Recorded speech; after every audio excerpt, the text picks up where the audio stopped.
Hello. I forgot to talk before I started streaming. Oh, fuck. Anyway, hey, how's it going? Gotta remember to talk before stream. Every time. Every time. I have a haircut on Tuesday. That's why it looks bad. I can't get it fixed before then, because everyone around here works on an appointment. That's my excuse on why my hair looks like ass. I have great news. I mean, I guess I should go ahead and talk about like everything that happened this morning. Despite the fact that I've only been awake for like an hour, a lot has happened. So I woke up, rolled over, saw that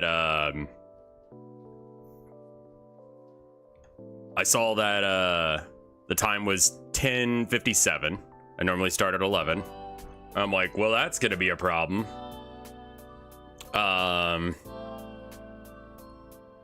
We also were having our groceries delivered this morning, right? I'm gonna turn off the music because like too much. So we were getting the groceries delivered this morning.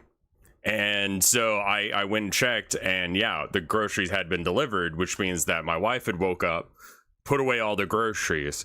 And when I'm like, you know, getting breakfast together after waking up and she's gone, I noticed that, you know, there's some grocery bags on the ground still. So I put them away. And as I'm putting them away, I notice they're all damp. And then I look outside the window and I notice it's been raining. And I put two and two together and realized that what happened this morning was that it was raining while my wife was busily trying to get ready for work. I was asleep and she was also trying to drag in all the groceries. My point being that I am going to stop stream as soon as my wife gets home, because she deserves a huge hug for that, because that is some bullshit. Also, I should say we're probably going to do You Laugh, You Lose. When I say probably, I mean we're definitely going to. There's a part of me that wants to do art today because I just got through the tax stuff. Like they verified that I'm a real human being. They had me like, God, there's this really awful pic. Like, you know how I look like shit right now, right? They asked me to send a picture of myself holding my driver's license, and then another picture of just my driver's license. And I look like ass in those pictures. Cause I'm like straight up pulling like that fucking look from Disco Elysium, the Harry Dubois, like kind of like, oh fuck, my life is in shambles and I look like a hot mess, but I got a smile going. And they approved the shit out of that. They're like, yeah, it checks out. That seems like the guy.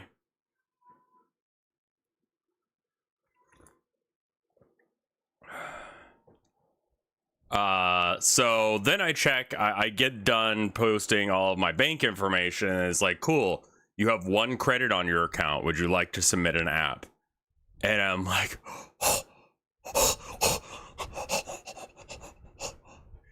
yeah, I do. I haven't yet, because like there's a couple things that I want to do first. Like I kind of do want to like, I want to make sure that I credit Hatsune Miku correctly. I want to fix a couple of different expressions. I shouldn't give a shit about this game. I should just release it and you know, cut my losses, because this thing is not going to be worth the money. But I finished the ad. Do you guys want to watch the ad before we like get into You Laugh, You Lose? Because I'm excited for it, man. I am. But I also need to figure out when I want to release it. Because I've got like that Block Wars thing on the 10th. And I don't want to be competing with myself on that day. So like, I either want to announce that it's just come out or is coming out probably on the 10th. You mean the trailer? Yeah. I finished the trailer. Abby, I'm up here. Abigail. Babigail. Do you hear her? You could show the game during Block War. I know, right? I might be able to, depending. Abby's downstairs being lost. I don't know what her deal is. I believe Herman is in the window. He's probably just being like, I'm gonna hide from her. Yeah, she's currently lost downstairs. She started looking for me upstairs, but proceeded to not look to the left. So she just sort of like left the bathroom and then went downstairs and then started looking for me. I think I have to go find her real quick. How about I give you guys the DMCA trailer? Uh-oh. Well, there's a problem with it already.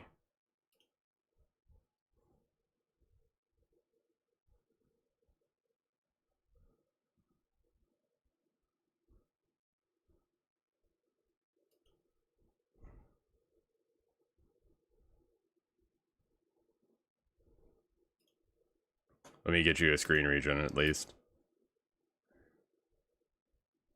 Yeah, I will be able to add a thing next to my name that says I'm... And then people...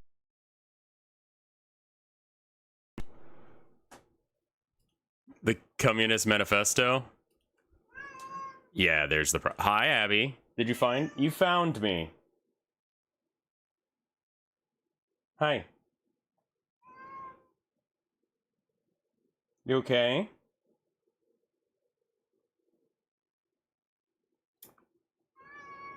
What's wrong? He's right there. I'm right here. Mom's at work. Yeah, I know. I don't like it either, but that's just how capitalism works, baby girl. And until I'm a successful game dev, we aren't going to be able to keep her here all day. I know, it sucks. Hotshot Say really loves you. Just so you know. What do you have to say about that? She has nothing to say about that. I'm sorry, Hotshot.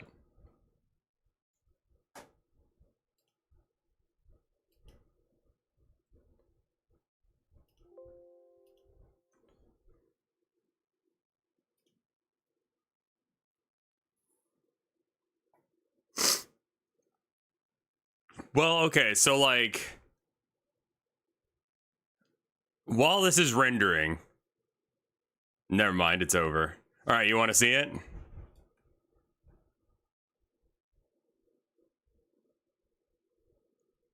I had a dream that you had been lured into a cave by a creature and cut to Reddit comments, and they're all complaining, bro, this is just a treacherous dagger, come up with something new. Amazing. Abby is a fireman's cat, 100%. What does that mean?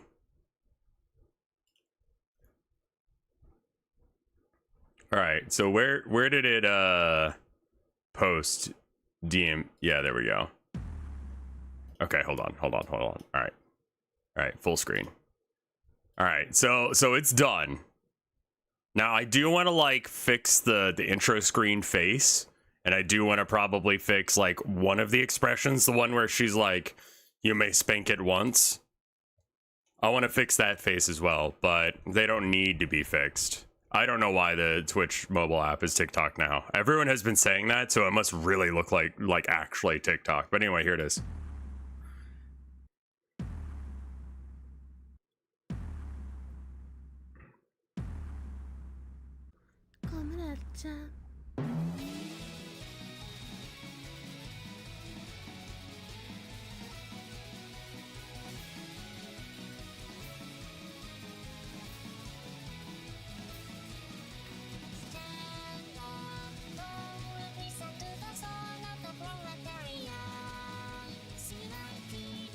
Communist Manifesto. Domi no Komi Adventure.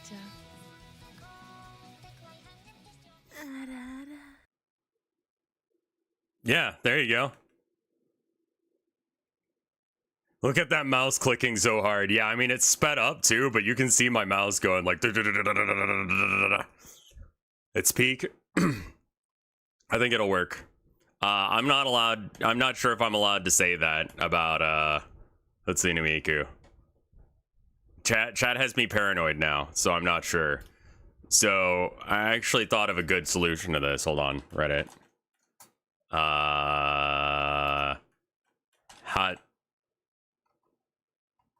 Hatsune Miku. Okay. What is the most popular Hatsune? All right, Hatsune has 49,000 members. Hatsune Wholesome has 198 members. Just 198. Hatsune Miku has 18,000. Hatsune Miku Hentai V3 has 755. Oh. All right, so the first one then.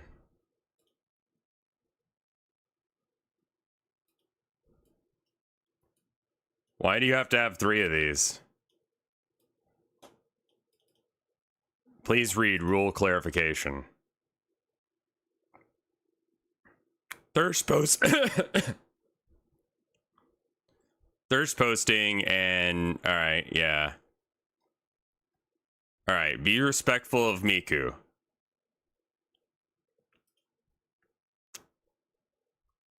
We're not objectifying Miku.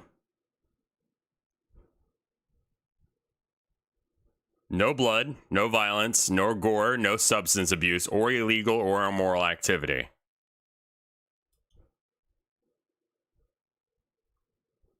It's not safe.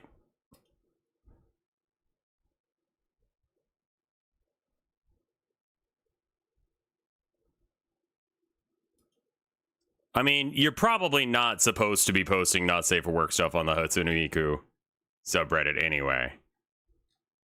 But I mean, like, cool.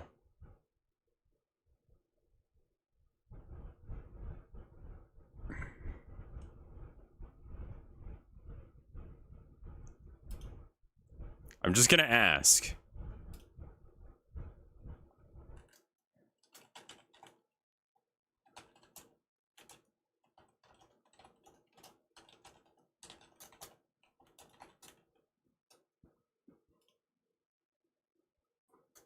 Hey all. Why am I browsing Miku? Because I have to ask them.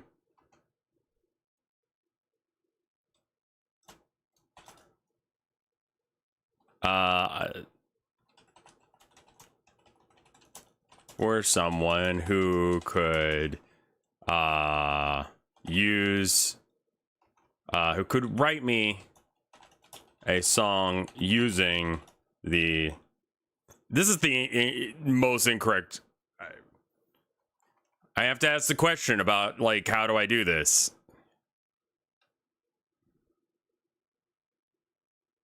Twitch.tv app featuring Hatsune Miku. I have seen the old Hatsune Miku Domino's AR collab, yeah.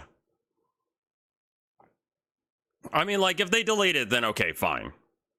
I explicitly look for someone who could write me a song for my visual novel.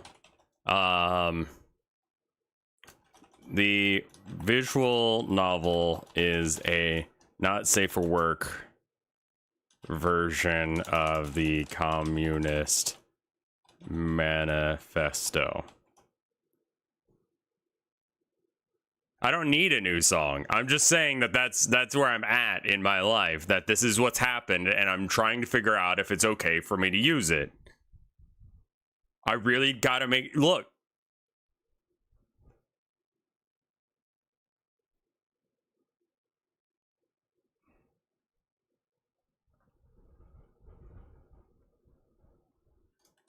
The song came out great. But now I'm worried I shouldn't, or that I might be breaking rules to the... I'm not gonna link my channel like that. I'm trying to ask it as a good question. The song came out great, and I'm worried that I might be breaking the rules to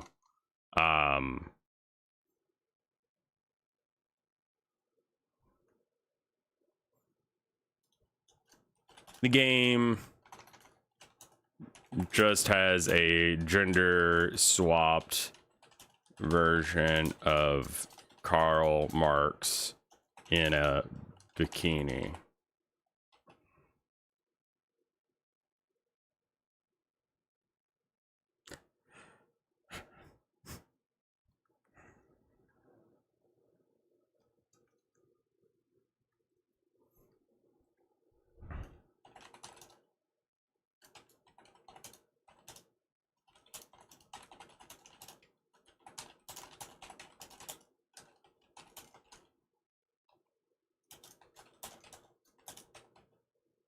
Did you have a what am I doing with my life moment? No, it's just sort of like this is the totality of my actions over the last like month, and like I'm having to like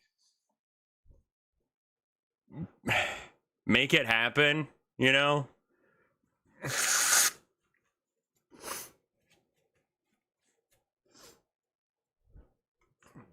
This is like you didn't read the rules. Okay, so the thing is I did read the rules. Let me rephrase. Disco Elysium does in fact have a twink version of Marx and Lenin. Yeah, they have like an alternative communism, right?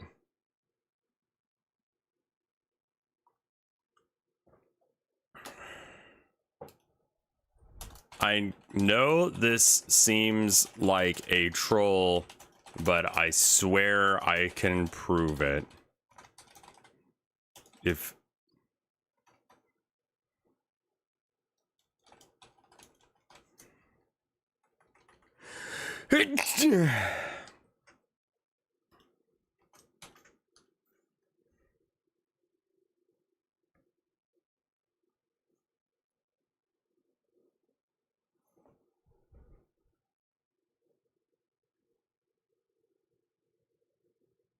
you do meet a NPC who's designed after young Karl Marx.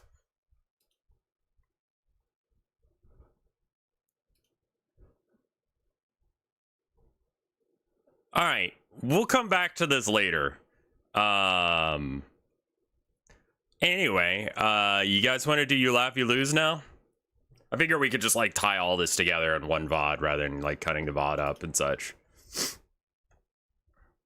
Feels like a waste of time. I mean, you know, generally everything I do is a waste of time. You're either gonna get banned, ignored, or gifted so much Reddit gold. I mean, those probably are the responses. Like, I don't know if they're gonna think that I'm funny or if I'm being disrespectful. That's a great question. Does it have flares?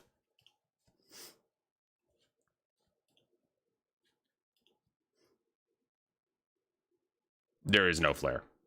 It's either are you AI art or not.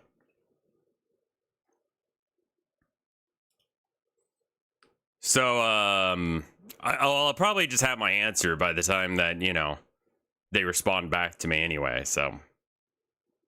You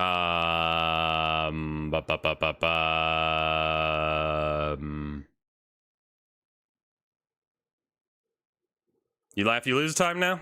I think it's time for that. I do have a list. Yeah, no, there is, so on, let's see, where is it? Community events, merch, media share thread. There is a thread, on the subreddit. Yeah, no AI generated stuff, flare AI art. Honestly, that would be pretty straightforward. Like, that would be pretty good. Where do you link it? You've already linked one in that thread, Bernascal Witch. I'm gonna go ahead and pull up a private window. All right.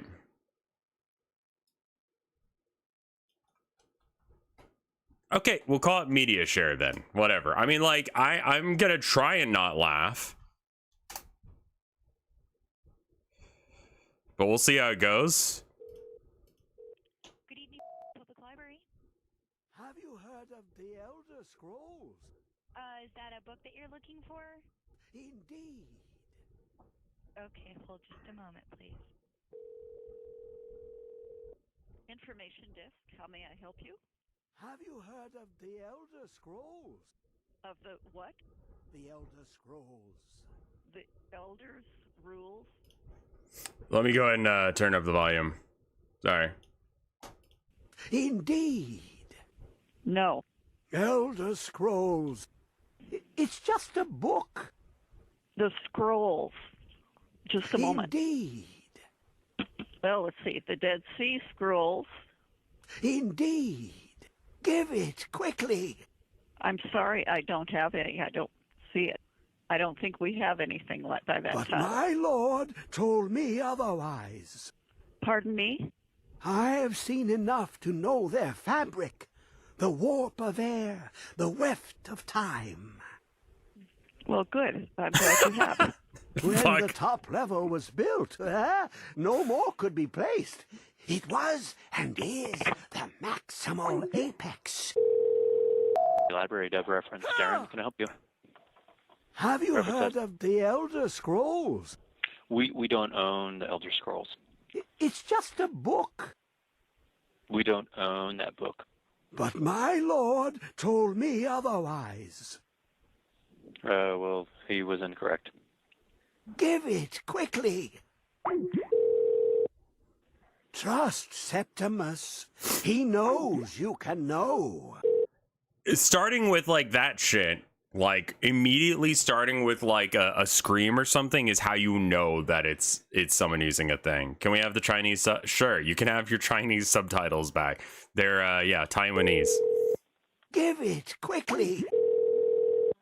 Yes? Reference Darren. Reference Darren, can I help you? It licked the panes and smokes the glass. Hello, library. Have you heard of the Elder Scrolls? Excuse me? Have you heard of the Elder Scrolls? It's just No, a the book. Elder Scrolls? Indeed. Have you heard of Elder Scrolls? We don't have them, I'm afraid. But my lord told me otherwise. Oh, well, I'm sorry. Better check back. It's just a book. Oh, I'm sorry, we don't have that one. Check the public library. You look to your left, you see one way. You look to your right, you see another. But neither is any harder than the opposite. Fuck. Library. Have you heard of the Elder Scrolls? What? It's just a book. The book you're looking for from the library? Indeed. Is this a computer? No. Sounds like a recording, an interesting recording. So you're looking for the book The Elder Scrolls? Indeed. Can I have your library card number? No. And I can't help you. Too low for hearings?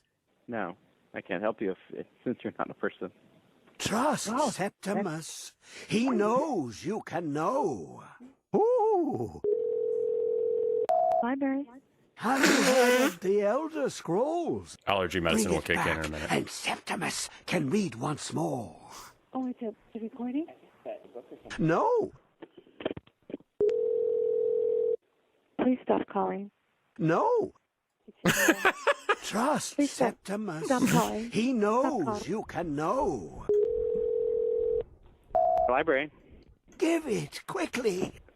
I have devoted my life to the Elder Scrolls. Stop calling this number. Septimus will give what you want, but you must bring him something in return. What do I need? What do I have to do? The you to Elder stop calling. Scrolls.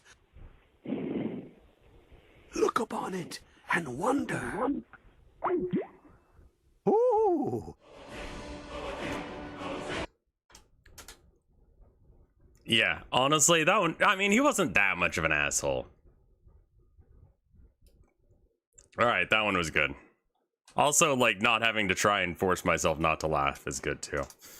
I could also just, like, if you guys have random videos that you just want to show me, I mean, I guess if we're just doing whatever. Here we are driving down the road, and all of a sudden, bang! Oh! Look at that. You know what we can do now? Go to safe line. Do you I still have ad block on. We're going through the old locked thread. Is it locked? still love me? Please be honest. Hey there, little lady. Jesus. Hi and wow. You like me. I can tell. Bloody butt? Want to go to prom with your boy? Yeah. Eyes shine.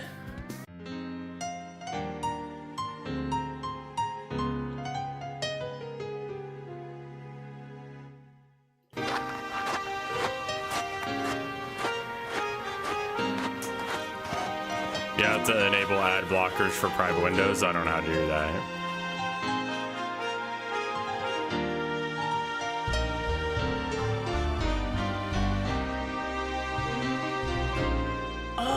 Bye, I guess.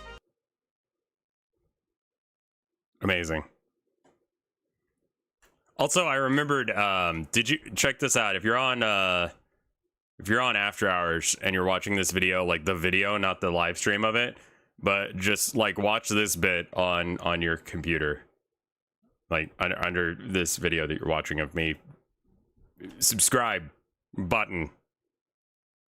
Hit that subscribe button. Subscribe button. It's fun. I can make it flash. Click the puzzle piece next to the toolbar. This one.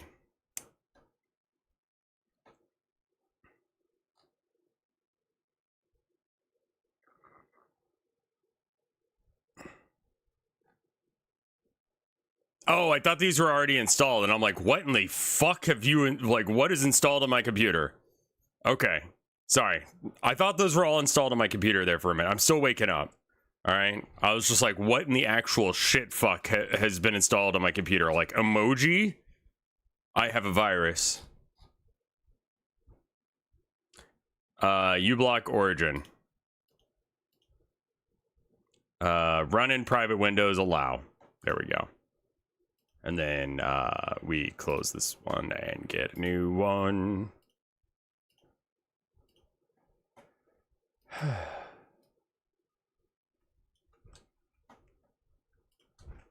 I mean, we should do you laugh, you lose and actually have some, like, punishment.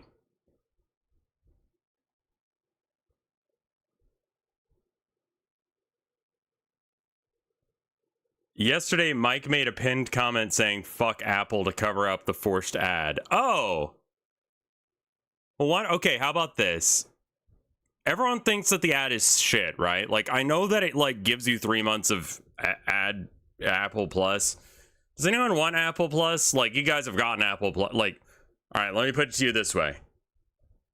Anyone want to subscribe to get Apple Plus at this point?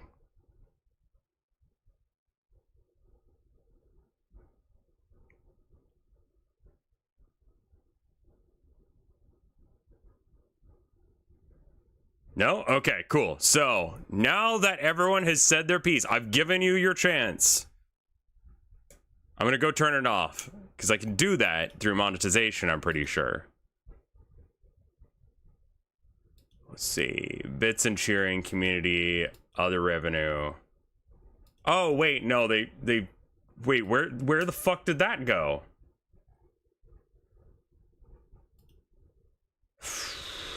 Wait, did they take that away? Wait, didn't I have the ability to turn that off the other day? Why do... Okay, you know what? Fuck it. We're just gonna do what Mike did and just pin a comment, I guess. Because I can't find it in the thing. All right.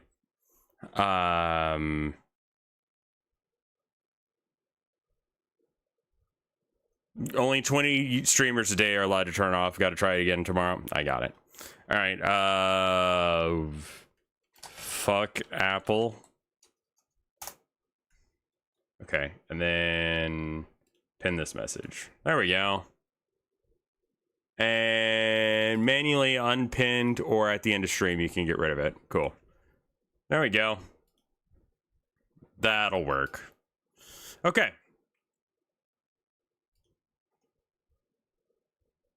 It is so goddamn hot in here right now. It's only 80. I'm gonna get like a Coke or something in a minute. Just to bring my temperature down. Hey, look. That's so funny. That's so funny. That's so funny. That's so funny. That's. Go ahead. Yeah, I kind of hate that.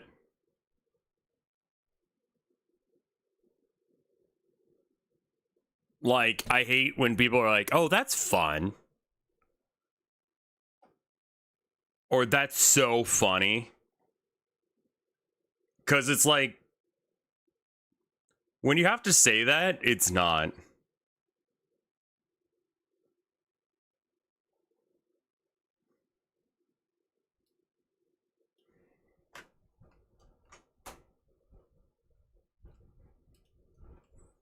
It's our own video.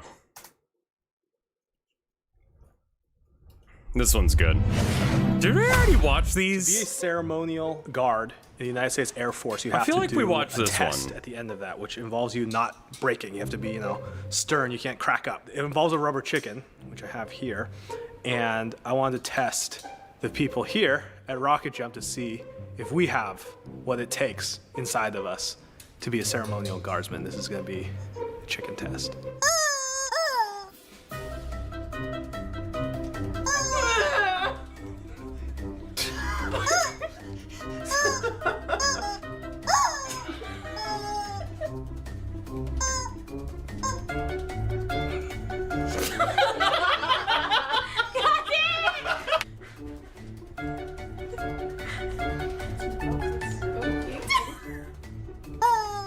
I got this. I haven't even done it yet. I'm calm. It's fine. Yeah, like, so the thing that we get extra from Apple is that more people are gonna, like, ideally people would want to actually buy a sub because, you know? Also, there was a default Windows background. Oh, there, yeah.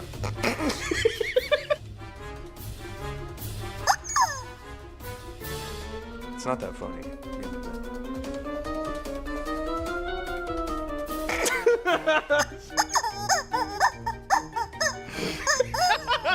It still shows up if you're sub to people. So then it's just like, oh, you missed this promotion, so you don't get Apple TV for 3 months or whatever.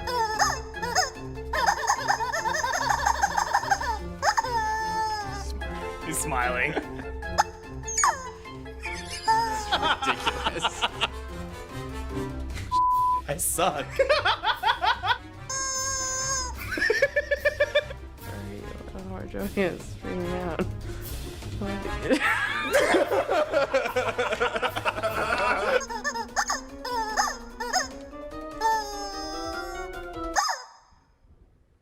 Holy shit! Holy shit!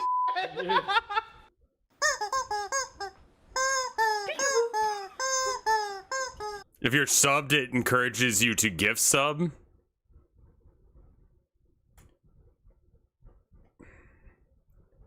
Yeah.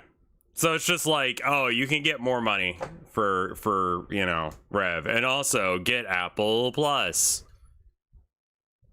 Or Apple TV or whatever. And I don't know what the fuck's on Apple TV right now. There's so many streaming services and I'm not subscribed to any of them because I don't have that kind of fucking money. So I'm just like, hey, you guys want Apple TV? Is there something good on there? Like The Boys or Rocket Jump the show or something? Peanuts the cartoon. Official Pig Wrestler, thank you for the gift sub to Apple Cocaine. Severance is good. Hey, what's up, man? Good? Just ran up the stairs and then stopped. You guys get ads? They do, yeah. I'm gonna get up and get a Coke because I still feel fucked up. So give me minute 30, BRB.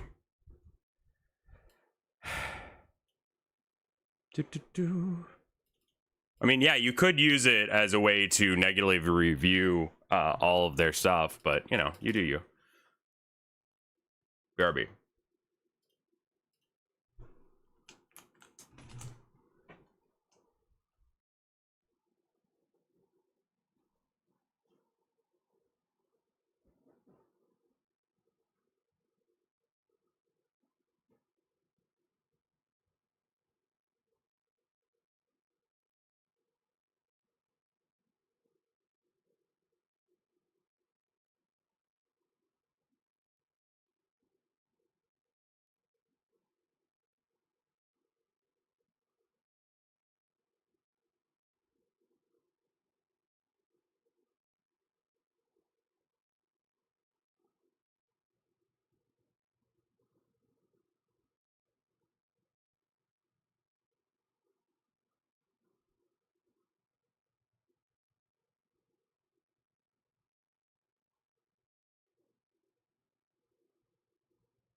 Sorry it took so long. I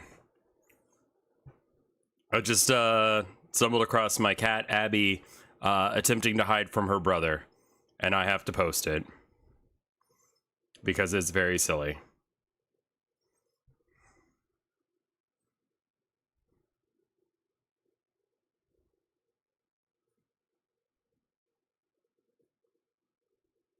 Thank you. I worked really hard on it, Bobby.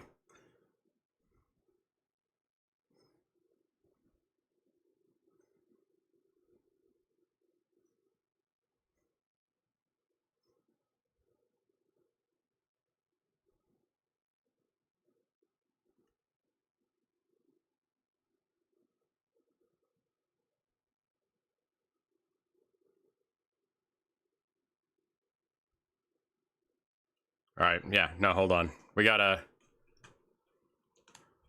God, I just looked at the top 10 just chatting streamers. I don't rank a single one of them. Can we see the small idiot? Yeah.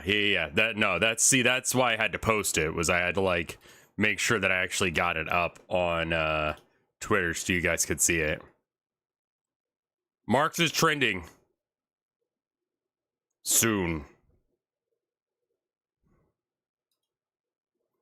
Why is Marx trending?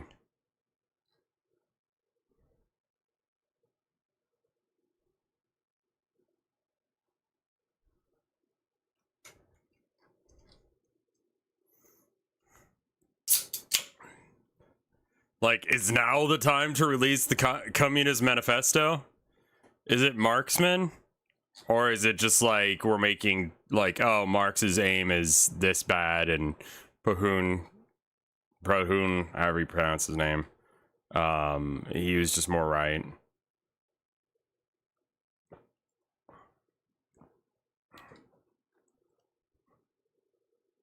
Okay. Anyway, here's Abby hiding from her brother who's upstairs. Here's her hiding spot. This is what it looks like to come downstairs.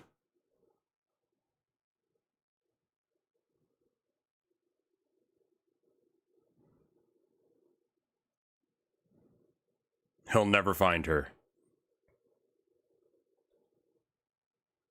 Great hiding spot.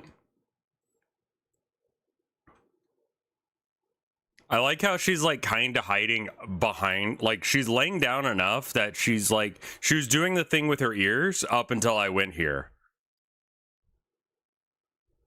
You know, where like she got airplane ears where she's real flat so that way she can hide better. And as soon as like I walked up on her, she's like, what's up? And I'm like, Abby, I love you. She's so very hidden. She's so secret. Can you spot her in this image?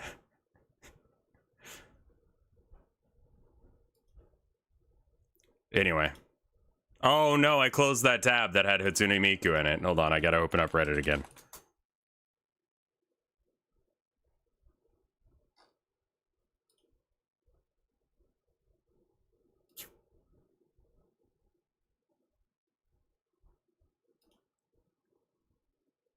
So far, there's only been one comment on it, and it is quoting me saying, this game just has a gender swap version of Karl Marx in a bikini, r/ brand new sentence. Okay.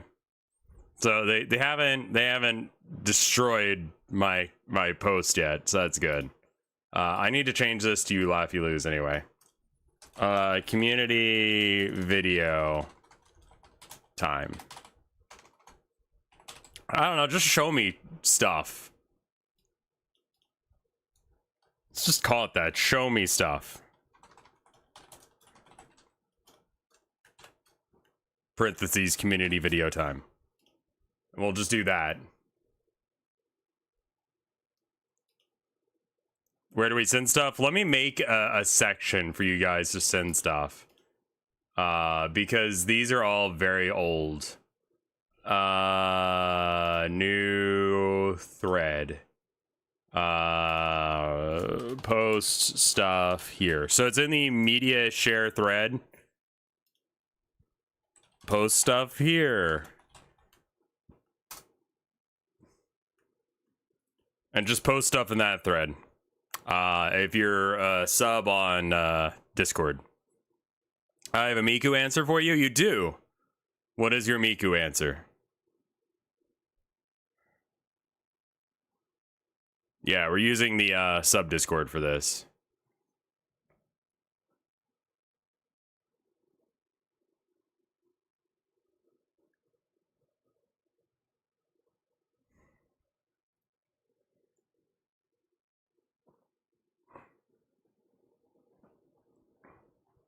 All right.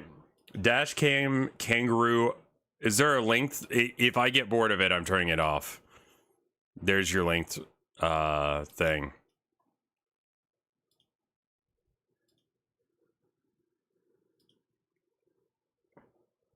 Here, let me just open it up with this account. All right, cool. Andy Williams can't get used to losing you. Which dog? The beat, the English band. There's already a chip in his window. This is very dangerous for his car. If he starts going too fast, that crack can spread. You gotta make sure you take care of that shit. You don't want to deal with that. It's gonna be way more expensive to deal with an entire shattered window. Well, especially when those bits get into the car and then you gotta explain yourself to the insurance and all that jazz. You don't want that shit. Anyway, let's watch the rest of this video where nothing bad happens to the window. Covered, didn't they? That's where it comes from.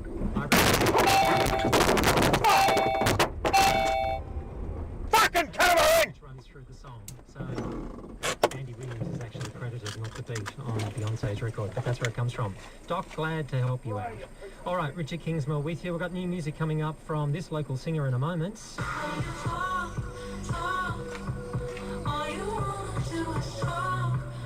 He's going to talk about how a strip club influenced the making of it in just a moment. Rock and roll. Ladies and gentlemen, you're listening to the... Is copyright a concern when uploading stuff? Yeah. I mean, don't post copyrighted content. I did skip over the bit where I thought it was going to be copyrighted music. This is on Raw Time Call Break, Austin, Texas. Apparently he wanted to beat the raccoon or the kangaroo up. That's amazing. So this would have been on the air when I was 11.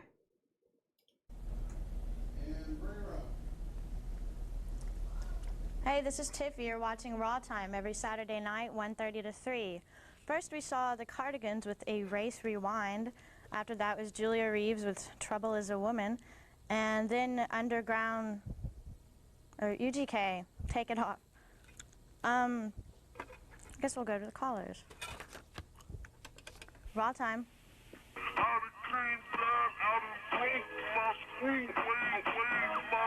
Okay. Raw Time. Hey, do you have any Kid Rock, Limp Bizkit, or Tool, or Screw videos? Jesus fuck, no. Why? We do, but I don't think we're gonna play them ever. Yeah, let's go! Raw Time. Okay. Raw Time. Yeah, where's Stefani? I don't know. I think she's out on a little vacation. Vacation? Yes. Weren't you supposed to have a co-host today? Christine, I think it was? That's me. I was the co-host last week. Yeah, I know, but, well, forget it. You're a bitch anyway, so, you know, doesn't matter either way. Okay, bye-bye. Yeah, okay. Raw Time. You're an ugly ass stupid bitch. You sound stupid, ho. Ho. Stupid. Sorry. Raw Time. Oh, yeah. Can y'all play some more rap? More rap? Yeah. Yeah, I'll ask Dave about that. Okay, thank you. Uh-huh. Raw Time. Can you play some Quattro Faux Pas, you delicious little cunt? Play what? Ooh, gooey. Yeah, baby. Gooey? Raw Time. You got any old, like, Joy Division? There you go. That's an actual one that she might want to play. I think we mostly play newer stuff. Ah. But I'm sure we have some, and maybe we'll be able to play some next time. All right, sweetie, cool. Raw Time. Hey, do you have any Sparkle Horse? A what? Sparkle Horse? Yeah. Gee, I don't know about that. Huh. Raw time? You trashy bitch. That's me. Raw time?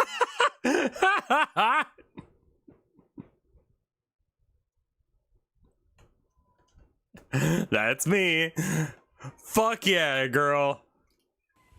I like to eat your pussy. Well, who wouldn't?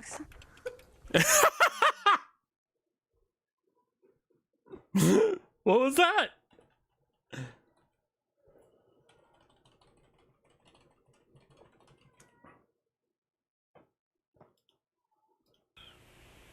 Gee, I don't know about that. Huh. Raw time? You trashy bitch. That's me. Raw time? I like to eat your pussy. Well, who wouldn't? I want to eat your pussy, I think is what he said. And her response is, now who wouldn't? Raw time? Hey, what's up? Hey, what do you think of the videos? Oh, it's pretty tight. Boy, what's up with you? Not much. Okay. Raw time? Hello? Hi. What are you doing there? I'm sitting pushing buttons pretty much. What are you doing?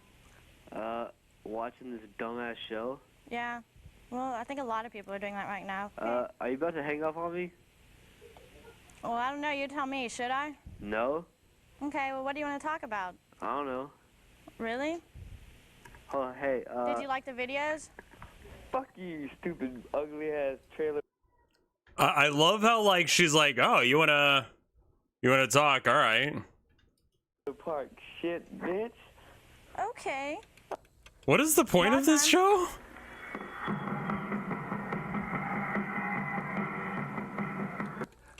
Raw time. Raw time? Hello? Hi. Play some screw. Do what? Play some screw. I can't right now. We already have set up what we're gonna play, but maybe next time. Raw time. Hi, I'd like to give a shout out to my sister Hillary, and also fuck you. Fuck me. Raw time. Do you have any emotions, you dirty little bitch? I think I used to, but raw time. That's fucking great, man. I would have loved this. I would have absolutely eaten this shit up. Like, she's 16 when she's doing this. Like, she's on fucking point on all these things. She would have been 5 years older than me. So she's what, 30 or 41 now? God damn. Misogyny was ripe in the 1990s. Like, what was the punishment for being misogynistic to this 16-year-old on community access TV? You had a bad day? Sexually harass a 16-year-old on public TV, you know?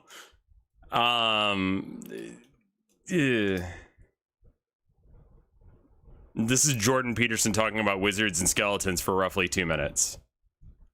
First off, great impersonation of Jordan Peterson already. He looks like ass. This guy barely looks like he's being put together. That is a great start to looking like Jordan Peterson. And this guy is all like thickness. Blow Gogurt. Allow me to put this into simpler terms. So the necromancer, he's got a tower, a long tower, primarily constructed of bone. And on one side, you got... Again, this is still my favorite Jordan Peterson quote because it's like everything Jordan Peterson. Do you know what a Rat King is? Oh my God, it's a terrible story. This is the theory now. I don't know if people ever did this. So imagine your village is full of rats. I love this video so much. So now you go catch 10 rats. Okay. You throw them in a pit. Okay. Soon, there is one rat because he gets all the Why other do I rats. have that on speed dial? Because it's fucking amazing, and I have to remember to show it to Mike and Fred because I know they both would appreciate it. The champ? Then you throw 10 more rats in there. Soon there's one rat. You do that 3 or 4 times. Then you take the remaining rat and you let him go. And soon there are no rats in the village. Really? That's the theory. Wow. So it was like the toughest of them all. So what I love about this is everything about this is wrong.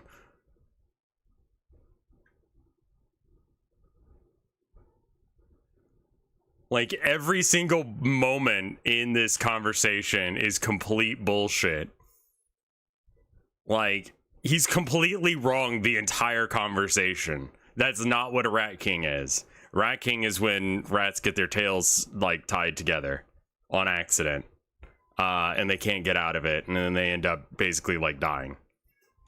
It's horrible. It's not dig a hole and throw a bunch of rats in it.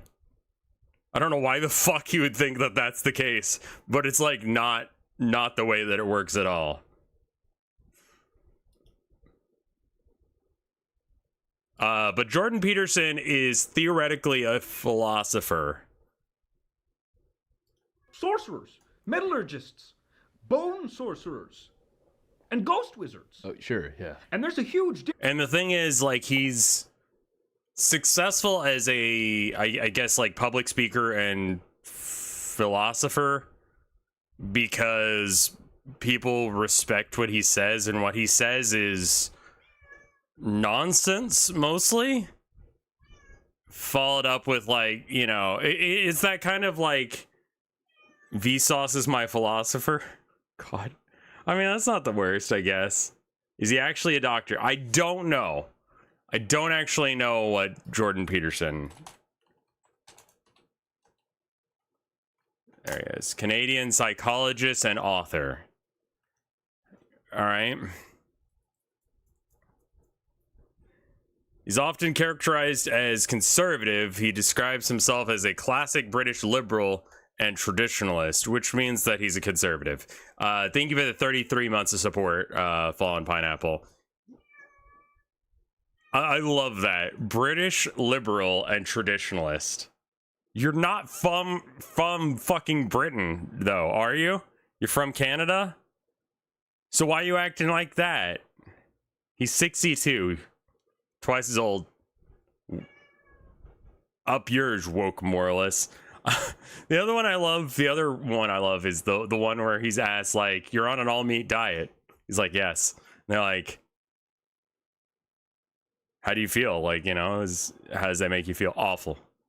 It's just like, what are you talking about? Why are you doing that then?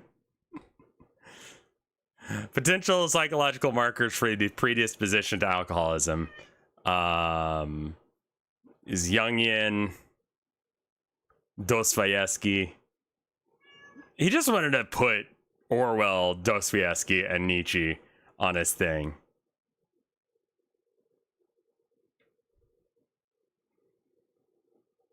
The liberals here aren't the diversity aspiring people you think. No, it's a different thing, because liberal it doesn't mean what it means in America.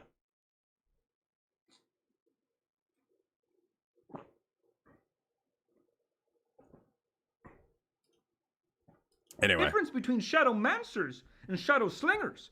And people don't like to draw the distinction between the two, but it's extremely important to keep context in mind. Right, right. So it's like, if I'm a warlock, and so the necromancer... That is how Joe Rogan looks at everyone. He's over here. He's over here in his tower. Galatrax is over here, and he's raising a skeleton army. And it's important to look at... So there's a hierarchy to the bone army. It's hierarchical. Yeah, It's hierarchical. And all the way down here, you've got the bone boys. And then you've got the crazy bones and the femur fiends, and they're all under the umbrella of the skele snakes. Oh. But see, they're not the ones who hold the real power here, no. Oh. Because Galatrax, he's got the Book of Spells. He's got the Tome of Whispers. Interesting. And it's like, unless you've got a silver shield, good luck venturing through Blightwood Barrow. Good luck trekking through the Bog Witch's Swamp. Yeah, that reminds me. And above all this, there's this portal. Oh, he's got a bald cap on. I didn't realize. So he might have like a muscle shirt on too, because like this dude not only looks like Joe Rogan, he looks like someone who listens to Joe Rogan. Above the territories of Skeet. I mean, and out pops Galatrax. Because I noticed this, like, Mark. Is Abby okay? Yeah, Abby is just a crybaby. She's spinning around and she's asking for pets, and I'm petting her. Orb in hand. Remember Galatrax, he's there. Okay, yeah. And at this point, everyone's out of mana, leaving his bone boys completely free to suck the magic powders from the sacred soil. Wow. Yeah. So you kind of lost me there. That represents, like, for capitalism, masculinity. I don't.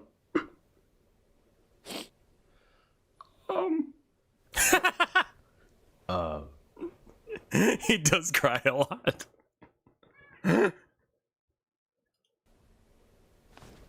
So, the ghost wizard. Okay.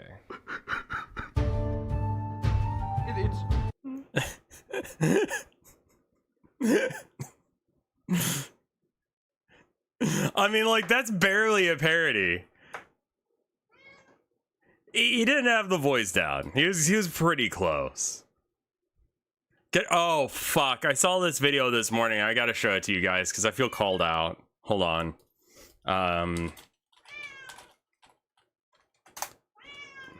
Hi, Abby. Also, shout out to Captain Disillusion. He deserves better than the world that we've given him. Anyway, this is like him doing one of the last debunks that he'll do. I am petting her. I have to take my hand off the keyboard every now and then. But yeah, right here he has like lens flare, who's like a side. Okay, first off, if you haven't seen Captain Disillusion is fucking incredible, and unfortunately he probably doesn't have a career anymore because AI is taking over for people doing, like, you know, clever video edits of stuff. So it's like, yeah, it's just AI. That's it. You know, like, you can't go, this is how they did it. You just go, oh, the video is AI, you know? But anyway, he's talking to Lens Flare, and Lens Flare is a character in his universe. It's kind of like Bill Nye the Science Guy kind of energy. Ships. Hey, cool incandescent backlight. Did you loot that in the big war? Mr. Flare, it's been a while. I was just about to start the debunk. No one cares. And the name's Flare Bottom J. What's the J stand for? Jeans, it's my brand new secret streamer account, which y'all can access by hitting subscribe under this video. Become my Flare Power Bottoms. Do not do that. People don't want to hear your brainy moralizing, CD. They just want to see a guy who looks like he has it all but acts like he doesn't clown on a video he's watching. Squirt aside and let me show you how it's done. Alright, let's take a look at this. The way that this segment is done is so fucking perfect for how, like, streamers do reaction content. Like, first off, I love that, like, they do this transition and it's like, let's take a look at this. They've got all of these different, like, I mean, like, I'm literally doing this right now. Like, this is almost exactly the layout I've got. I love this. He's doing the chair tuber thing. And, like, the things he says in his reaction stuff is like, I have to keep talking, else this doesn't count as, like, transformative style content. Yeah, that's cool, but it's not that impressive, dude. Not enough to go, damn. Hey, David, you think you can get that trash can over there? Yeah. Really? How about all three of them? It's even easier. Even easier? Wait, what do you mean? What does he mean by that? How is doing a hard thing 3 times easier than doing it 1 time? Oh, okay, here's 2 more. Whoa. Hold on, the dude just has 2 more balls with him? Like, what was happening? He waddled up to him holding 2 soccer balls under his arms like, hey, David, can you hit that trash can? Yeah. How about all 3 of the trash cans that my friend happens to have in his camera frame right now that neither you or I know about? Even easier. Well, hey, I happen to have 2 additional soccer balls, which, combined with yours, serve this exact spontaneous situation we find ourselves in. Boop. No! He's excited.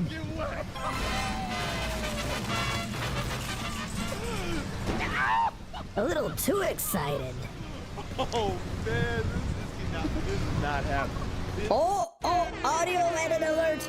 I mean, he's still trying to do his regular content, but like the idea of him going like, oh, why would he say it's easier? And like it's not that impressive, kind of like all that is very much like streamer watching a video and having to try and come up with something to say, and it's been a minute since they said anything, so they have to talk, and then what they're saying is just useless garbage, which is what I just did there too while I was trying to find the next video, which is this one. Pilot episode of a show.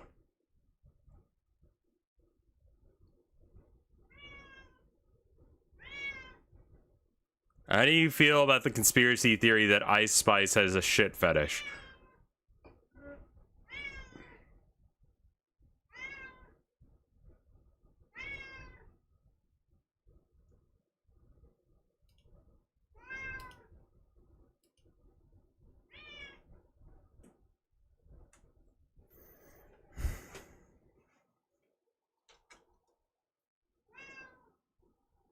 What?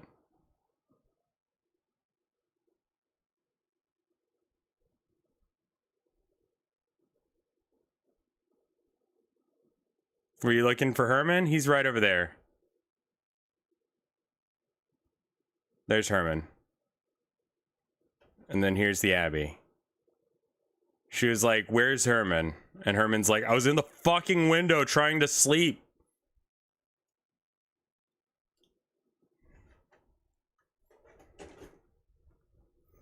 I bought a bunch of canvases. Yeah, I went to so there's this place that's like just get random shit there. Nova, thank you for the raid. That's very cool of you. Thank you so much. What was I saying? Oh yeah, so we went to this place and it's called Martin's, right? And Martin's has like everything except for you never know what the fuck it's gonna be. It's like overstock and random shit. Like you'll go down an aisle, and on that aisle there will be like Ryan plays toys. You'll get some Dino the dinosaur. You'll get some Snoopy shit. There'll be a car muffler that's brand new and like a stream deck. And it's just like all of it is like 80% off what it is new. Like good luck trying to find some shit, but like so anyway, I found these canvases, right? The ones that you were pointing out. Check this shit out, all right?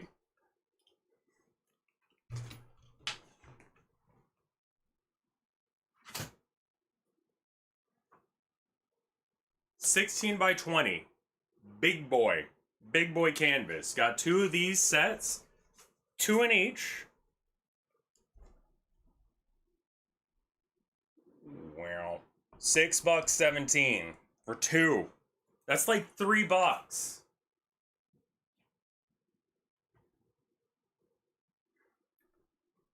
$3 a canvas? Are you kidding me? That's so fucking good.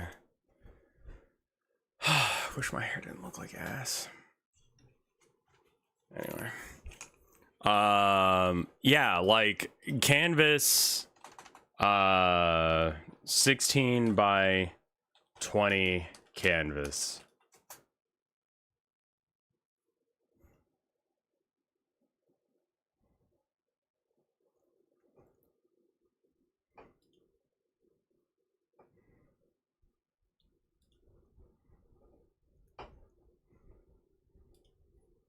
Like, here's a package of 5 for 16. Here's a package of 5 for 20. Package of 2 for 25. It's great.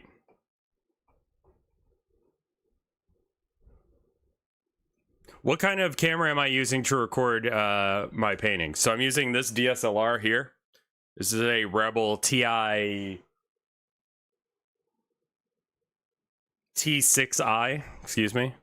I would probably get a different one at this point because I'd want to get one that I could put a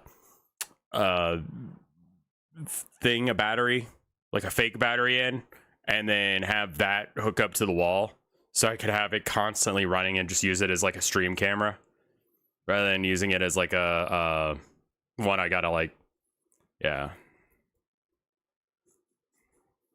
Well, a lot of these canvases end up going up in price just because, like, I mean, 16 by 20 is like not a great canvas size for me anymore, because like anything over 12 inches in size costs more to ship.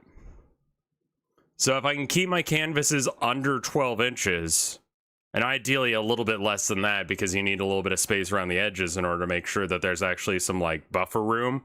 So when you put the, you know, I don't know, packing material around it, it doesn't, you know, you have packing material. So a canvas smaller than 12 inches on any angle. These are going to cost me a lot more to send out and probably aren't going to be worth it. I'm probably going to just sell these locally, but I did get some 8x10s as well, which would allow me 2 inches of packing material on the sides. And those were like $3 for 2. So, relatively good deal. We're gonna watch about 2 minutes and we'll see whether or not there's anything here. Fred looked at it. All right.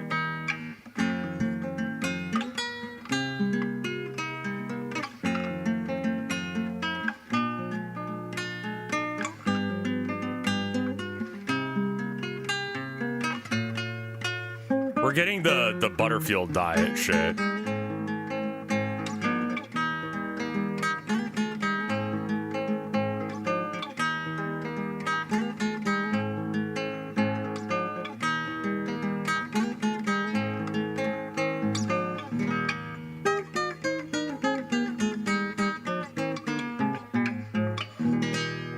Tastes like medicine. It tastes like red. That's what it tastes like. Do you remember fucking Big Red? That's what this shit tastes like, the spiced Coca-Cola. It tastes like Big Red.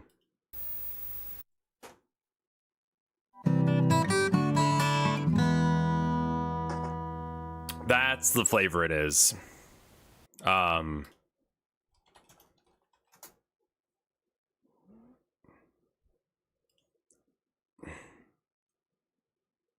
I don't know anyone who actually enjoys Big Red.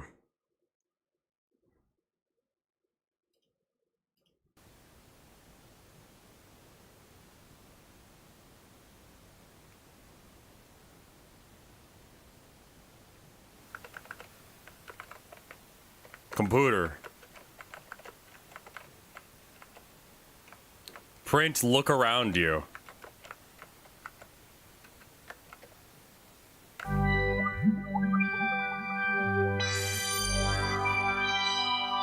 Great code. So you got just, it's look around you, infinitely printing. Look around you. All right.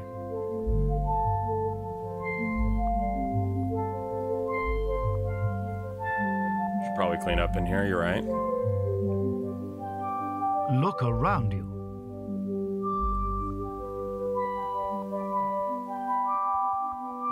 Yeah, I could throw this out. Just look around you.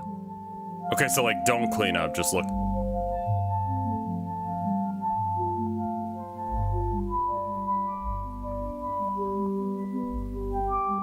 Yeah.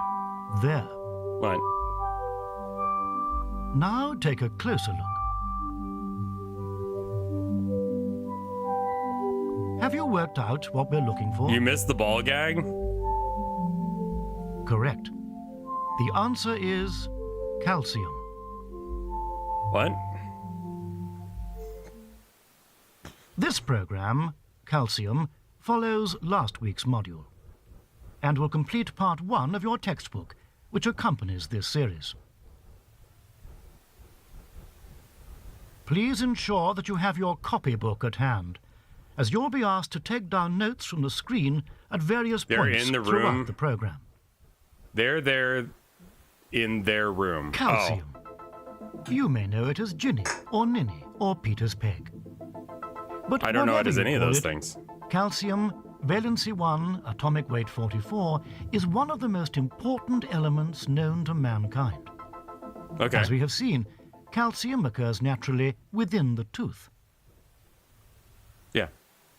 Thus, man's very existence is inextricably linked to the white element. Without calcium, man would be unable to process foods and would starve. Yeah, all right. In this program, we will attempt to show the many uses of calcium as well as a number of experiments.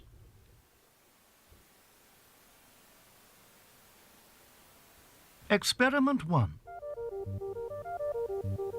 An experiment was carried out to ascertain whether calcium is soluble in water. Great question. First, a quantity of calcium was obtained. Why not use like a raw calcium rather than teeth? The thing is, now I'm super fucking nervous of sounding like that fucking lens flare. Using a mortar and pestle, the calcium is then ground into a fine dust.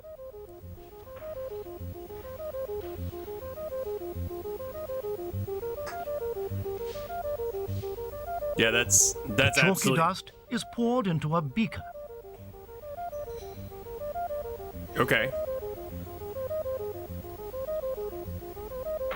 Next, the beaker is placed under a running tap. You can use distilled water, but be aware of the cost. Yeah, I mean... The calcium water mixture is agitated using a glass rod or pencil. Sure. I mean, I would use the glass rod so you don't accidentally add It graphite. is then allowed to settle for a while. But that's probably fine. So, is calcium soluble? Look closely before making your decision. It looks like no. No, I didn't know that. Well, there you go. Have you observed the chalky deposit at the base of the beaker? Yeah. If you have, then you'll have reached the conclusion that no, calcium is insoluble. Yeah. There is a reason for this. Can you work out what it is? It'd be stupid if teeth were... Correct. If calcium were soluble, then our teeth would be open to corrosion through daily contact with saliva. Yeah. Again, man would be unable to process foods. This is from parody videos that aired on British TV.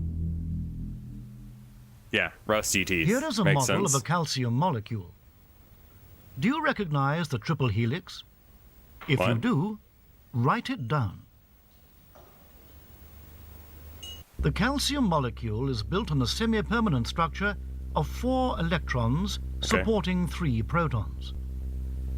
The protons Sure. feed electrical information to the core of the molecule, where we find the central atom, or queen atom. Were the queen atom to leave the molecule, or nest, the effects would be disastrous, as the entire structure would come tumbling down. This is known as the Helvetica scenario. Yeah? Look at him Luckily, go! Helvetica is a very, very rare occurrence. Sure. The Staffordshire Downs. 200 square miles of If the rolling queen countryside. of the atom gets out... And it's here, amongst the jewel of the Northwest, that we can observe Yeah, hold on, let me go ahead and calcium write that down. Also, like, they were still showing... Like, when they'd roll in the VHA, like, S-tape thing, they'd roll in something and it would be like this. But it would be an American dude half the time. The other half of the time I'd fall asleep because it was a nice British dude's voice. Can we go back to the rad music? I mean, that's just how they did it.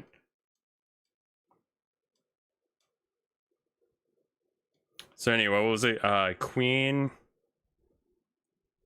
leaves Helvetica equals no face. Okay, good. In action. How do we submit stuff? Holdwick Park We're going to be Refinery using has a been thread producing on the in the sub Discord. Industrial strength calcium for over 20 years. Chances are, if you've ever written with a calcium nib or peered through a calcium lens, they've probably come from Holdwick. I haven't done either of those things because that's not a thing that people do.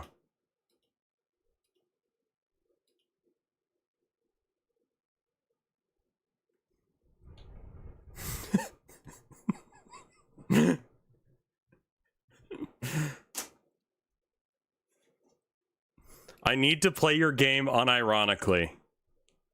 Someone put this in copy pasta holy.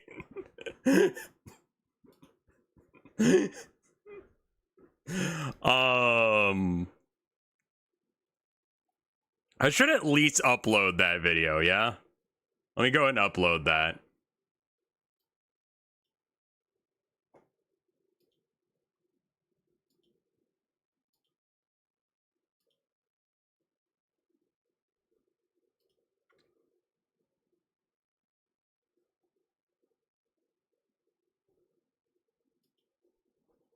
I mean, we don't have a release date yet.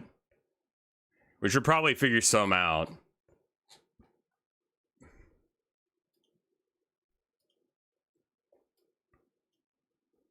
Yeah, I'm gonna go ahead and upload the trailer.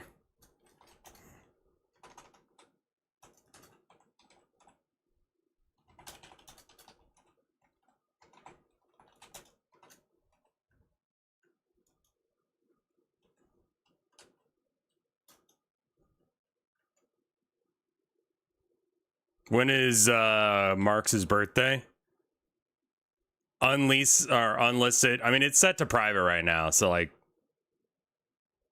I mean, it says coming soon.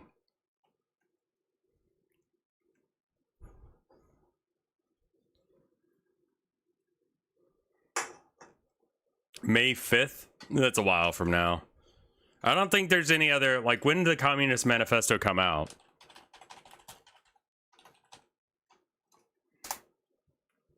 Like, release date, February 21st. All right.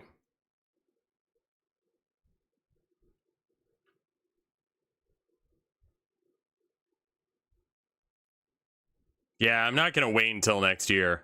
I know that there's going to be a, so now that I get to be, like, behind the scenes at Steam, like, I get to see when all the sales are going to be, which is kind of rad as well. I'm not sure if I'm allowed to say that or not, but there's a visual novel sale much later on that I could also wait for, but we would be waiting for like over a year basically. So I kind of want to release it like soon because it's like done.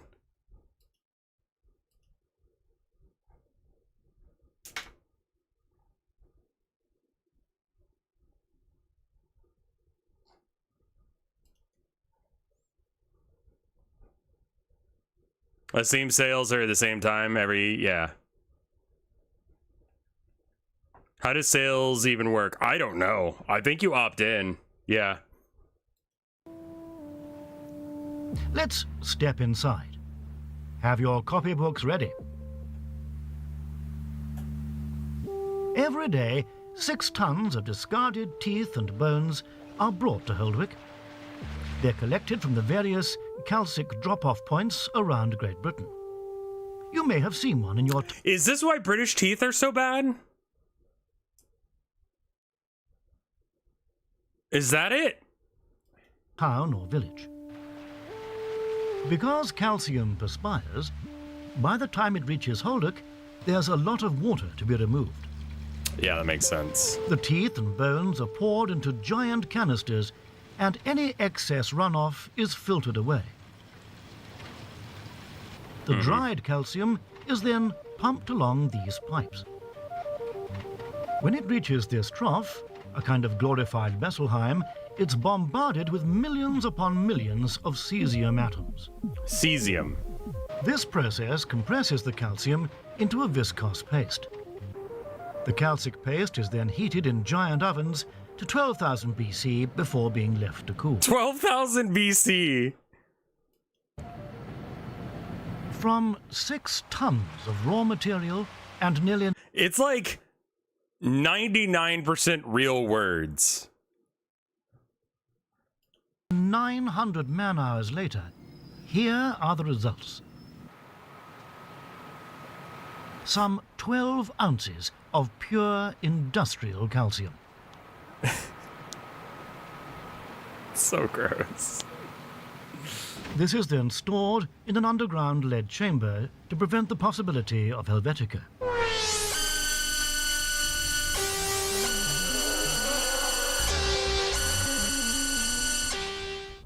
Now let's take a look at some of the ways in which calcium is used. Sure. Have your pen and paper ready. I do. Calcium can be used to make powerful adhesives. Yeah.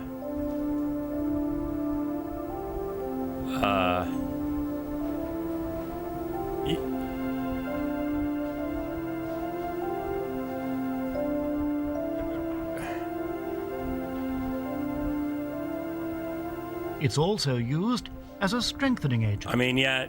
In bridges. You could. Windows.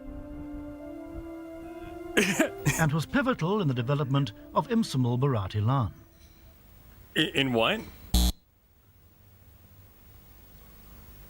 Calcium also occurs naturally in liquid form. You'll know it as milk. In the Jewish religion, it is forbidden to eat milk and meat at the same meal. Yeah, Helvetica is a font. You don't have to worry about the queen of the atom running off on you. Trust me, if we have a Helvetica event, the scientists will be the first people to be like, I didn't see that one coming. Their products they'll probably be dead too. Are referred to as milchig. What? Milchig. Write that in your copybook now. All right. Experiment 2. An experiment was carried out to determine whether calcium is a conductor of electricity. Hey. I didn't catch what the fuck is Melvin. I just wrote it down because he told me to write it down, but I don't know what the fuck is it. I would love to watch this like absolutely fucking annihilated, like absolutely fucking high as shit. Because like you would not be able to pick up any of this. You'd be like, what? It's a milk and steak mill in the Jewish religion. I see. All right. First, a simple electrical circuit is constructed. Milk steak. Got it. Right, the thanks. negative terminal of a 9-volt battery is connected to one end of a Besselheim plate. The other end of the Besselheim is connected via an electrical lamp. Is there a reason you're calling to the this positive terminal? Wait.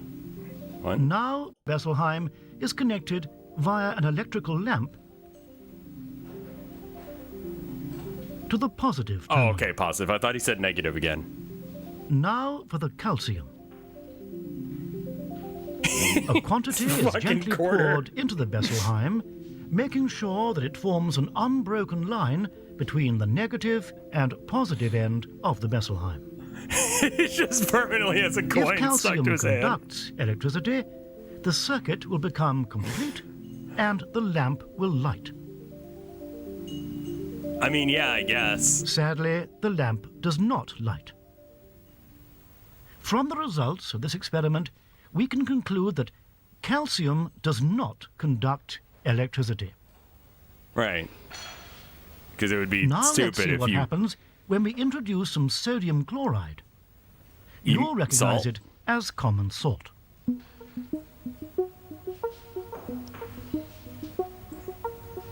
Let's take a look at the lamp now. The calcium has reacted with the sodium chloride to produce calcium chloride. Because calcium chloride is a conductor, the little lamp lights. Small quantities of Thomason's oil, segnomin, are also produced. I'm sorry, what is that? Little. Small quantities of Thomason's oil, segnomen, are also produced. Thomason's oil. Yeah, all right. Little wonder that calcium chloride is used to power amplifiers for electric guitars.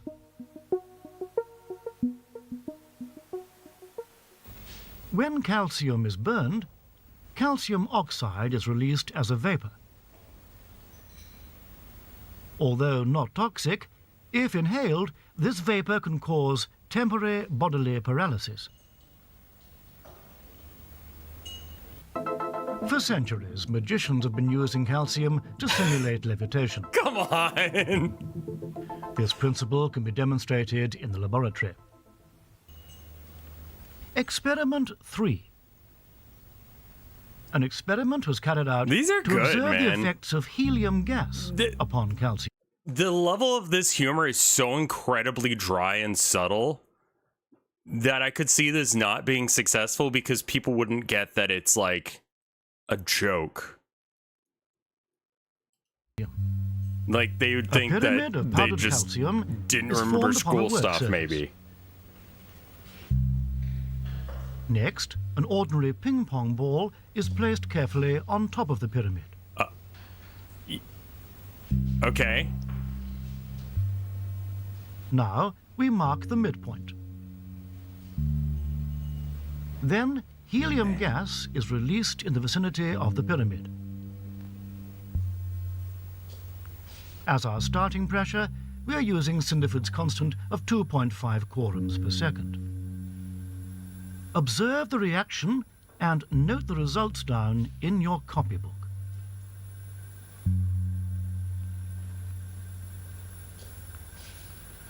The pyramid of powdered calcium has disappeared. Or has it?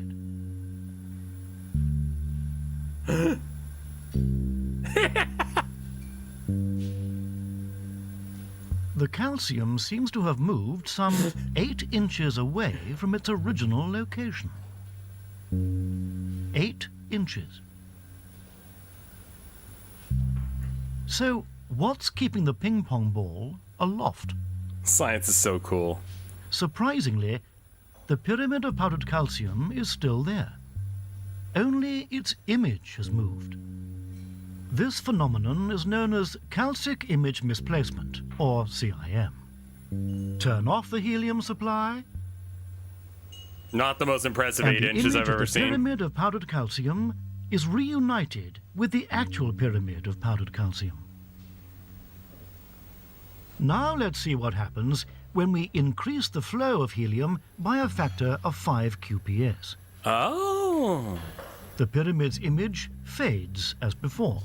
But it goes further away now? This time, it reappears some 11.5 inches away. Oh. 11.5. Write that down. Yeah. The last one was 8, right?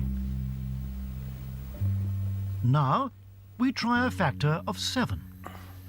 Factor of 7. So that should be, what? This time, 13? the image of the calcic pyramid appears over 500 miles away. Oh, okay.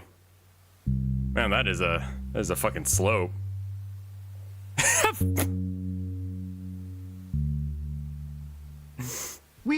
Wait, I'm sorry.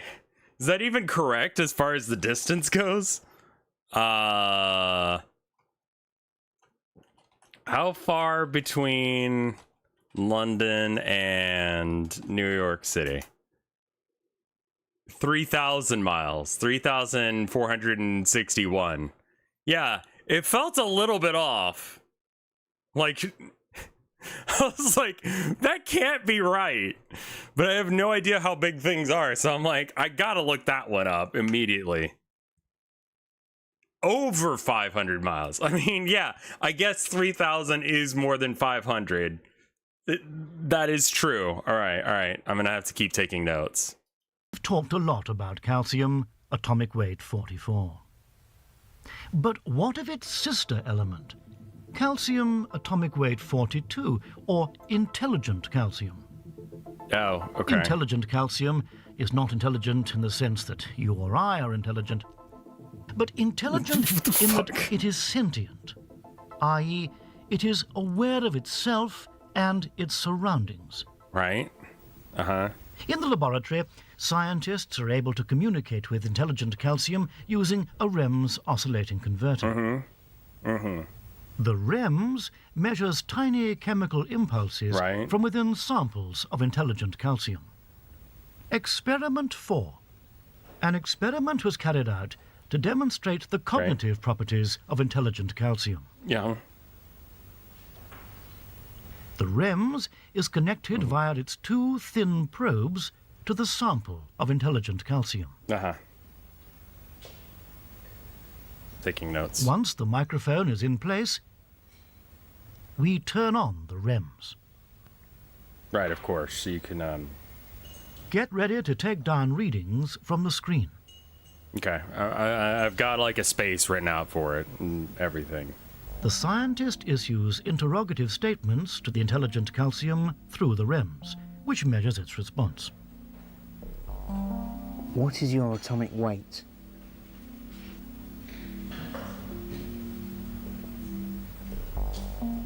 It can take a few moments for the sample to respond. How did people get to this part of the episode and go, yeah, no, this sounds real? The scientist repeats the question. What is your atomic weight?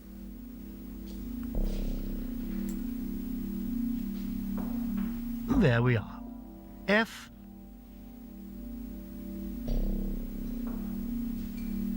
O R yeah. T Y T. Do you guys want to like trade notes after this? O 42. Where are you? I N A T E S T T U B. It's not cheating, we're just trading notes.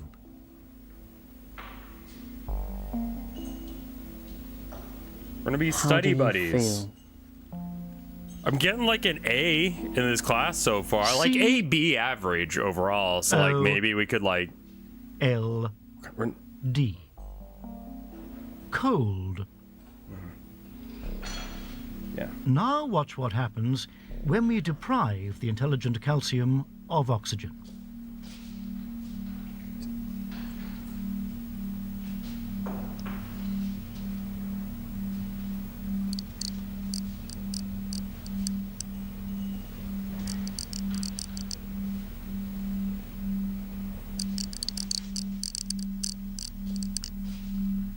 The intelligent calcium is completely neutralized. Note that down in your copybook now.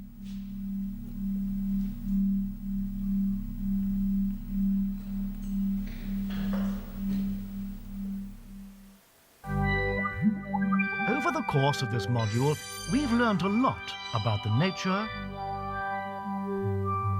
manufacture, and uses of the white element.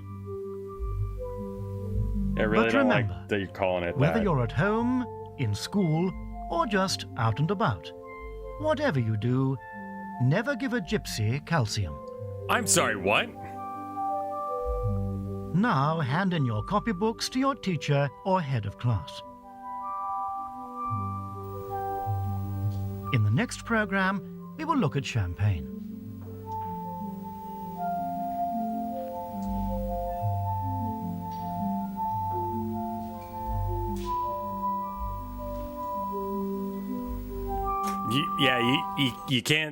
You can't say that word, man. All right. So I got my notes. How are you guys' notes? Go back 30 seconds and look at the blackboard. And uses of the white element. But remember, whether you're at home, in school, or just out and about, whatever you do, never give a gypsy calcium. Okay. I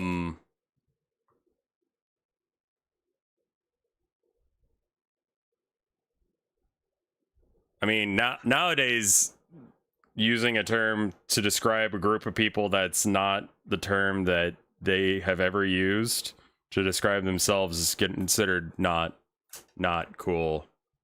It is still a slur. All right. Anyway, so here's my notes aren't very good, but got like that cool S thing. And then I wrote down I got like the Slayer logo, and then like I saw Herman out in the hall and he was all stanced up like a boy, so I drew a picture of him.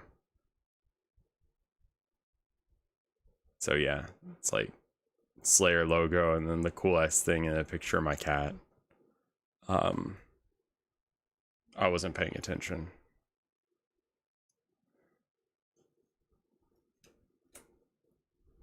This is so very fucking close to how I actually took notes when I was in school. Like, unironically, I have like pieces of homework that I saved because like in the margins of like the like stuff, I would just be sketching instead of doing work. Did you do the single anime eye too? No, I draw like a real ass eye. But yeah, no, I brought like an entire like set of watercolors to class once. And I set it up like, and I was asking questions and everything. It was like a lecture class, so like who gives a shit? But I got my watercolors and a little cup set up, and then, you know, just like painting along and stuff. I had to make fucking money, man. That class was not gonna make me any fucking money. But if I did some like commission paintings and shit, maybe I could make some money.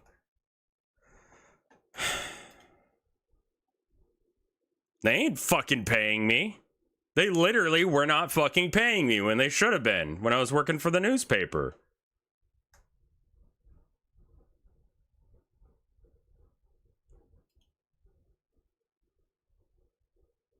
I've seen this one with Joel Haver. Angry Scottish man versus sheep. Sure, okay.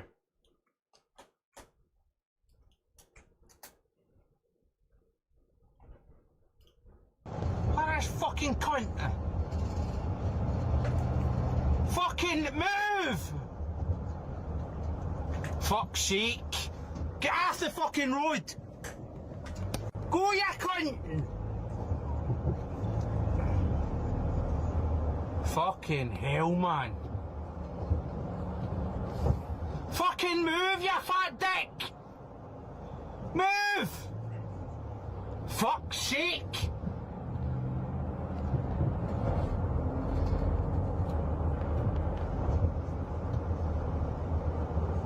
Fucking hell.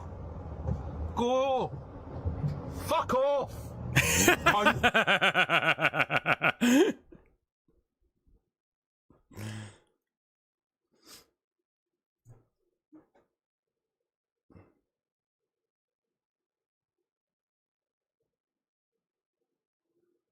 Steam Tams, but every frame is sorted from quietest to loudest. Oh, that sounds great. Hold on.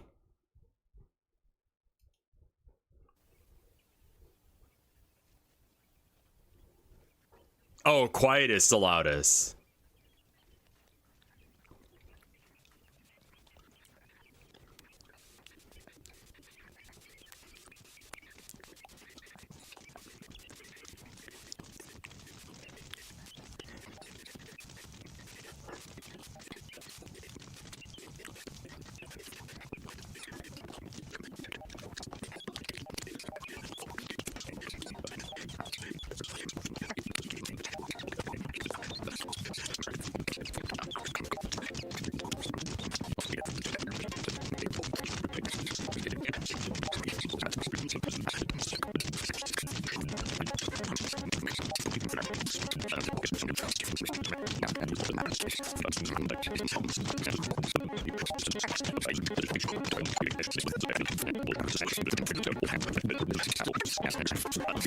How would you even measure this? By frame?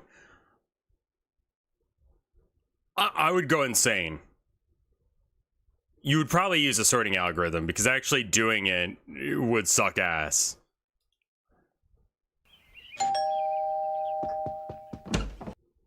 Well, Seymour, I made it, despite your directions. Ah, Superintendent Chalmers, welcome. I hope you're prepared for an unforgettable luncheon. Yeah. Can you see my video? I don't see it in the Discord. In that, yeah.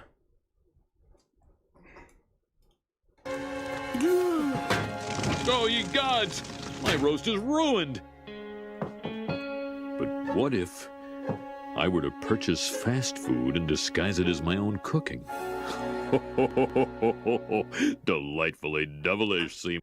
19 small edits to make it feel off. More.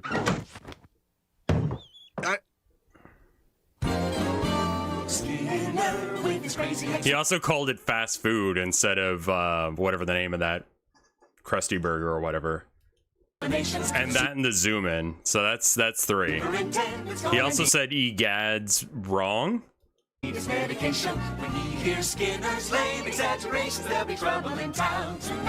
Seymour! Superintendent, I was just stretching my calves on the windowsill. Isometric exercise. Care to join me?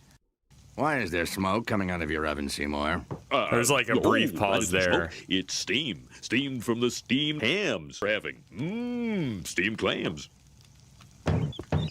Steamed clam? Right. That's the whole bit. Superintendent, I hope you're ready for mouth-watering Yeah, everyone's got a bit of a weird drop shadow. Like, that one keeps happening.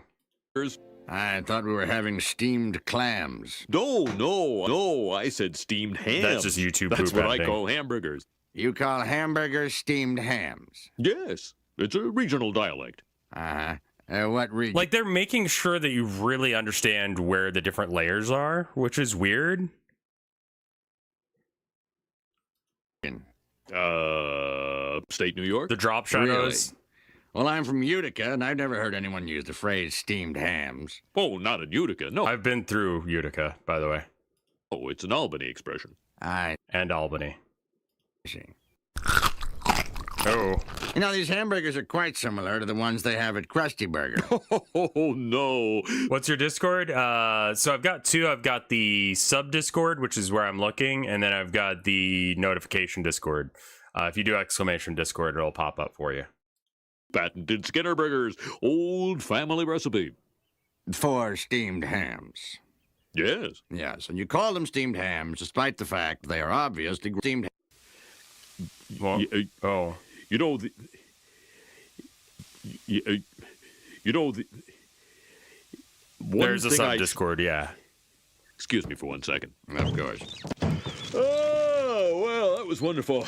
Good time was had by all. I'm pooped. We didn't see the fire scene at all. Yes, I should be. Good Lord, what is happening in there? Aurora Borealis? Aurora Borealis. At this time of year, at this time of day, in this part of the country, localized entirely within your kitchen. Yes. May I see it? Yes. Seymour! The house is on fire! You can see a little bit of light, and he said yes. Well, Seymour, you are an odd fellow, but I must say, you steam a good clams. Help! All right.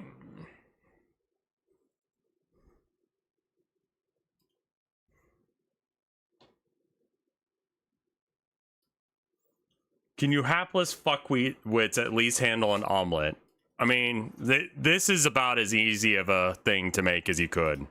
Today's recipe couldn't get any easier. Omelets. Thank Can you, you hapless Onion. fuckwits at least handle that? First, you crack 2 eggs into a bowl. You thick morons at least know where you keep your bowls, right? And if you just put the hard shells in the bowl too, which I'm assuming a lot of you shit for brains just did, now would be a good time to pour it all out and start over. Honestly, half the fucking recipe is just waiting till the eggs are done. And if you don't know when they're done, grab a spatula. Not like this, but like this. And see if the eggs are solid, which means they're done, or liquidy, which means you either forgot to turn on the fucking stove, or you believe eggs can be cooked in 2 goddamn seconds. I'll just assume I need to say this now. Don't eat your eggs raw. And if you have raw eggs in your mouth right now, spit them out, dumbass. Now, if you want to challenge your pea brain, and I'm not saying you should, but if you do, you can add more shit to the omelet. Literally anything. Think you idiots can manage that? There's no way yours looks like this. Great, you made an omelet. Congratulations. Now what? Do you miserable morons need me to tell you how to eat it too? Put it on this. It's called a plate. Now get some of the omelet on your fork, which you hold in your hand, and do your best to get the fork to your mouth, which was probably already open and drooling. Chew. Jesus fucking Christ. Why the fuck did she hold it like that? Hold up, how do you guys hold a...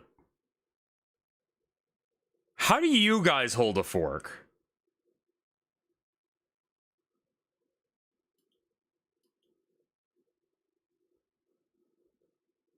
She holds it like... She was holding it like this?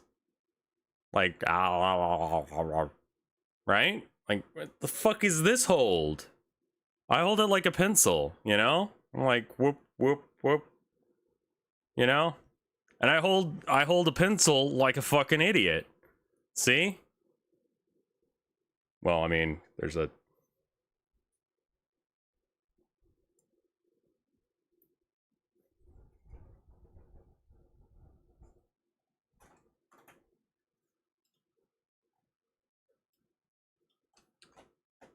Enclave Hellfire Trooper.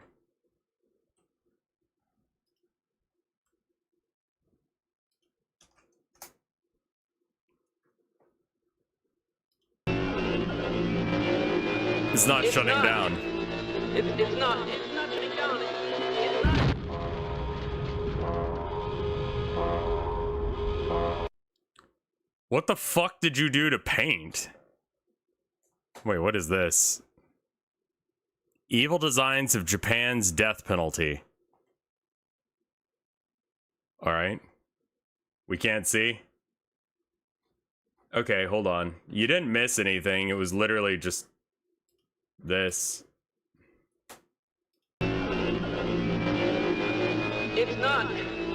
It's not shutting down. It's not.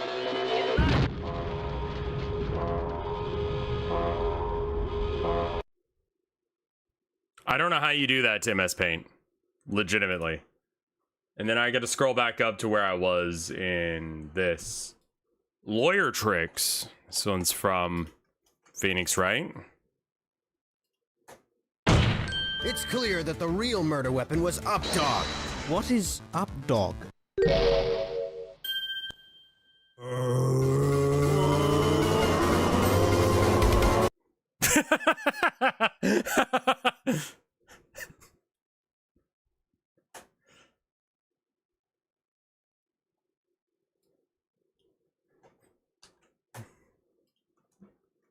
Oh, is this Death Note, but you can't hear the end? Okay, yeah, I did want to watch this. You're one the under other no day. obligation to do this, but would you mind submitting yourself to a test of your deductive reasoning skills?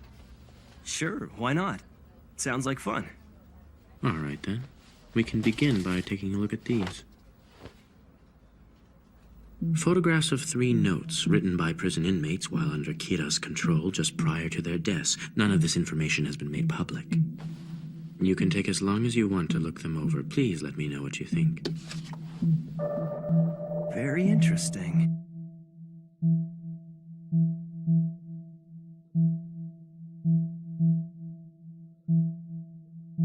I haven't seen Death Note, so I don't know what's happening in this scene.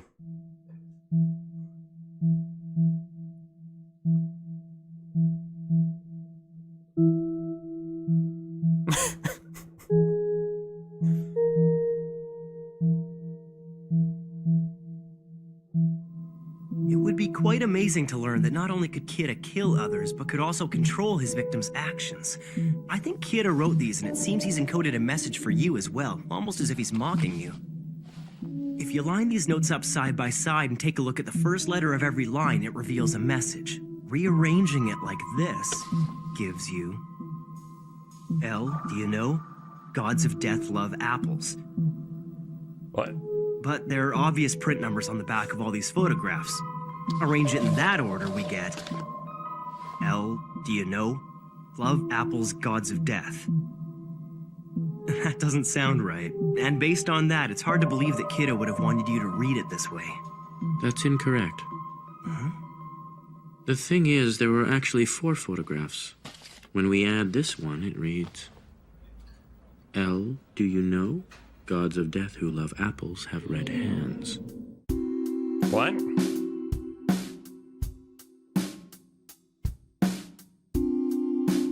But seeing as I only had 3 photographs to work with, my deduction was perfect. No, it wasn't. The truth is, there were 4 of them. If you'd figured that out, it would have been perfect. Even though you knew the message was incomplete. What the fuck? Bro, what is your damage? You decided that there were only 3 notes. You never even considered that there might be a 4th. What do you make of that?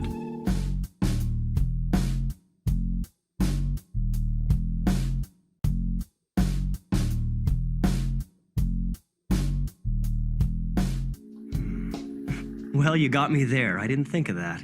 In any case, the likelihood this message will lead you to Kira is not very great. Besides, we all know gods of death don't exist. If you were me, faced with someone who might be Kira, how would you go about establishing this person's innocence or guilt? You need to be absolutely sure. I would probably try to get him to say something that was never made public in any way. Something that only Kira could know. Like the 4 message thing. I see. The mangaka for Death Note is low-key misogynistic, so the 2 men in Death Note are extremely gay. Well, this video says that he's not gay. Like, literally right there.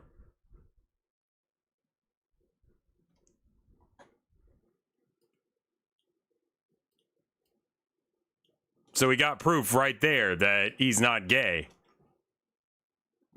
Make a at least 2-minute, 30-second video. All right, fine. We'll watch this one. Regarding the Kira case, I think I made a breakthrough. Impossible.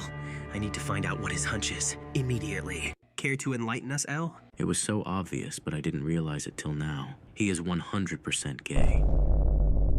And what made you conclude that? Well, he clearly hates straight people. I don't understand. I know.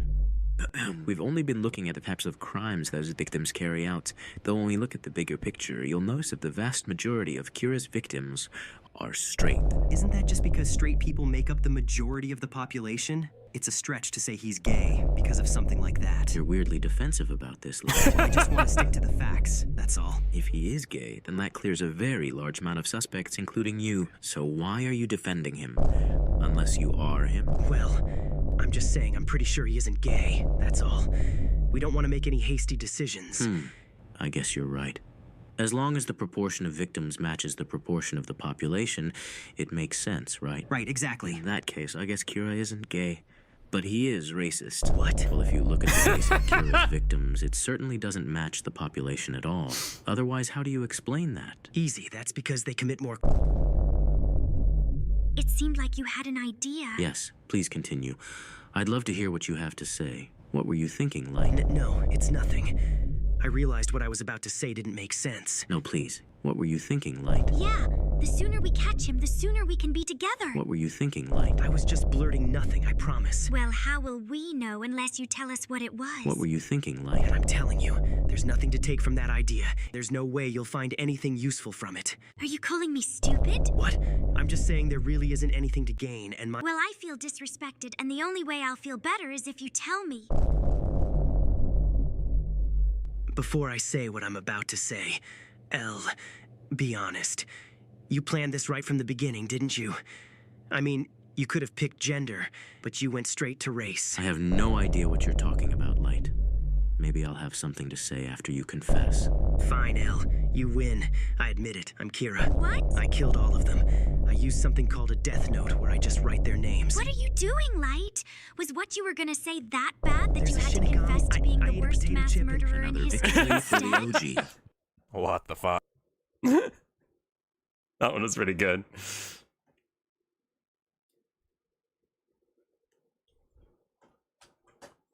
You're so sad? It's okay. He's fictional. It doesn't matter if he's gay or not. You can still pretend he's gay. We'll now begin the push-up section. Ready? Begin. Down, up, 1, down, up, 2, down, up, 3.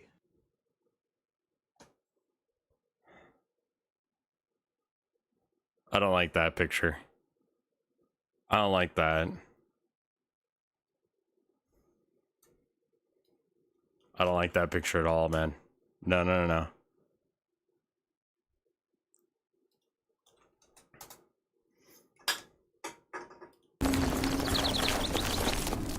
Speak. What seems to be the problem? You good? If you've got to travel, by the 9 divines, stay on the roads. The wilderness just isn't safe anymore. Move along.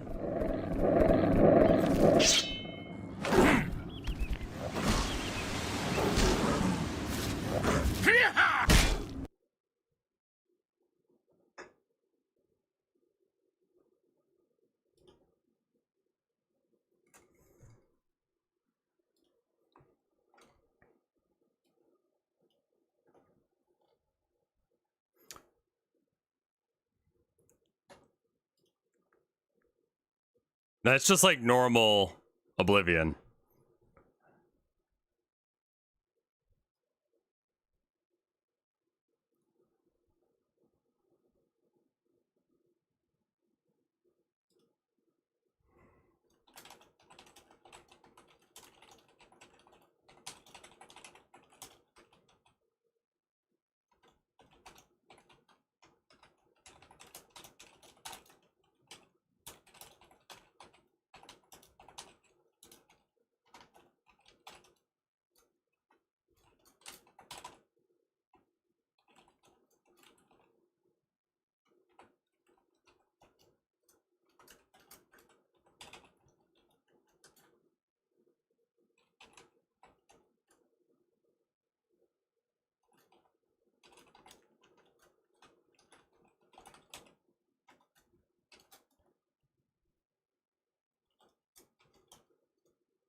Well, I think it's like, I don't think they mean open source. I think they mean like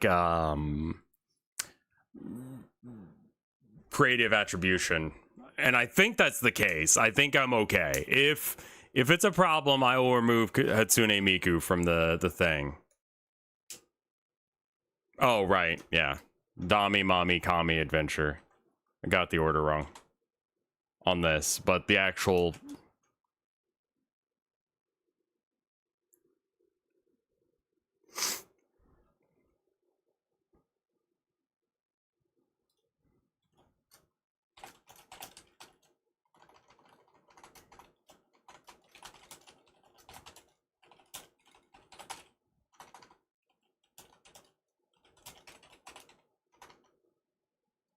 ducks in a row for releasing my first game.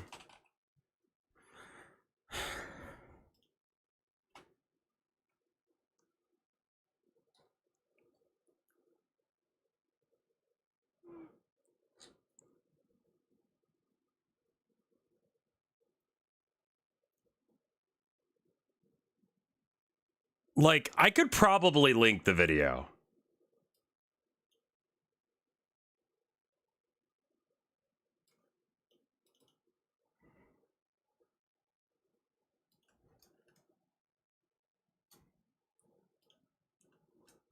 Trailer.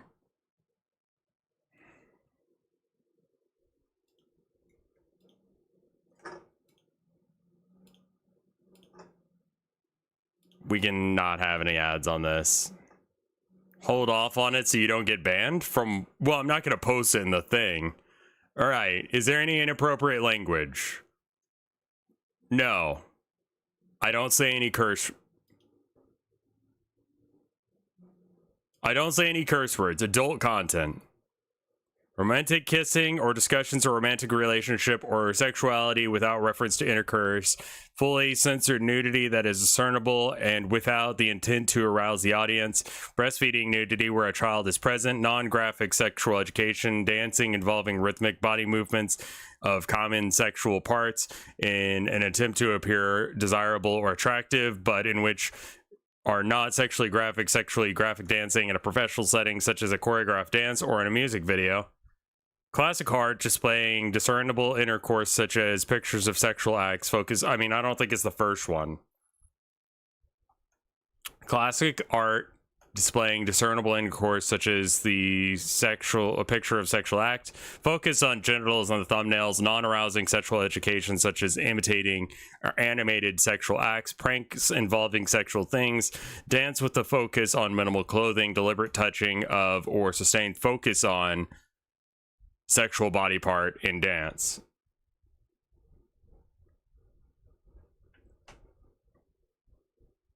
Yeah, so this is every time you upload a video to YouTube, you have to go through this ad suitability thing. And basically it's like if you say you don't have any of this, you actually gets to have like full ads on your video. If you say the level 1 of whatever it is, you get to have some. If you say level 2, you probably get demonetized. If you say level 3, you're definitely demonetized. So I'd like to not say 3, regardless of whatever the answer is. And like minimally covered sexual body parts or full nudity. I don't know about that. Discussion of sexual topics such as fetishes, tips, sexual or expenses, a video thumbnail with sexual content including text or links, sexually arousing scenes or gestures, appearance of sex toys or devices, contents related to the sex industry and their works, animal sexual featuring genitals or mating scenes. What? Mimicking or simulating sexual movements or acts in dance. Erotic dance is explicitly intended to arouse an audience.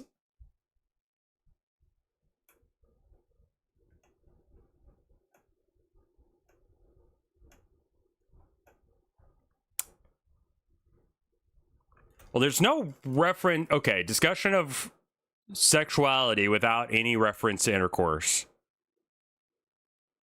I think that is this one.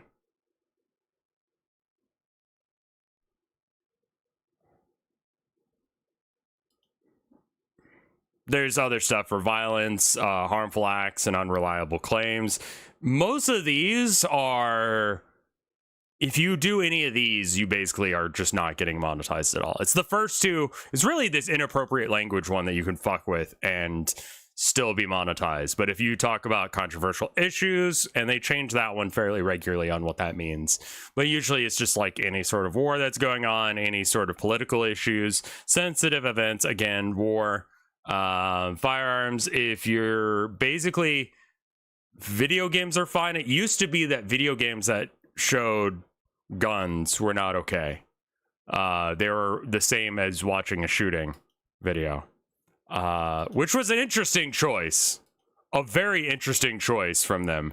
I don't actually think that we want to have anything linked here at the end. So basically no guns, yeah.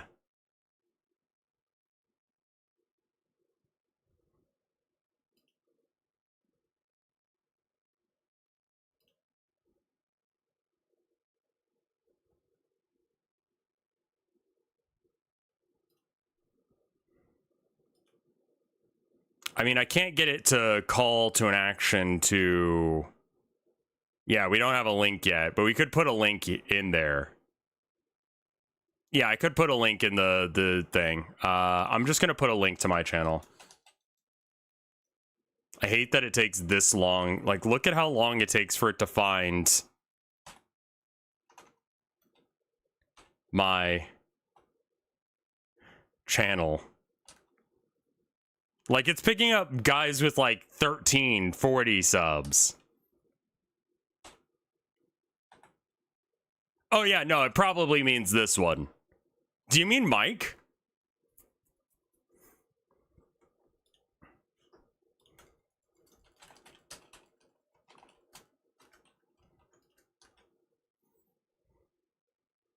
That's like every chatter. Like, they pop in here and they go, oh, wait, you're not Mike.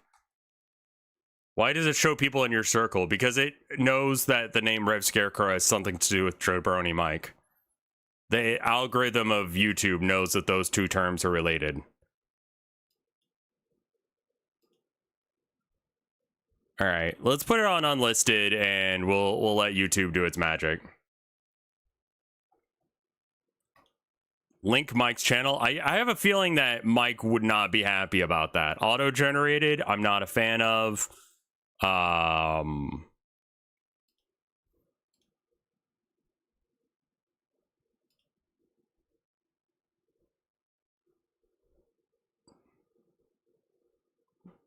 mean, honestly, yeah, just that.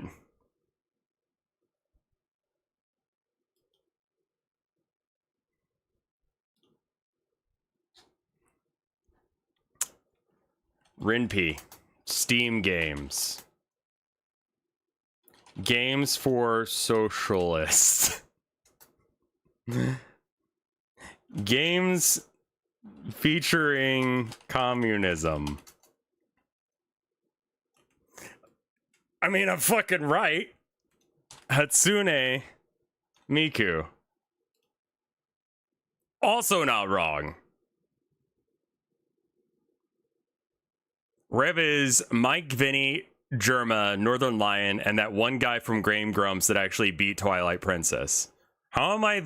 Who is that?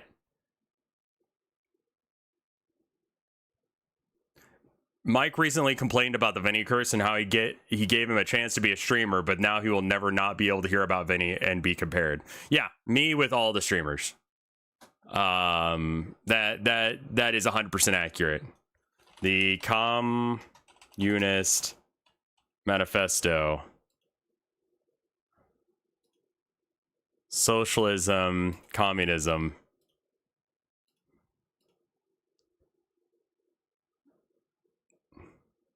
Ben Shapiro debate, no. Karl Marx.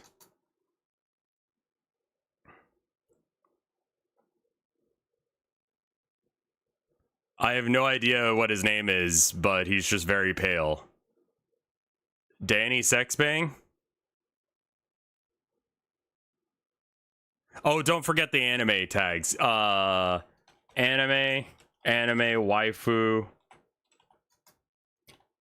anime moms.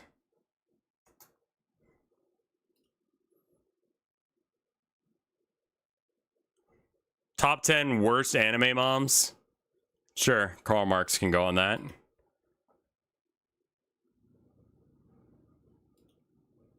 Yeah, I'm not going to put hentai as a tag. I'm not going to tag it as MILF.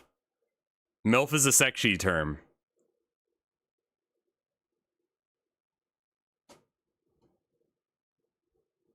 This is going to upset a bunch of tanky nerds obsessed with degenerate culture. I mean, it's going to be funny because everyone's going to hate this and love this at the same time. And everyone will be like, what the fuck is this guy's damage? Just tag the 2024 election to get demonetized too, yeah.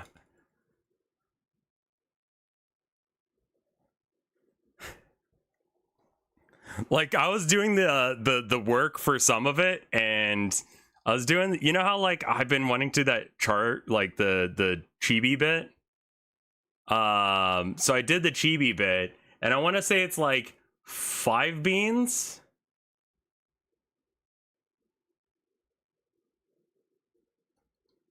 Or is it 4 beans? It was like the 4th point on Marx's list of shit that we should do for realsies, guys, was the confiscation of all property of immigrants. And I'm like, bruh. What?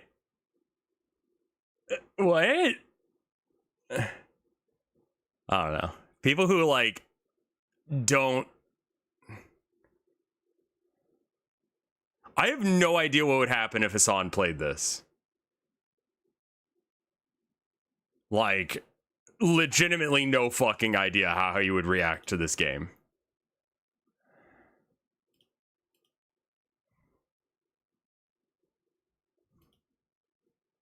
I will be emailing it to him. Like 100%. Because are you kidding me?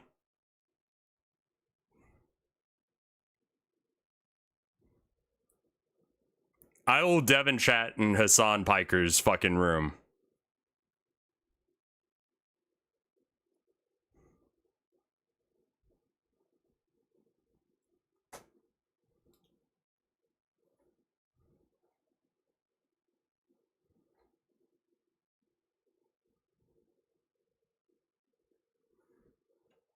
OP, I need this game. Okay, so the Miku community is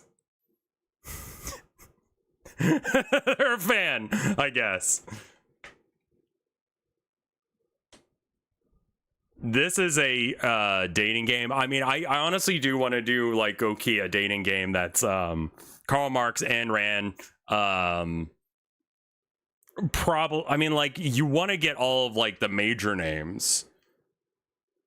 Like, I would want to throw in some, you know, Emma Goldman. I think Emma Goldman would probably be better than Kropotkin for this, because I think Emma Goldman is a more interesting character, like as a person. Trotsky? Sure, we can throw Trotsky in.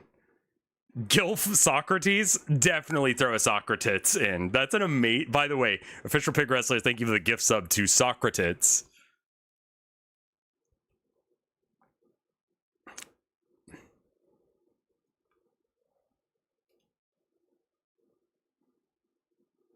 I just posted some Miku license information and a PDF for the Miku voice trial in your Discord. Can Nietzsche show up as an incel? Sure. Che Guevara and Maria Antoinette. Well, I do think that Socrates should be there. And, God, who's the guy who, like, would shit in public?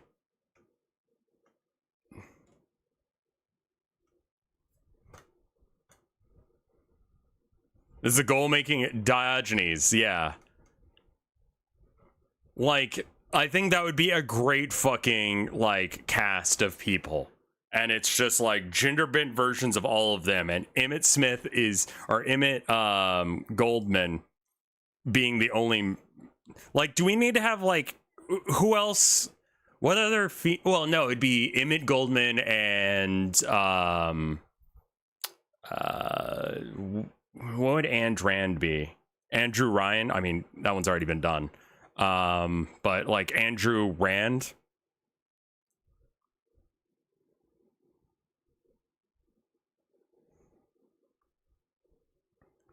And then, yeah, probably Sterner. And Sterner and Rand, like, if you try and go for Sterner, and Rand is like trying to get in the way and get involved in that. And if you say that you love Sterner, she laughs at you and says that you're a loser and love is a spook. And then she walks away.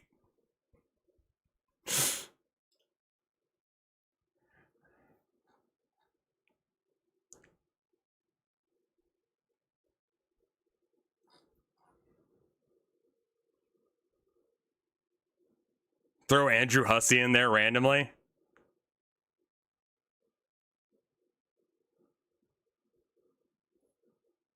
Yeah.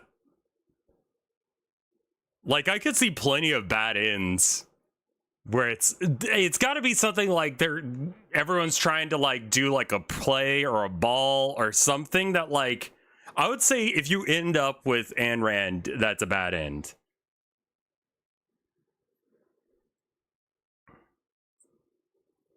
Like, this is why I don't worry about getting downvoted on Reddit, because, like, every now and then I'll just post some shit like this. The Kafka Roach Girl was a great idea. I love the idea of the Kafka Roach Girl. Like, we're definitely doing that.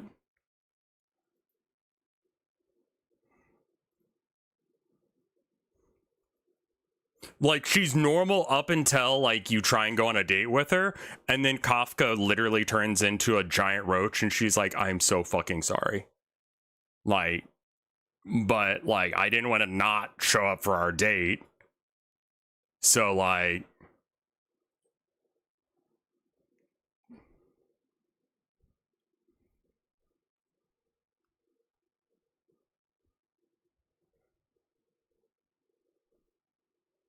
Kafka, Rand, trying to think of who else.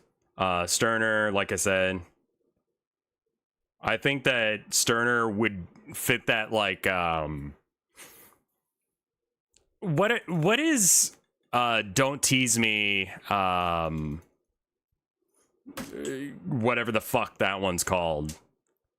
Like, what is her, like, she's tsundere, but she's like a bully as well.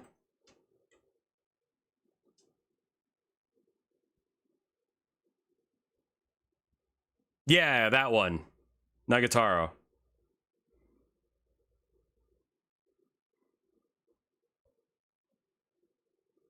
Yeah, I want Sterner to be like Nagatoro. Like a total fucking brat.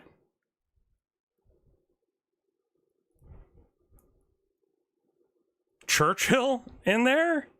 I don't know Churchill's political philosophy. We can really say that he has, I mean, Sun Tzu? I mean, obviously Karl Marx.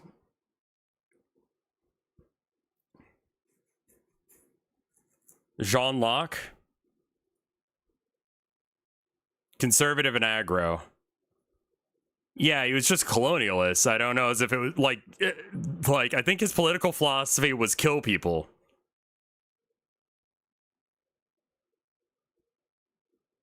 Socrates.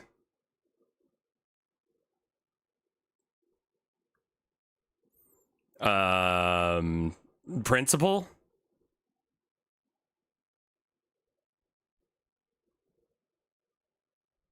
George Orwell, maybe. John Brown. I don't know if we could have John Brown and Ayn Rand in the same room. Like, I think that ends with it being a shooting. Like, and I don't want to add a school shooting to my game. Imagine the drama. Who's the tomboy? Like, that's why I'm thinking Sterner. Sterner would be like, he wouldn't say anything in the debates, but then when he was talked to, he was a little shit. So I kind of want him to, like, be that kind of brat. We're supposed to be doing You Laugh, You Lose. We're just doing community sharing hours, but yeah, we'll come back to this in a minute.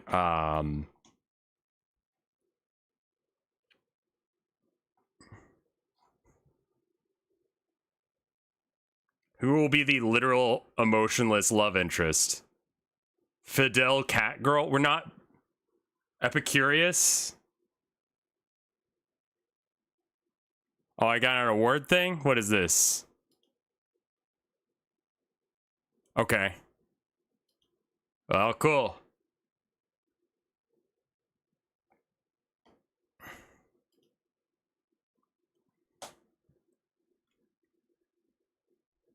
Ted Kaczynski?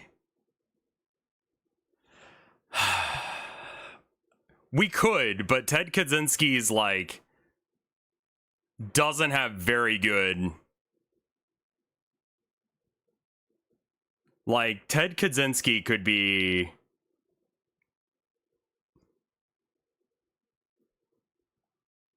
I don't know who gave me gold. I think Ted Kaczynski would be a lot. How do you spell his last name? I'm gonna put him in it because it would be funny as shit. You could be that manic girl. Kind of like a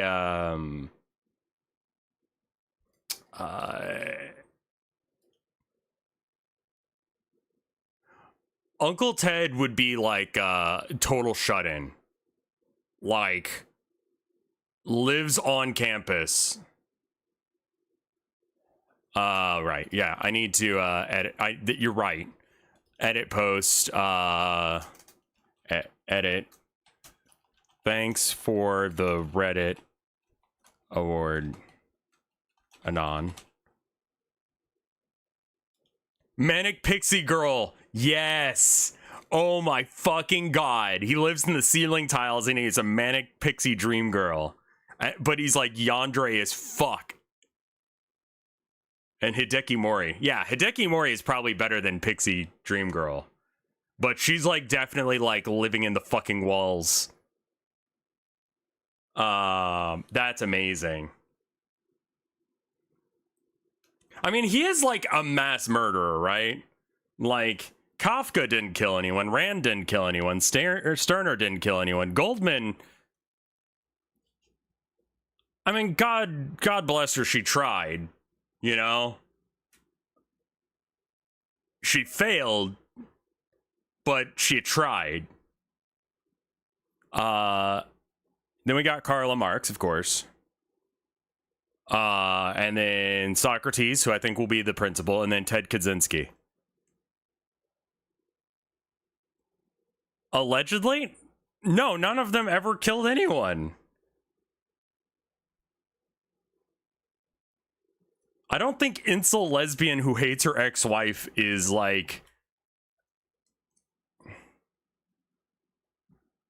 I don't know who the super outgoing girl should be. Like, we definitely need, like, a upbeat like, kind of like, yeah, everybody, let's fucking go! Who did Ted Kaczynski kill?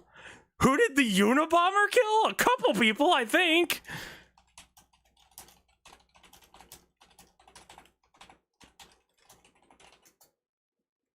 Three people, and injured 23 other people.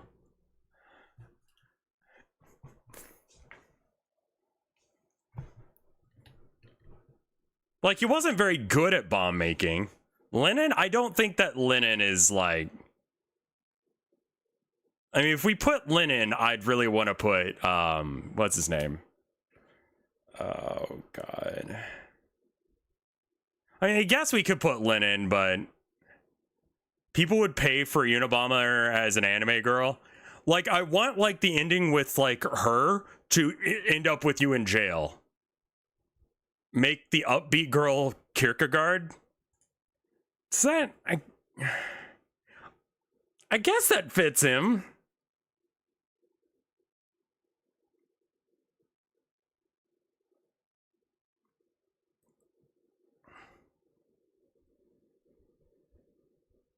John Locke would be popular for the oh, yeah. John Locke would be good.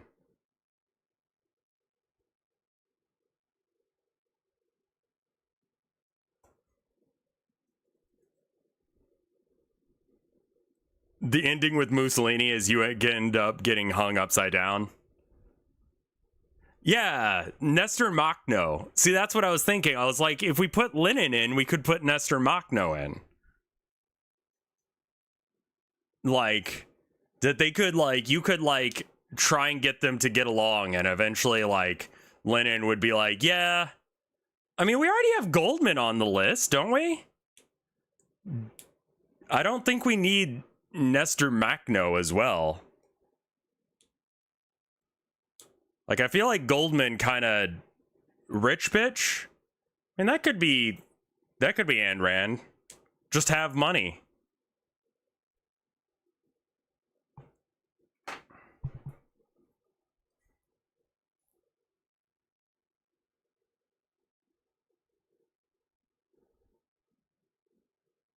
Margaret Thatcher?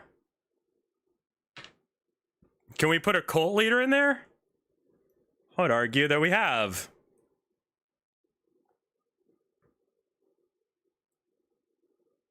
I think it would be really funny if Ayn Rand like had OCs that she draws for herself, and they're all like railroad people, and she really thinks that it's like amazing art. Like she's an artist, but she's shit at art. This is just Fate Stay Night of communism. I mean, yeah, basically, but you know, whatever. Oh yeah, no, they're gonna change names, you know.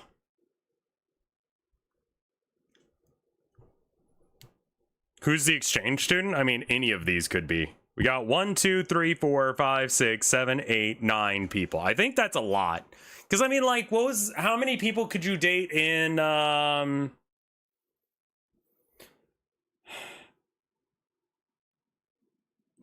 Mandela?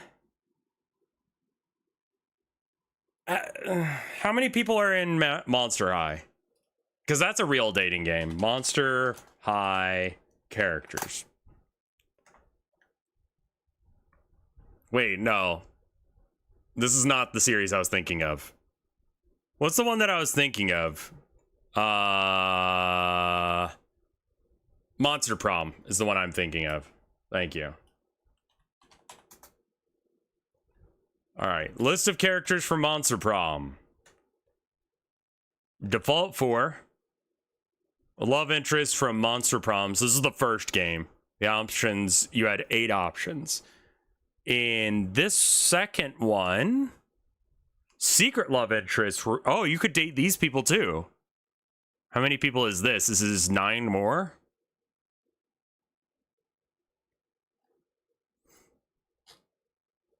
So that's 8 basic characters, then 9 secret characters, and then there's 4 in the DLC.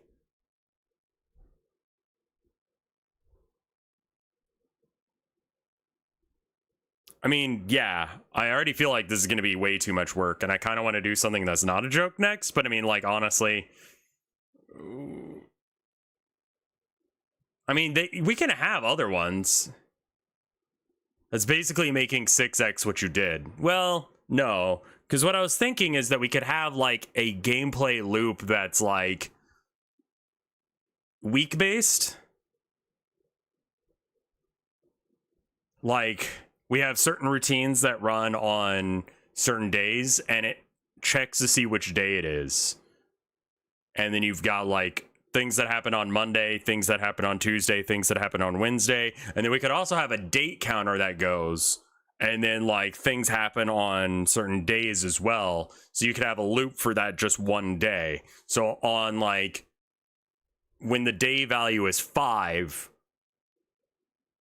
and the time is noon, if you are at, you know, lunchroom, then yeah, that's the flash game dating loop. That's what I'm thinking. Is doing that. Not that I have an excessive amount of knowledge about flash dating games or how they're played or how they're mostly just porn. Anyway, I'm gonna go get another Coke. I'll be right back. Anyone want anything? I'll be right back. 2 minutes. We'll come back and we'll do some more stuff.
All right, I'm back.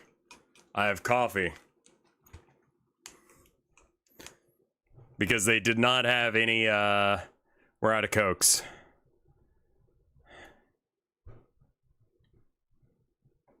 A Fanta? Dude, Fanta is not relevant. Fanta is not a relevant, like...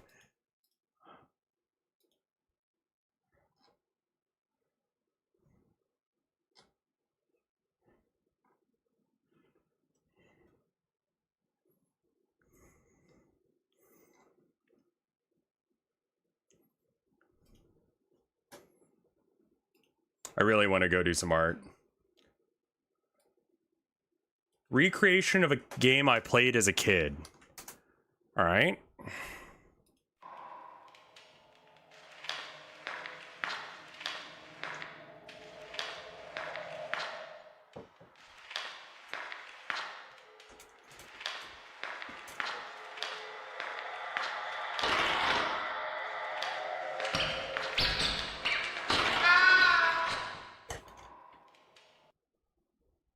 Oh, man.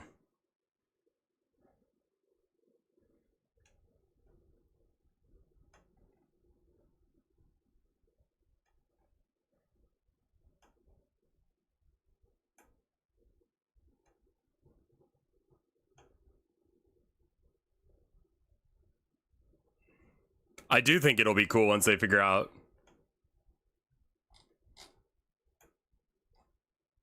I'm not going to put Jordan Peterson in because I don't think that Jordan Peterson is a relevant philosopher.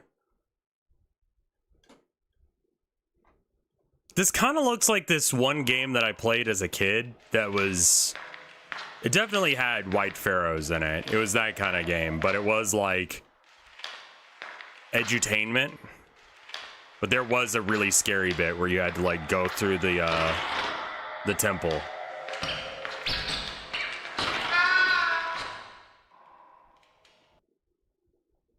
I don't think it was 3D like this.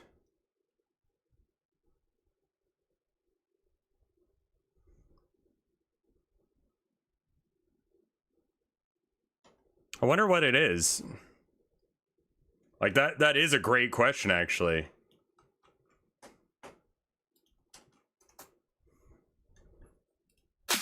There's a receptionist sitting behind the desk. There's a receptionist with huge breasts sitting behind the desk. A receptionist with huge breasts is sitting. The big titty receptionist. Big titty. Titty. There are big titties sitting behind the desk. Are you malfunctioning? Oh wait, is that the second game?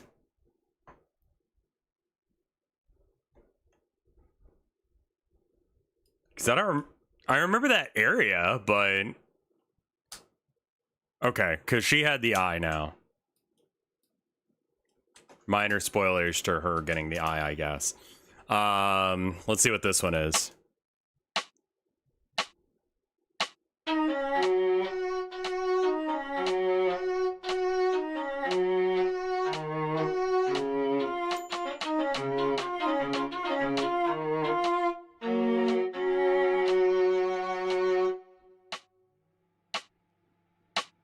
Helping.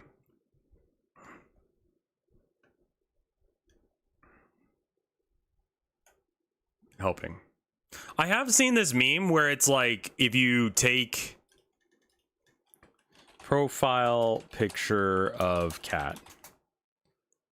I mean, not that kind of profile picture. I mean, like, you know, coming from the side. All right. Save image, just on my desktop, if you will. I've heard that this works. I want to see if this works real quick.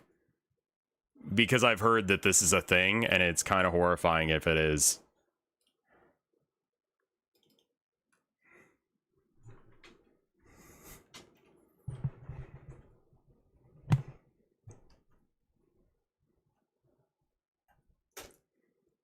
Yeah, the anime face thing.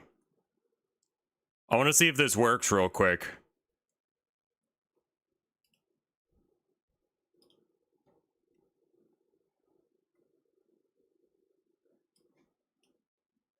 All right. So the idea is that anime characters have the exact same facial feature setup as cats. So let's just try it. So you circle the eye, and then you're supposed to like really go with like the face on how it's structured. I've got stabilization all the way up.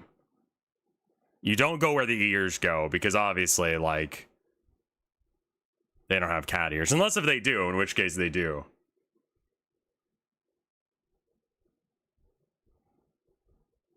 Now, you probably do want to drag it in earlier, but I'm going to go ahead and actually just do it the way that, like, the cat's head is. But if we make this go invisible, I mean, I don't think it would be unrealistic to make this work. Because I think what you would do from here is you would probably just round out this head quite a bit. You'd probably leave some stabilization on so you didn't fuck it up like I just did. And you got some stabilization on, and then you get rid of this eye here. I think this actually kind of works, man. Like, it's kind of horrible, but you could do this as a way to, like, draw anime characters. Like,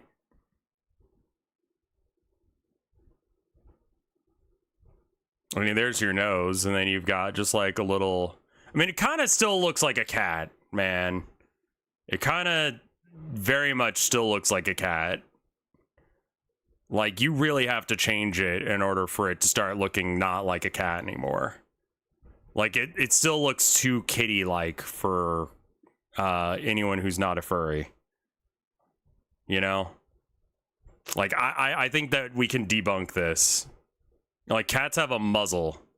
Anime girls don't really have, like, a muzzle as much. Like, you could probably trace cat faces in order to draw furries, you know? Like, that would probably work. But I still think that this looks very cat-like.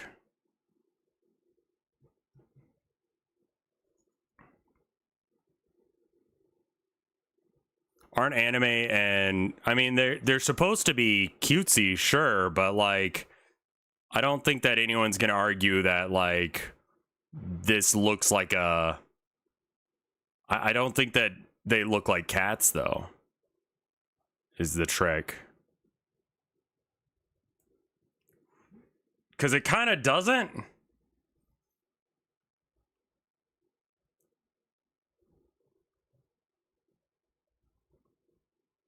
I mean, this is like definitely like too yellowed on everything here, but like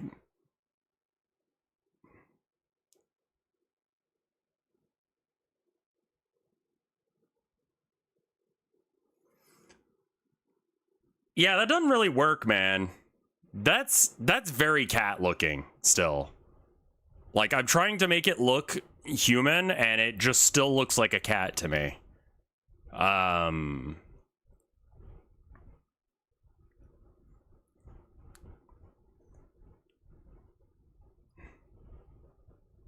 There's a guide for it. I mean, like, yeah, but like at some point, like, you've just drawn an anime girl by first tracing a cat. Like, if you do enough to it, then yeah, it'll look like anything. You could say that about any object, though.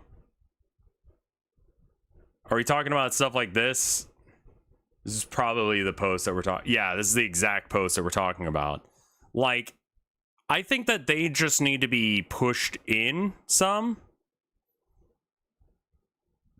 So maybe when you're drawing a cat face like this, the intention isn't to do it one-to-one, but you still do the tracing bit, right? So you still go whoop.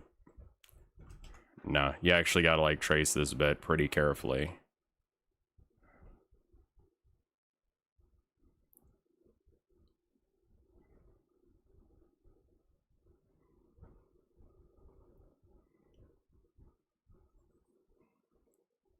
Cat chins are too short for humans. Yeah. So I think what you have to do then is that you draw it out like this, then you minimize this and you go, that doesn't look like a human at all. So you select all and then you squimsh. You squimsh it. Side to side, you give it a little squimshy. You go free transform. Like,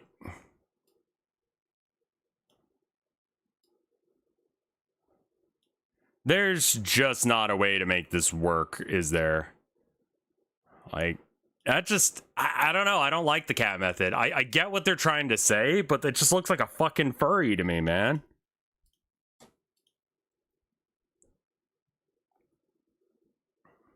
I mean, here you're just doing the...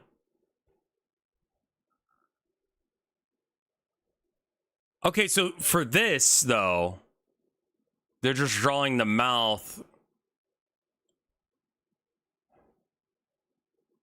Okay, so how about cat?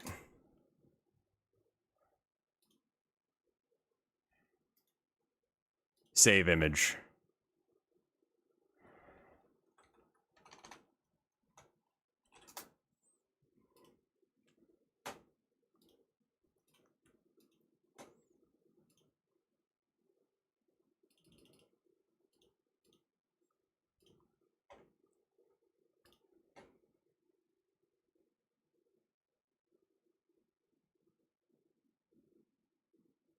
That image did not appear. Unsupported file format. Yeah, you probably didn't like that, did you? Let's look at... I mean, maybe this one won't be a stupid file type. I mean, that one looks okay. Yeah, that'll do. All right.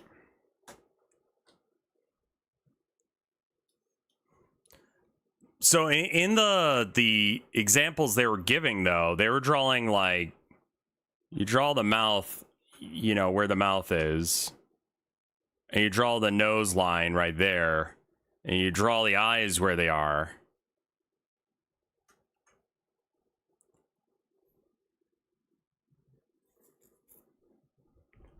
And then what were they doing with the chin there on their example? So they put the chin in wherever the line for the chin is. So it'd be like down here on this one.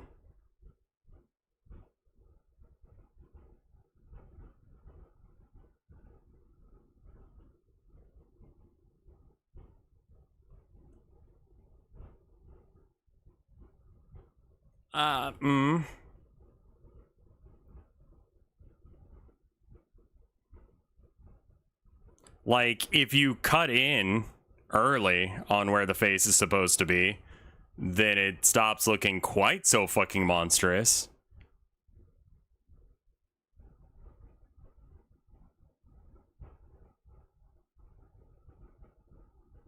I mean, this has the "have you seen this man" energy.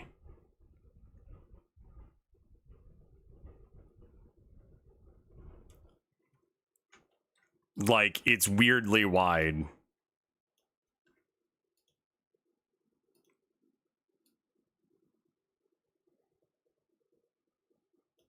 Yeah, somewhere around there is actually right. Is this working though? Because it's kind of not, man. Like, if you draw... I mean, the distance between the nose and the mouth is correct.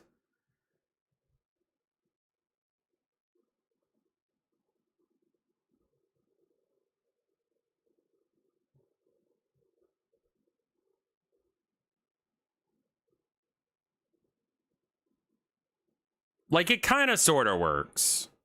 Like, I could see myself being able to complete this drawing and people not know that a cat was involved in drawing it.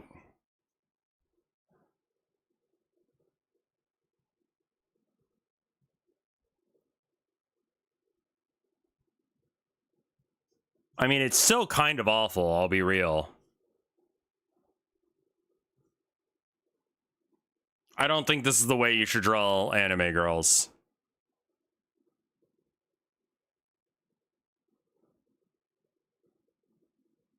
Like,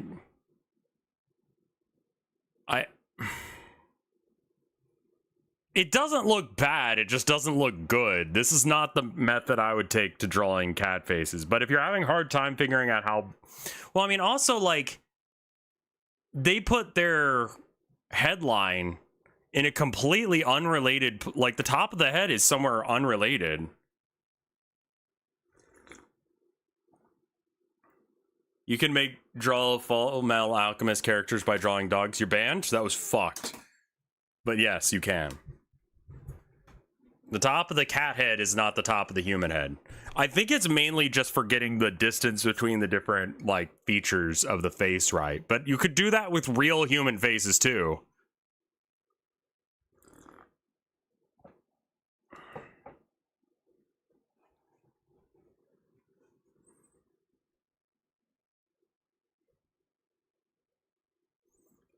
I mean, like, when the cat's face is like this, it's like too up and down. Like, you really need to, like, angle the whole thing back like a few.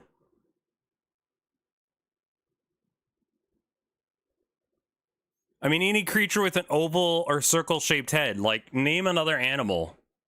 Hippo. Hippo, right? I bet you I could do this with a hippo.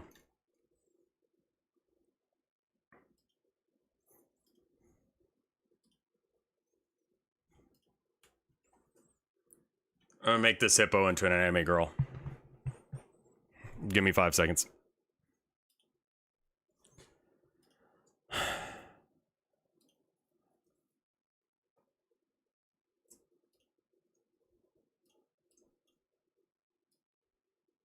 Where'd that hippo image go? There it is. All right, cool. My theory is that this works on pretty much any animal, and I think hippo is the least face-shaped like a human that I can think of. Like, this is not how you shape a human face, but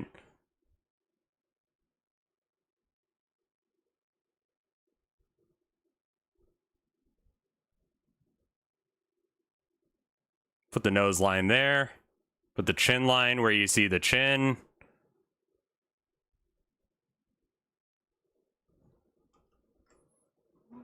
Then we come up this way and we go around and remove that, and yeah, it's not gonna work.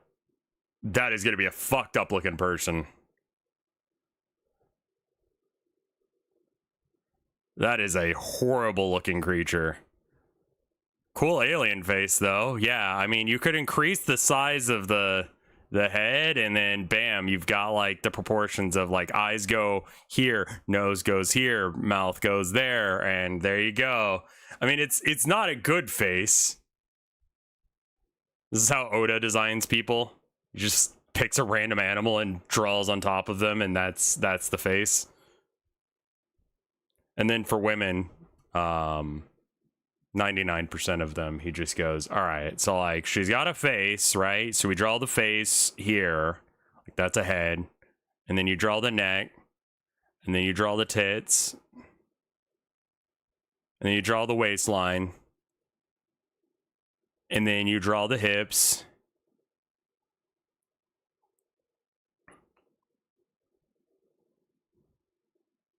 I do think that he draws the same woman every time is like a massive oversimplification of stuff.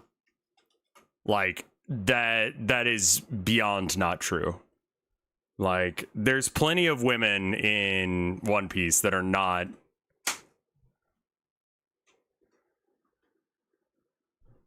He draws 2 circles on top of an X to represent the hips and waist.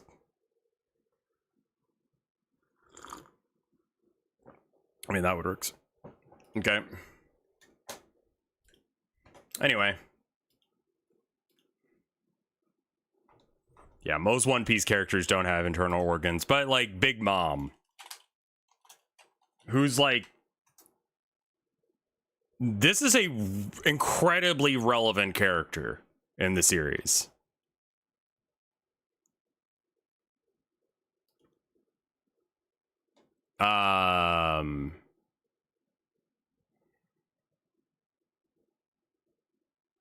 Shrimp check. Yep. Trying to think of other, who's the train conductor? Amazon Lily has plenty of variety for... I don't know if, I mean, yeah, there's definitely some body variety.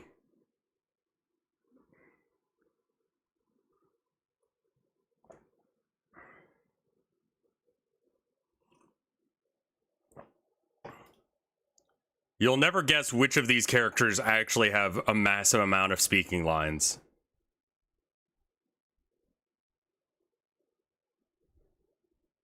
It's these two.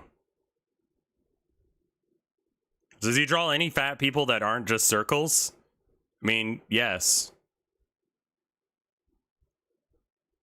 But he also doesn't ever really, like, go into, like, fat characters being good or bad. They're just fat.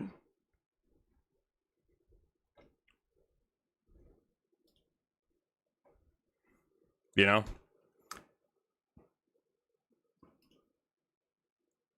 Anyway, how's this going?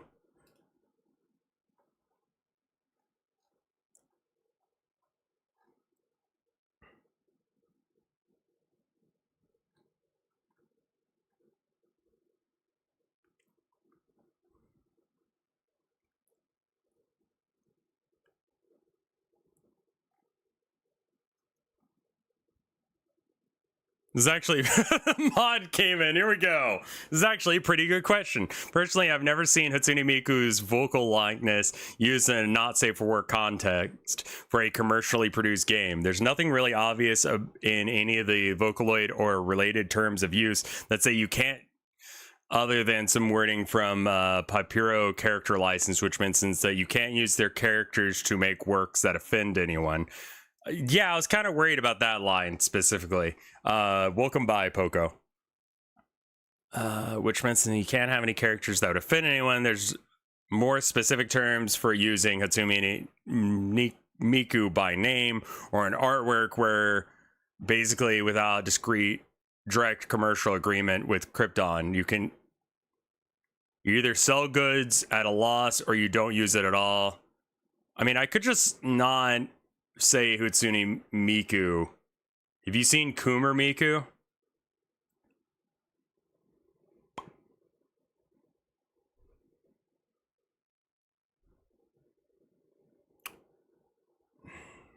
In conclusion, I would recommend against it, but if you want to test the waters, do it uncredited without mentioning Miku or using any art, which sucks.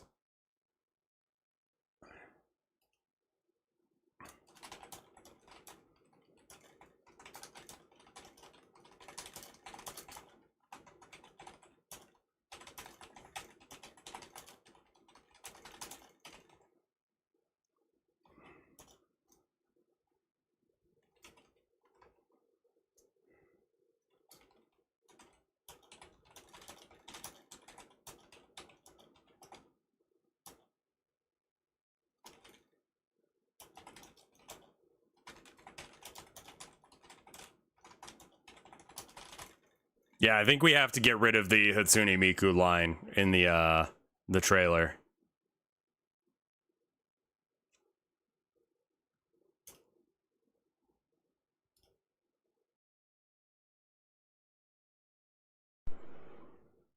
So maybe instead of it saying... Also, this, I feel like I would like it to be cut down a bit.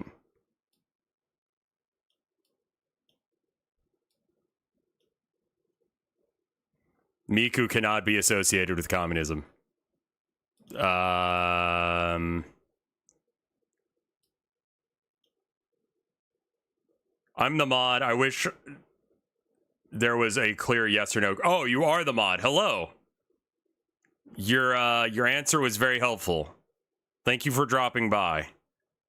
Do you want to listen to the song?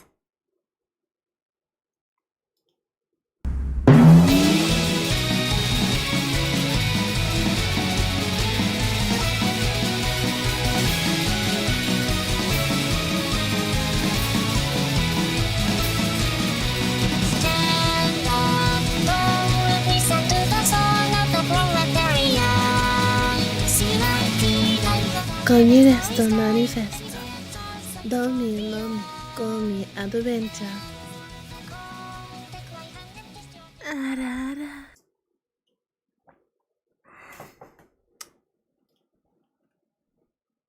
Gotta work on those audio levels. Yeah, well, yeah.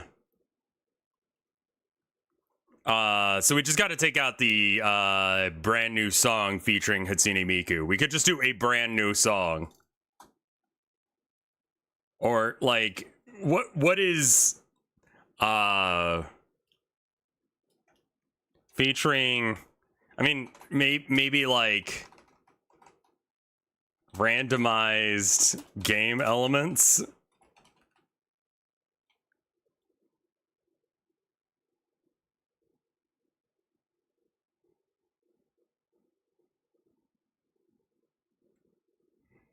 Just keep it like that, featuring a brand new song.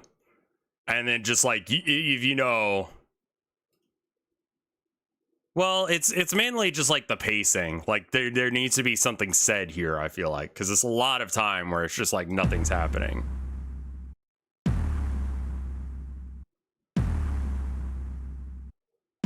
I feel like this is not a lot of time to read this as well. Also, it's kind of too big. So I'm going to shrink this down. These are things that I wouldn't have done had, like, you know.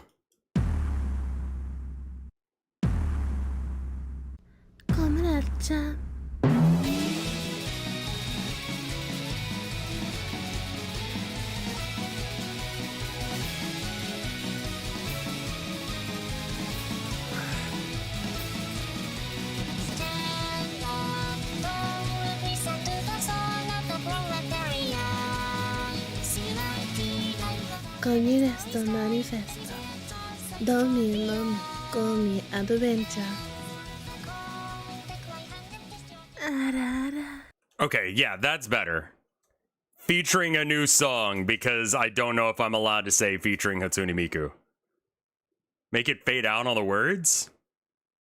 But I want people to know Hatsune Miku is in this. Like, I really wanted it to be the Communist Manifesto Dami Mami Kami Adventure featuring Hatsune Miku, because that title is fucking raw as shit.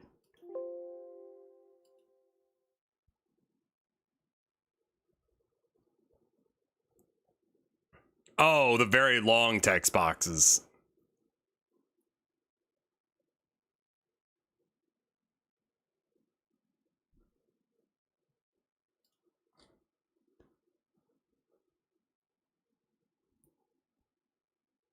I could also take out one of the and just say it is the most influential. The most influential book of all time.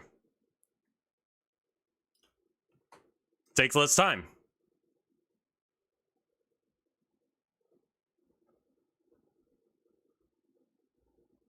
When it expands, it goes off screen. Does it now?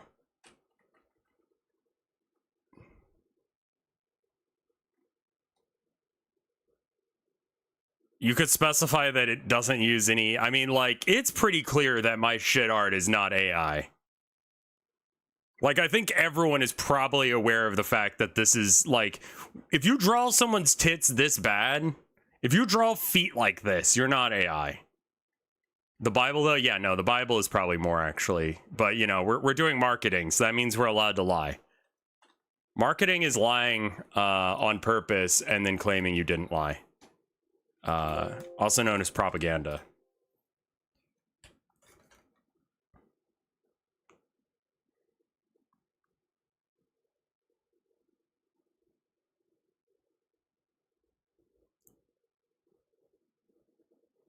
There's also, yeah, there's also hours of me streaming, me drawing these drawings, so you know that I fucking did it. Like, it's real.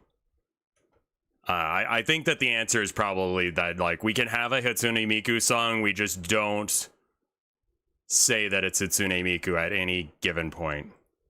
Because I don't want to damage Hatsune Miku's reputation.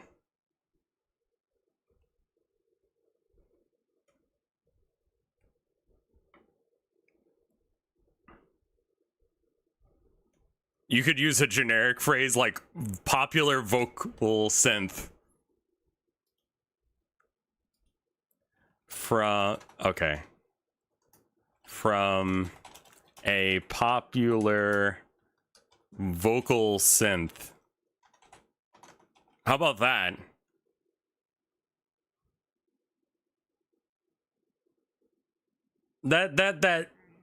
That's probably not okay as well. I think just brand new song is the way to go. There's no way they bought me on that, because that is true. You can't tell me to not use your program to make songs. Like, that's the fucking point. Right? Hatsune Mike.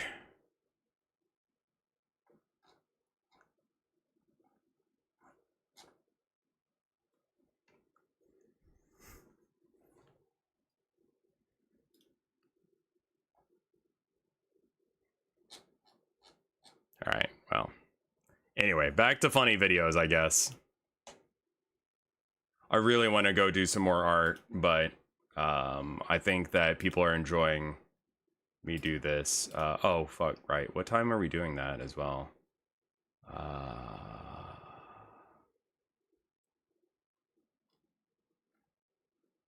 Because they're doing an event tomorrow and I want to be there for it. Schedule. I'll figure it out later.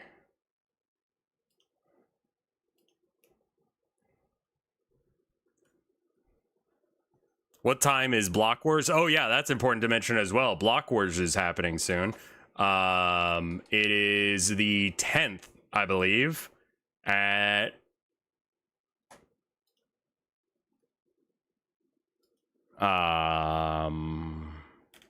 let's just look on Twitter.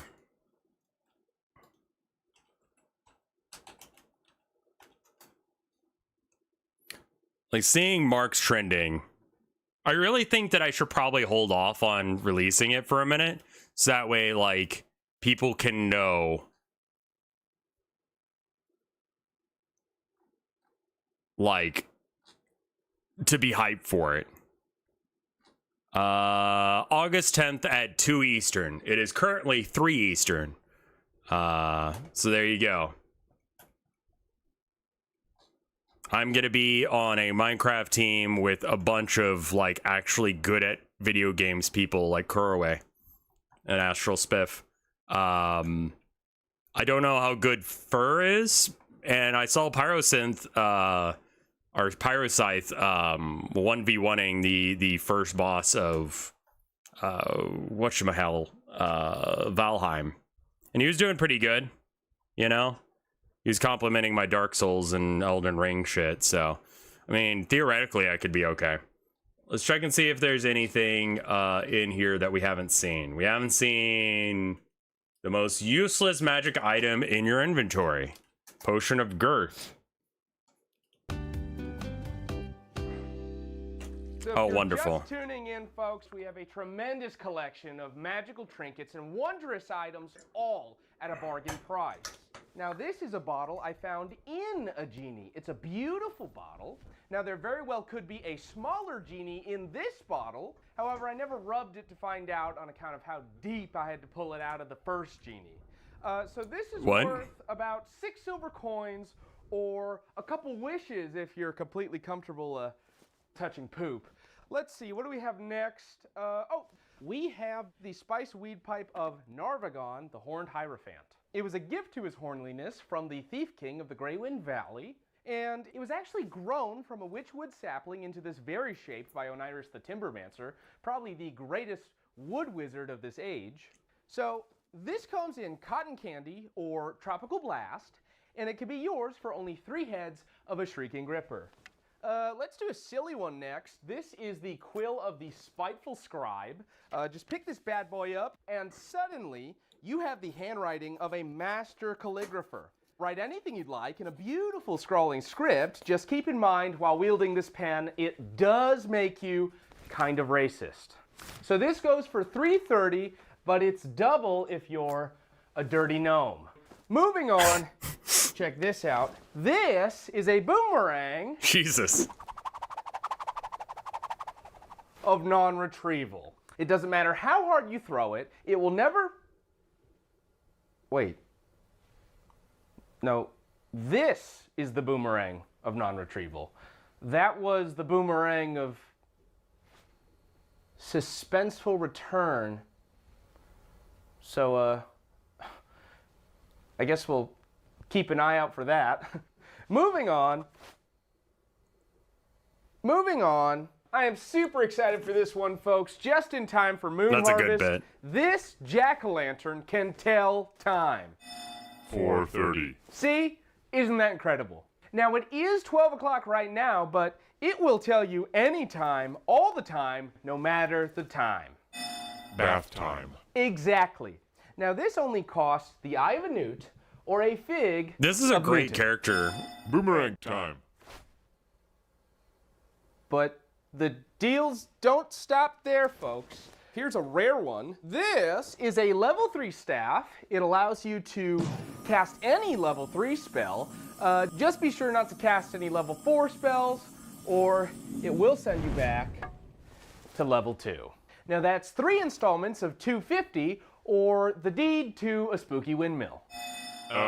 It's 8. Don't you just love that thing? Just so you know, folks, you can now find almost all these items on the web.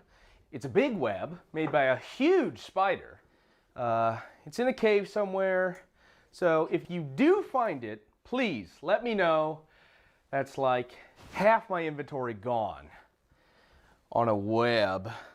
Anyway, so the next one we got is a bit of a pricey one. It's the perfect gift for any monarch. This is Bloodsong the First Sword, or Pelelongaluthnir to the elves. Forged in celestial steel from the asteroid that caused the Great Thaumacism and quenched in the heart of Ungwant the Deep Worm, this legendary blade not only exudes an aura of awe, but also deals radiant and psychic damage to the foes she fells, rending their souls asunder and banishing their spirit to the Grey Plains. So this is 80,000. Now that's a one-of-a-kind price for a one-of-a-kind sword. Those are pretty good. What, Neil? What is that? This is a scabbard of fine dining. Turns any blade it holds into... Okay. This is 45, and this is whatever a fork costs now. God damn it. Okay, this is Grubbard's Draft of Amnesia. It gives you amnesia. So how this potion works... Oh!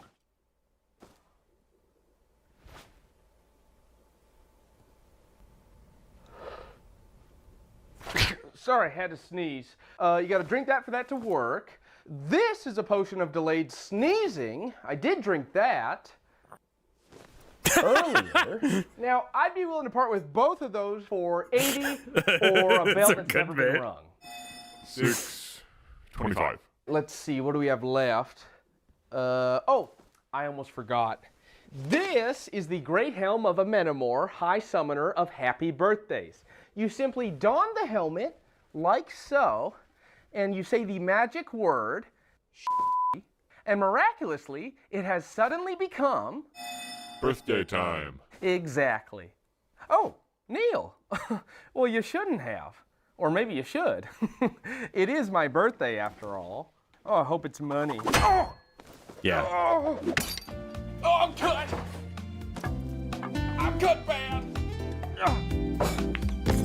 It's my birthday and I'm cut!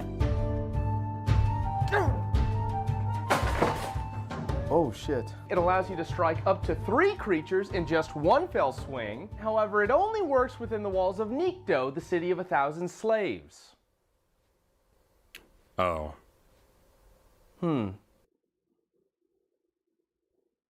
Pokémon Sleep is a game for insane people. Yo, you want to hear about a weird game? Whether you've heard of this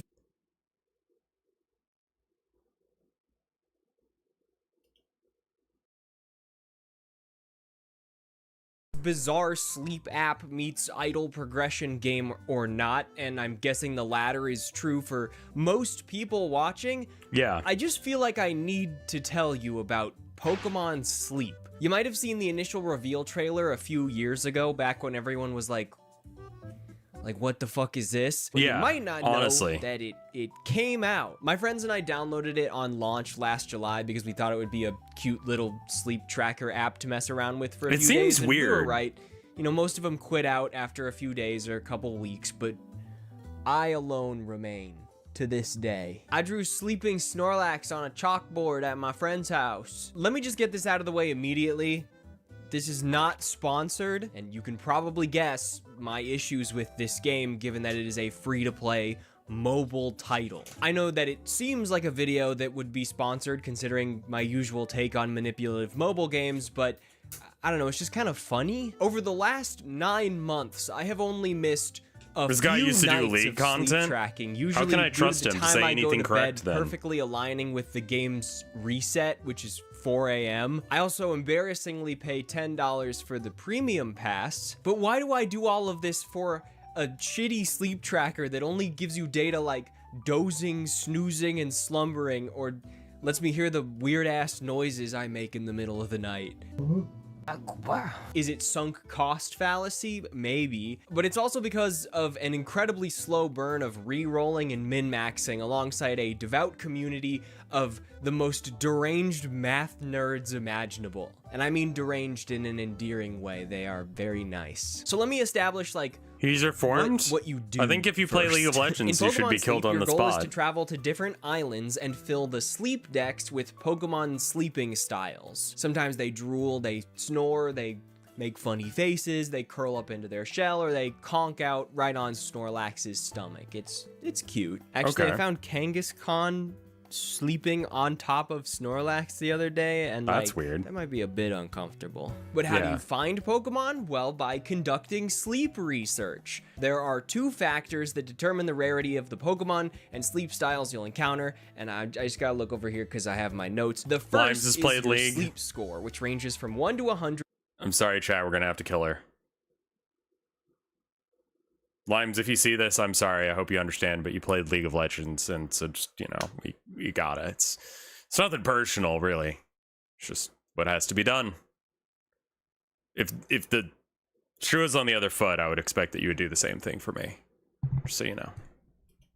Based on how long you sleep each night. This number is then used as a multiplier for Snorlax's strength, which increases over the course of a week by feeding him berries and cooked meals. To gather berries and ingredients, you build a team of 5 Pokemon, who you can befriend during research using biscuits purchased with the game's sleep point currency. Sounds simple enough, right? No. What?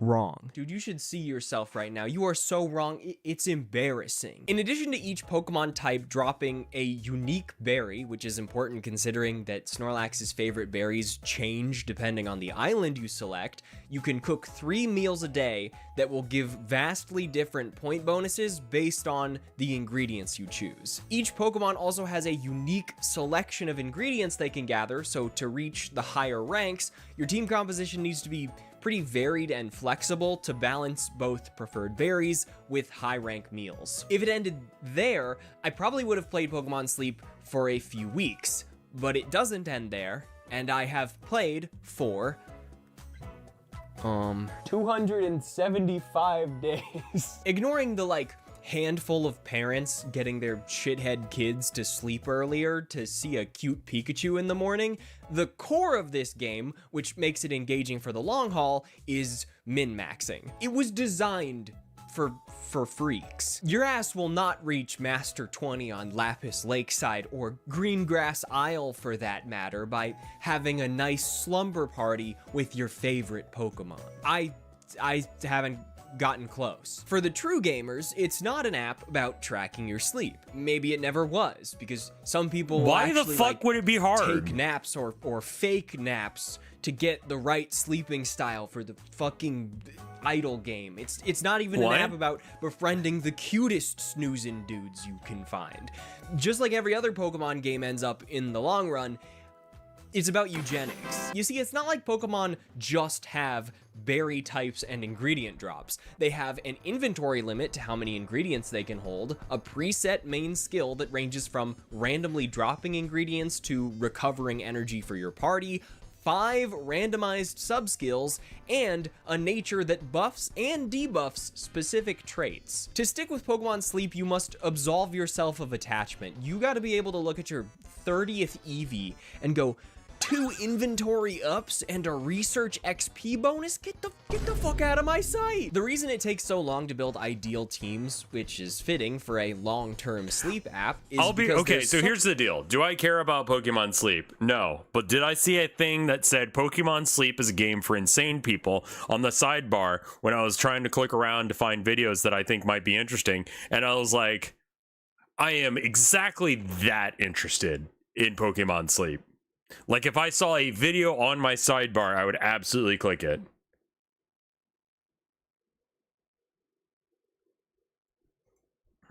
A large list of natures and sub-skills, and there's I wouldn't no look this video up. I wouldn't recommend this video to people, but I would like absolutely click this video if I saw it. That particular Pokemon isn't dedicated to collecting ingredients. Also, I love the green screen that he's got using the towel. Triggers, skill level ups, and the main skill chance up granted by some natures, but berry collectors with charge strength S don't really give a shit. Also, be careful. If the nature has something like main skill chance up, but speed of help down, you might want to reconsider, because even though one of the good stats might be buffed, they'll gather ingredients and berries 10% slower than average. Which of course means there's a detailed tier list for every nature based on what type of Pokemon you're trying to build. Naturally, the research for this game goes far beyond one tier list. I don't know what it is about Pokemon games, but they bring out the most insane math-pilled, number-obsessed spreadsheet programmers I've ever seen. Is this game that deep on a surface? I remember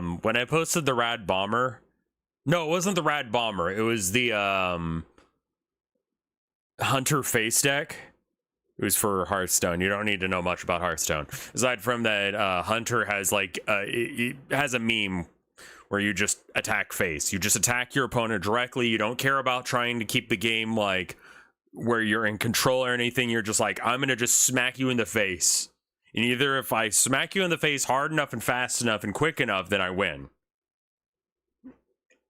So I made a deck called Face Hunter, and like I'm seeing YouTube chat.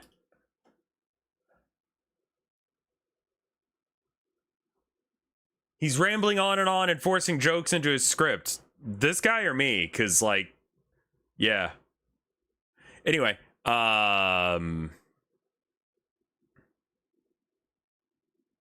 I learned from this video is to remember to block Yago to keep him off my feed. That is harsh. But yeah, no, what was I saying?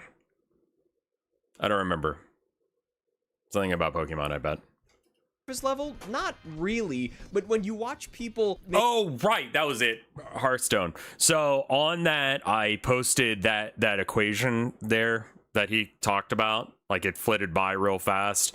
I posted that equation of, I think it's like shiny chance, drop chance or something. And I just put that equation into the thing, knowing that people wouldn't read how the deck functions, just like play the deck and expect to win. Because like in-depth analysis on like how decks work, no one actually reads that. They just click the copy deck list and paste it. So it was like 100%, you know, win rate, Face Hunter. And it was true. I only played the deck once and I played it at a low rank and I won. So then, like, and I said that in the description, and I had a video that described how to play it, and then it had that equation. So I'm very familiar with that equation because that was one of my favorite jokes, because people were so fucking mad at me because, like, they crafted shit. Like, the way that Hearthstone works is that, like, you can dust a card, which is basically like you rip it up, right? You no longer have the card, but you have some amount of dust, which is like freebie cash. And the amount of freebie cash that you get is relative to whether or not it's golden, basically shiny or not. And what rarity the card is, you know, common to, you know, legendary. And you get a certain amount based on both of those. So like, but the amount you get for crafting a, you know, a common card versus uncrafting a common card is, you know, it's more expensive to craft it than to uncraft it. It's not like you can, you know, just break even and uncraft a common card and then get a different common card for the same amount. Like, you start losing value. So people unmade some of their cards to be able to build my list, which was shit, but it did have a 100% build rate, or it did have a 100% win rate. So rather than read why and find out that that would be a bad fucking idea, people just hit the like, I want to win and I don't care about, like, I'm gonna just net deck and not give a shit. Anyway, Wario's body odor, thank you for the 15 months of support. Make group spreadsheets and do crazy math calculations to cook up conspiracy level update predictions, or create a separate rotating tier list for long-term investment and candy drops so that everyone can target max efficiency by syncing up daily research, or spend their free time assisting me and other random people on Discord to build optimal teams based on island and recipe combos. That's what makes the game fun. I'm in like 3 separate Discord servers for... What is your fucking problem? For a fucking sleep app. There is a whole ass website that I use that someone programmed where I can input the exact details of any Pokemon I've befriended, and it will not only inform me that my Raichu is in the 99th percentile, but also give me a detailed breakdown of his contributions to Snorlax's strength and ingredient pool based on his current level and other contributing factors. Sure. You know, why does this exist? Yeah, sure. There are a lot of other features I haven't even bothered to mention, like needing to gather tons of candy to level up and evolve Pokemon, needing to shift team compositions based on the type of dishes you get assigned each week, the sneaky snacking system that recently got nerfed, where Snorlax will automatically be fed berries that go over the carry limit, but like it works differently because energy drains when you're asleep, or how the Pokemon you find are determined not only by the area you choose and your sleep score, but also the type of sleep the app says you're getting, which, like, sometimes my ass is a dozer and other times I'm in slumber town. And some people cheat the system so they don't have to deal with that. And, you know, it's a mobile game, so of course there's events. I don't care if your ass is at a party, at Disneyland, about to meet the girl of your dreams. If it's a full moon out, that means it's good sleep night, which gives a huge multiplier to your sleep score for like 3 days. So that girl better be staying in your dreams. This is like...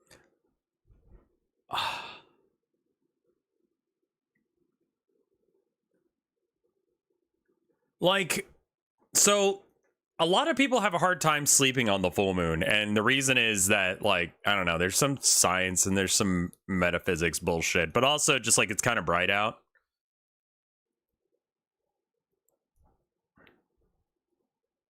So putting like the day that you get extra XP for sleeping well, like, I would fucking suck ass at this game. Like, look at these bags, like, holy shit. Like, I would have to pay to win.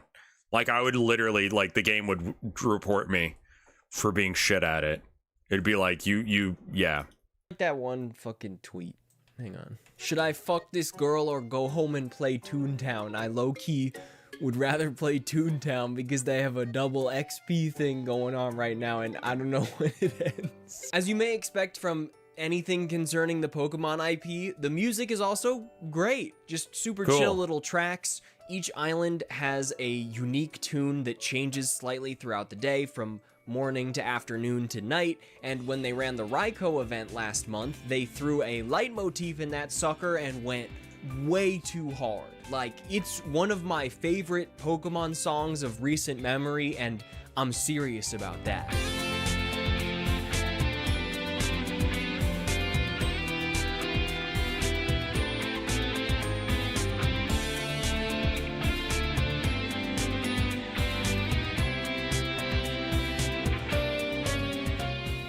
However, Well, that is a nice run song. off to immediately install the game and get pissed that you can't easily find a Pichu with Barry finding S until you get him to friendship rank 10, I want you to know that this video is, again, not an endorsement of Pokemon Sleep. Saying shit like, yeah, this game is really fun if you're not weak-willed is the reason I think promoting games like Genshin Impact can be a really slippery slope, and Pokemon Sleep is not without its microtransactions. Yes! Didn't you show you on the beach with some Genshin Impact character? Limited bundles? Oh, limited bundles, daily gifts. Oh, so you get your daily login bonus. Oh, expansion. Oh, deals. Oh, man.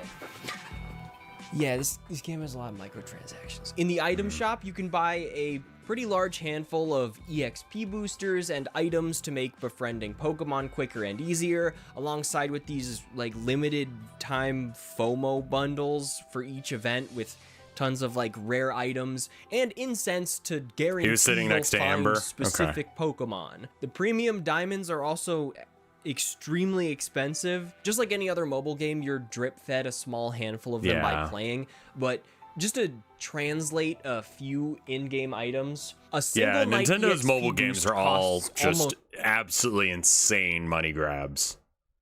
But it's okay, it's Nintendo, so because Nintendo is like your childhood friend, they can do no wrong. Same with Disney. Disney can do no wrong. They're your childhood friend, and if you make fun of them, I mean, like, listen, you can't hate them that much.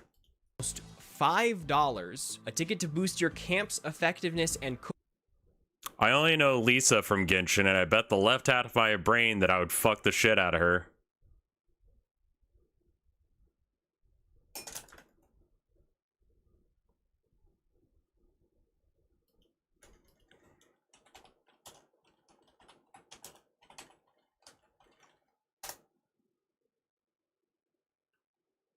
You're allowed to stay.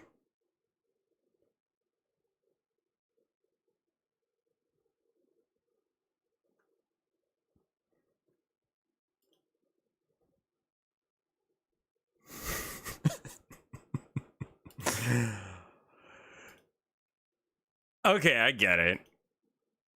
I get it.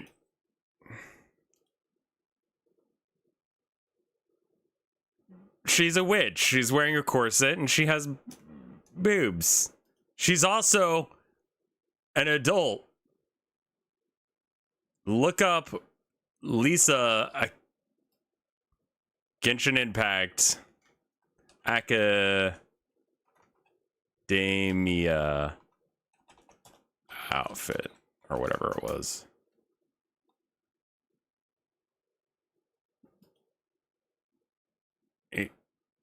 Is this the one you're talking about?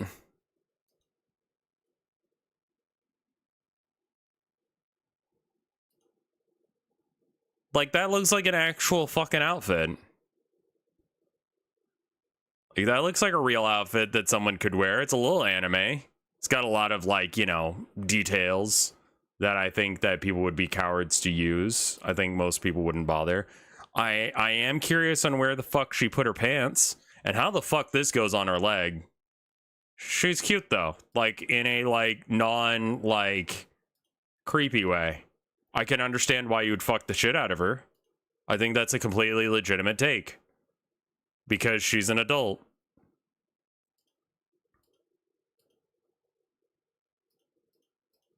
Cooking pot size for a week is nearly $10, and 3 great biscuits, not even enough to recruit a super rare Pokemon unless you get lucky, is nearly $11. But I know kids might ask their parents to buy stuff, and plenty of people will definitely want to rush through that long-term experience.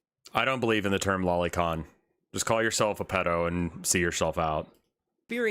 Or get ahead of the curve, or buy the Raikou Research Bundle, Volume 1L, for $48. I bought like 7 Yakuza games for less than that. But like they still fucking got my ass because the premium pass makes it easier to get sleep points and better items and befriend more Pokemon, and I've been shelling out $10 a month for quite a while now. I'm here That's so a that my huge L, audience my can dude. learn I don't know how from you my would admit that mistakes. shit. I'm not some god on a pedestal. I hate mobile games. I quit all gotcha games a long time ago, but you know, here I am. No, you didn't, dude. You're playing Pokemon Sleep. Spending money on the fucking Pokemon Sleep. Honestly, I get really conflicted and disappointed when I come across games like Pokemon Sleep because it lands in that goofy and novel category that makes it fun and interesting to talk about. But I also just don't want to promote. I'm going to be honest with you. You spent 12 minutes trying to convince me to play a sleeping game and somehow convinced me out of it despite the fact that I really need to sleep. Predatory microtransactions. It does help me go to bed before 4 a.m. to consistently get bedtime rewards, and after struggling to hit the hay before the sun comes up for the last, we'll say some years, it's something, but that's about it. Hit the subscribe button or green Snorlax will be really sad. He's green when you go to Cyan Beach, he's green. And like you wouldn't want to do that to him. Also, if you I don't mind making that motherfucker sad. Wild Video. He can be sad. It makes me want to download it, but also I realize that that game is just going to be awful. Here's Jordan Peterson interrupts the Soviet general. Building captured. Incoming transmission. Report moving out. Ready, cop. Up yours, woke moralists.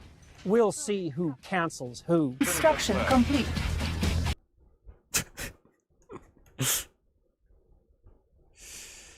When your game is bad, but your optimization is genius.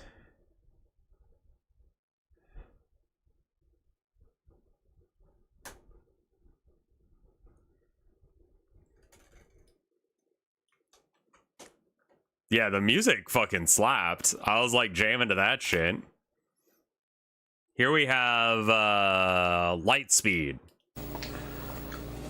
Okay. Okay, don't do whatever the fuck he did to his microwave. Just starting there. Because microwaves turns into weapons very quickly. This is my homemade maximum voltage ionizer. Let's take a closer look at it here. Basically got a Sharp brand microwave oven. Nothing major in the name. Standard carousel model. Uh-huh. It's called a horn antenna. I made this myself. Yeah, you did. No doubt. This goes through the wall and goes in, right into the back, inside the microwave, right to the actual. Where are people waveguide sending me links coming on right off the media sharing section of the Discord, of the sub Discord? Here's your Miku license. Thank you.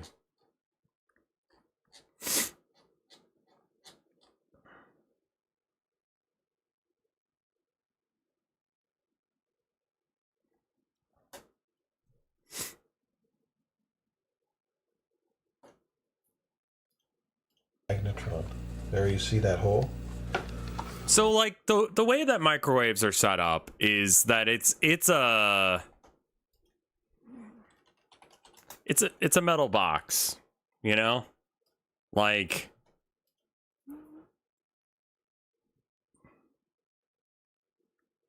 and you're probably thinking like, well, probably you shouldn't put metal inside of a microwave.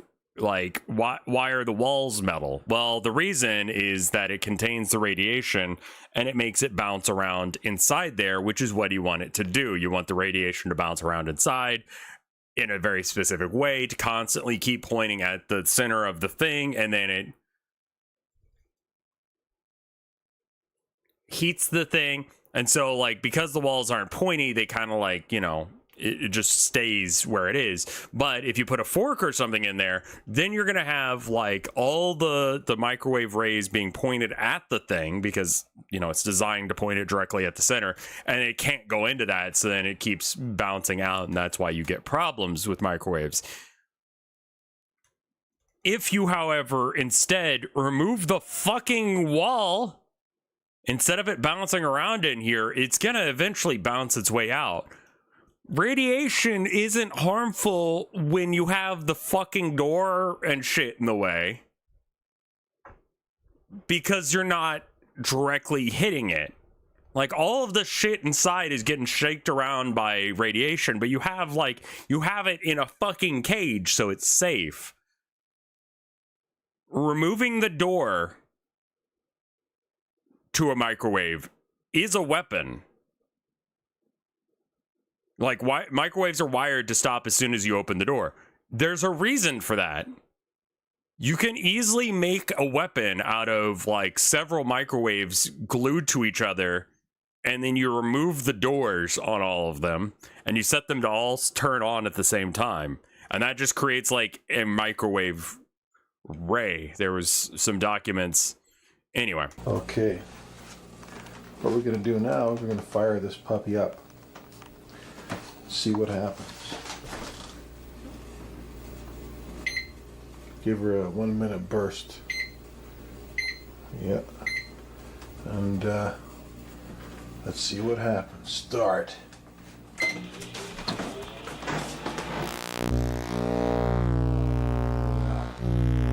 Maximum voltage is hitting up like That's our. This isn't real. maximum voltage, baby.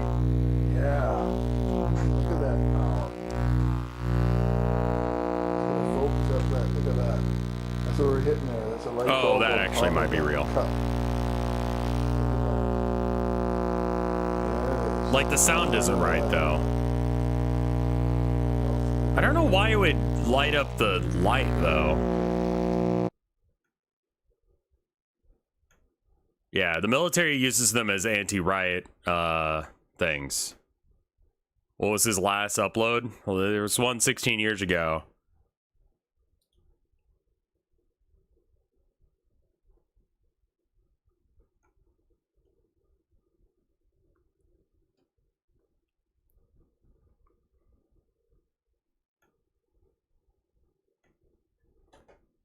I don't recommend this life path.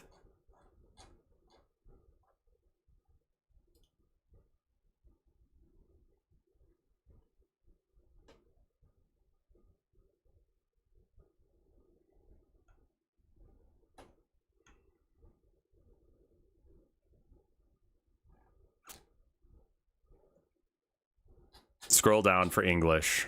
All right. Original demo, including future versions of grant license. Use of synthesized singing commercially for any of the following products, coupled with the licensor's trademarks such as Hatsune Miku, Vocaloid, or Vocalo, are similar expression, contact representation, in whole or part or by the way of or including but not limited to reproducing, distributing, performing, or displaying such products to the public. The producers, which names are credited as singer, artist, musical instrument, are together with the contract representation.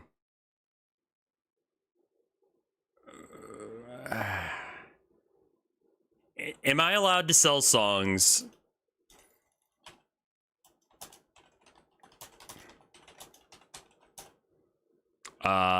featuring Hatsune Miku?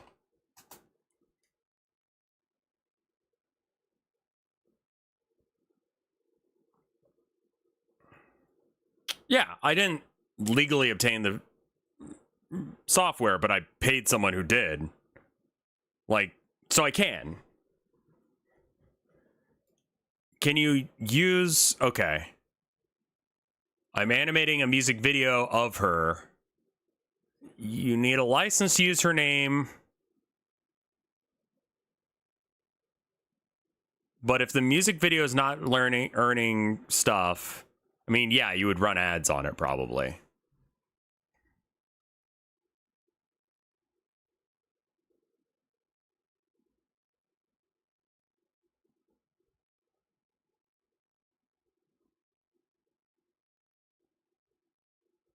Seems like the ban on YouTube ad rev has been clearly lifted in 2021.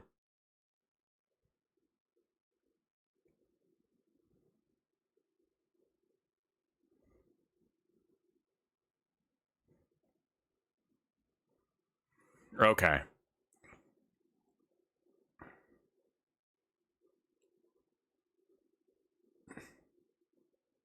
I don't think I can attach her name to it. Yeah, if you're going to attach her name or picture to it. So, I mean, just everyone has to know that Hatsune Miku is involved.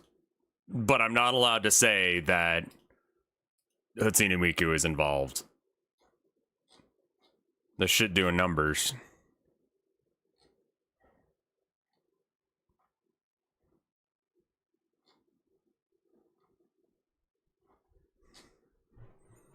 Vocaloid is also like Kleenex, right? Yeah, it's not a generic term. It's a name for a specific product.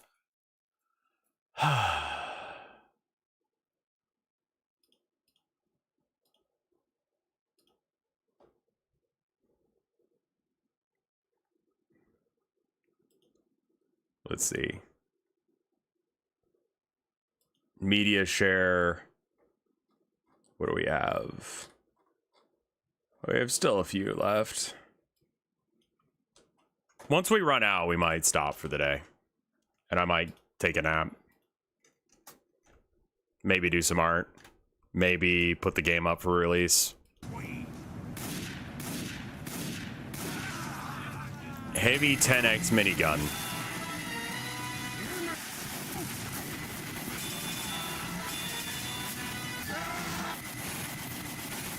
I see. So it's 10 miniguns strapped together.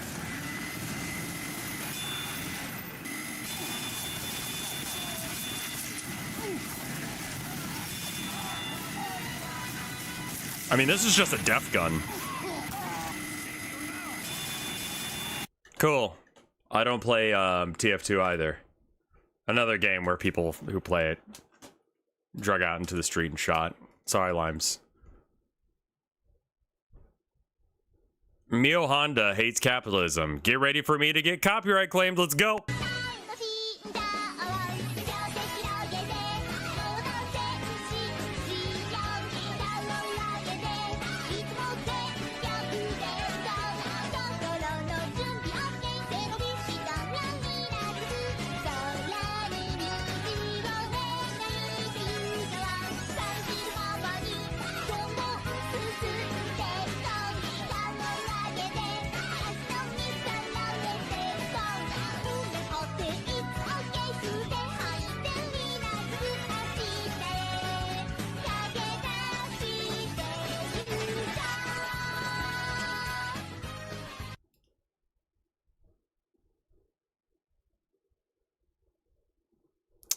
What is this anime? Because that intro is great. That version with Dragon Force is like the best fucking version of Dragon Force. Computer Symposium. The journey begins. Everything you need to know about basic computer literacy. 47 minutes. We shall see whether or not this is worth continuing. How cancerous is your YouTube suggestions? Not that bad.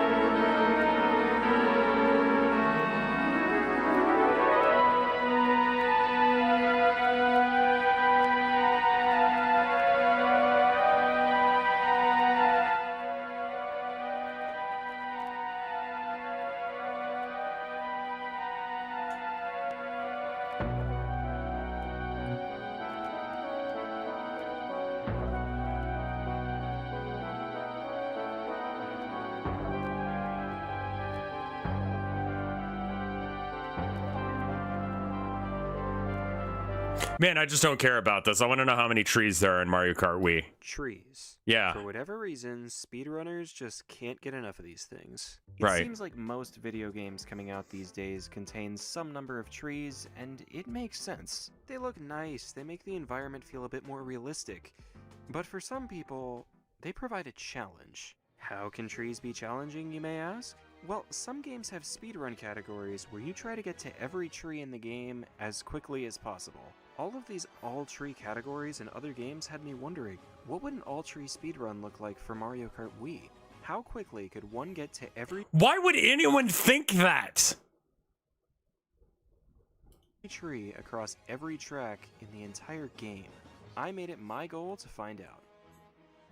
But first things first, what is a tree?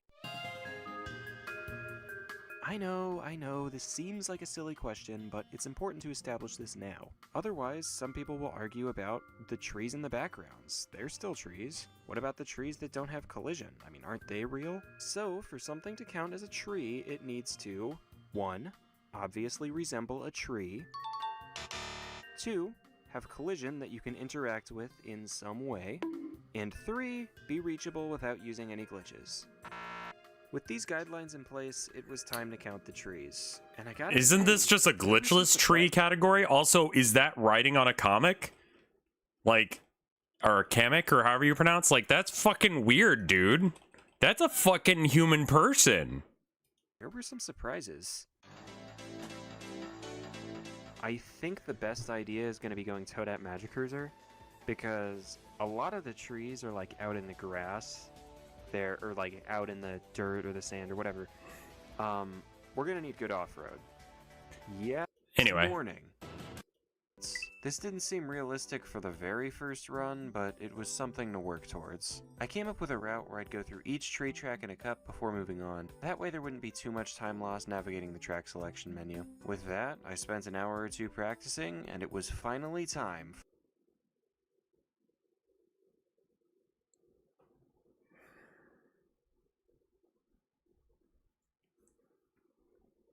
Hey, Slindy, how you doing? For bed, because I was getting tired. It was kind of late. Why the fuck did you do that?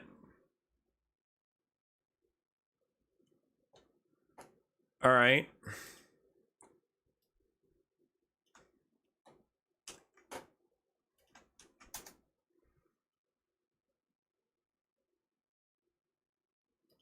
Levon taught me. It's not magic. Levon taught me it. Put some washing powder on the toilet paper and... What the fuck? You made a Karl Marx visual novel. You're in no position to judge people for counting trees. I think I did more. I think I did more for reality by making Karl Marx with massive tits. Also, like, what about glitch tree touching?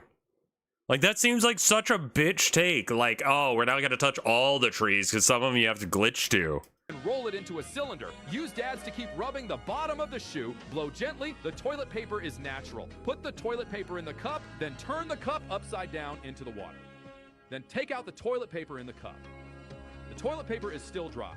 Take out the pen of the original pen. Pull out the tip of the pen and apply the oil. What? Oil on the outlet of the lighter. It can make the flame of the lighter float in the air. You know, even if it's far away, it can light up the paper. Put a can. That's not but how? Why would anyone believe this? What the fuck is this? Candle on the egg, light it up, and put a bottle upside down. Yo, Vizio ball. Yo. Yeah, the candle is extinguished while the egg is actually stuck in the bottle. This is the pressure wall plug. Draw colored. Is this like a VTuber guy?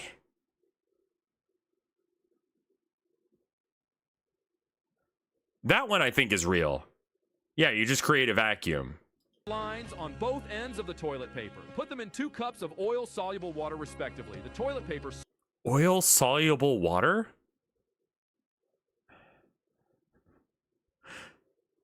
What? What? of the toilet paper. Put them in 2 cups of oil-soluble water, respectively.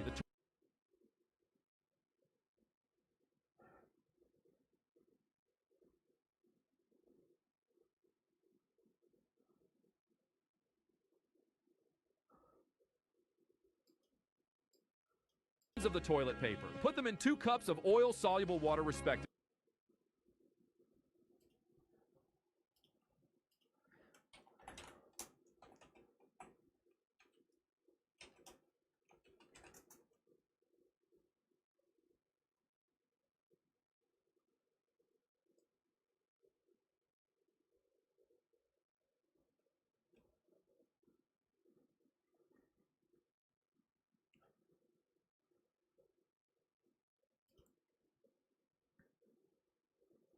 The toilet paper slowly becomes a 7-colored rainbow bridge. Put a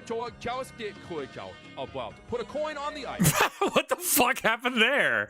Just like, and we're done with that story. Time for some Chinese. Let's go. Bridge. Put a coin on the ice. The ice is actually starting to move. This is by choice. This is probably the principle. This is by choice. This is probably the principle of money making. Actually starting to move. This is by choice. This is probably the principle of money making. Put a magnet on the top. It can firmly fix 5 coins on a thin line. This. What? What? This is it said this is my choice. Bridge. Put a coin on the ice. The ice is actually starting to move. This is by choice. This is probably. This is my choice. The principle of money making. That's the principle of money making. You take a coin and you put it in a thing of ice, and then it starts moving all on its own. That's how you make money. Magnet on the top. It can firmly fix 5 coins on a thin line. Okay, so like, yeah, this translation it's like quick translation. It's like probably AI translation with an AI voice. I mean, Captain Disillusion, please just, they're glued together, yeah? We're done? This is the principle of magnetic force. The air conditioner filter has been used for a long time. And the fact that it just starts a sentence mid-sentence? I don't know how to explain that to you, but it does do that. Like, he starts a new sentence in the middle of his other sentence. Watch this. Watch him do it. He'll do it like 3 times here. Put a coin on the ice. The ice is actually starting to move. This is by choice. This is probably the principle of money making. Put a magnet on the top. It can firmly fix 5 coins on a thin line. This is the principle of magnetic force. The air conditioner filter has been used for a long time. It's covered with dust. Add washing powder, white vinegar, and water to the water.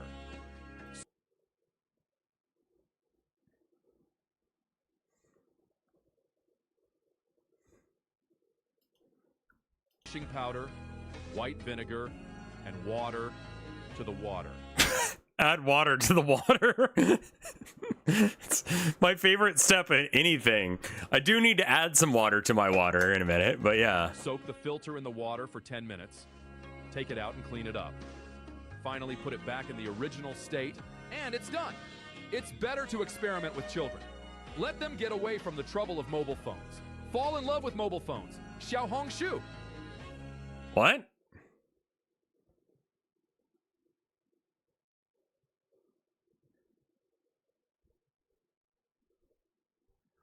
What?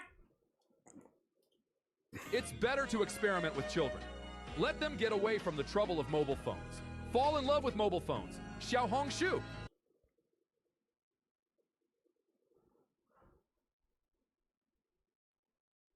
Get away from mobile phones. Fall in love with them.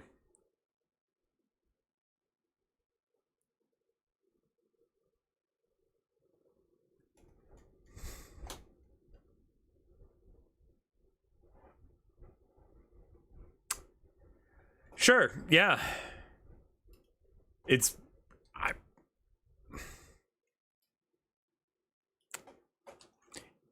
Interesting words being used in rapid succession. Cataclysm. Your community access station west of the red, VPW channel 11. I'm gonna turn it up a bit for y'all. Oh yeah, you showed me this mascot. I didn't, because when you were talking about like, hey, I think this money guy is like a Jewish mascot. I would like more evidence than this. This is...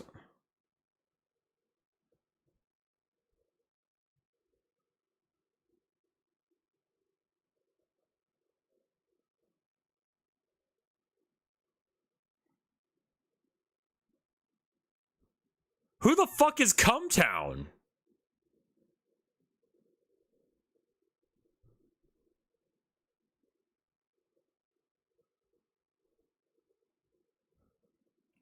It's a podcast? Okay.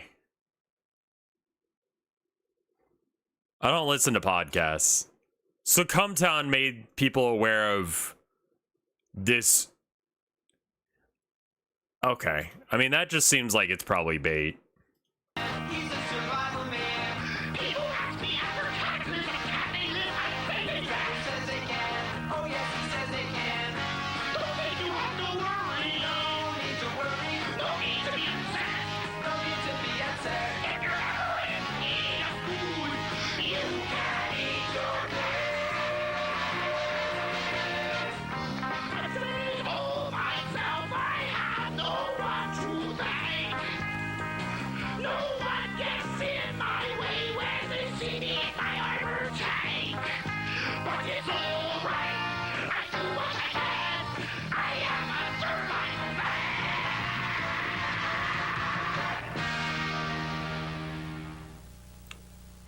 Okay.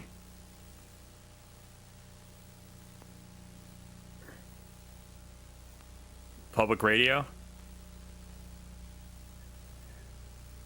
If you're taking it seriously, don't.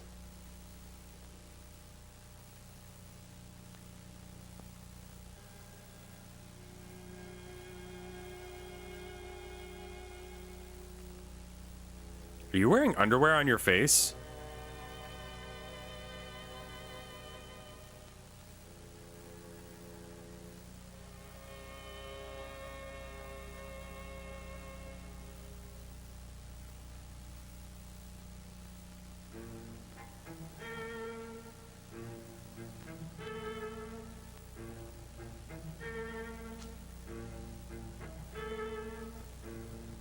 He does look like the detective from Trouble in Terrorist Town. Because he's got a hat and a balaclava. Cataclysm.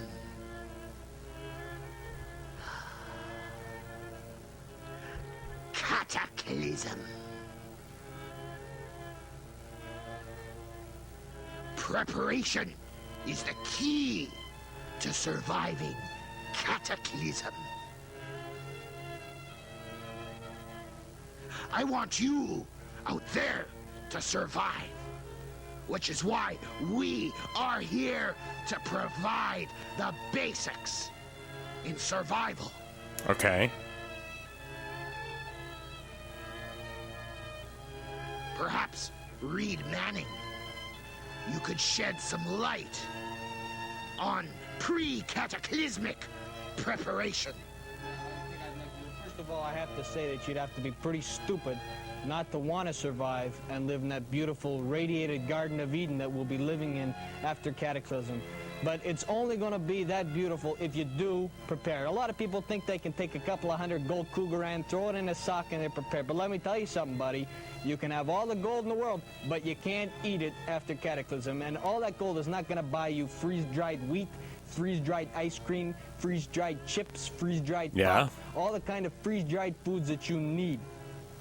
In order to survive! Absolutely. To survive, you need plenty of freeze-dried food. And the fact is, if you're not prepared, you're not going to be happy because you're going to be covered in sores. You're going to be a mutant. You know, there's not enough time to prepare, and there's no use in putting it off. Whether it's stacking all your canned goods and freeze-dried food correctly on the shelves, heaviest on the bottom, lightest on top, or whether it's putting that extra added touch like camouflage curtains up on the makeshift windows in your shelter. It's all very important. The aesthetics are very important too. I think, you know, posters... Aesthetics are important, yeah. Smoking the Bandit posters or, you know, pictures of scantily clothed women. Those really add to a shelter. It makes a hell of a difference. Because after Cataclysm, you will be in your fallout shelter. Right. For a period of 5 years. Only That 5 will be years? enough, I think. Because when the bombs drop, there will be radiation, and radiation creates mutation.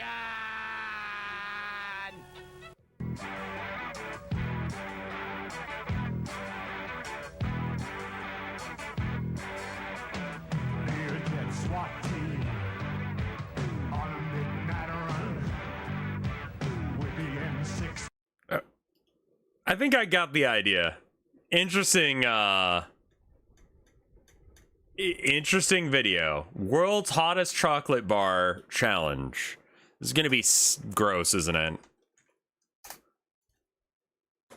Thank you, Willie Pete, for giving me a chocolate bar with some motherfucking heat. Woo! Let's get it popping. Ooh. Oh, man, shit here is fucking... Man, what's been in the Hotmail or some shit, man? Motherfucking, why is it... No, we're not watching this. Come on, guys. I don't want to see some dude eat chocolate. And it's like fucking gross and wet. The fuck is that, man? No. I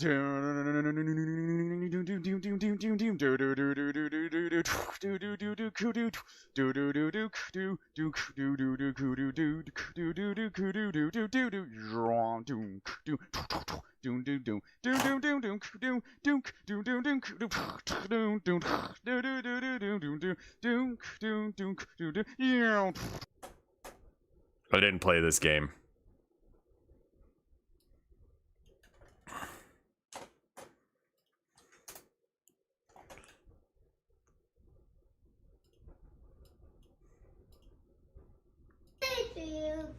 Do it.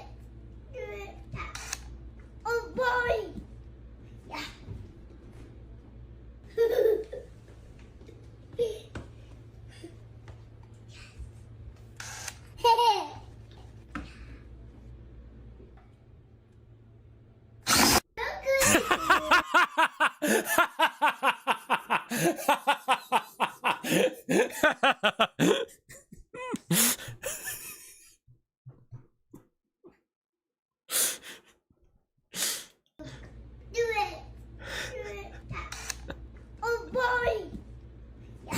I love that this entire thing, whoever the adult is says nothing the whole time, and that cut is perfect.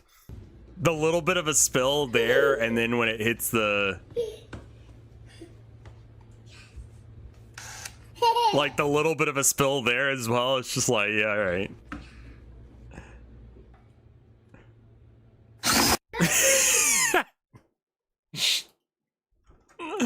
I love that video. I gotta send it to people. Hold on. Send it to my wife real quick. Alright, cool. She'll like that.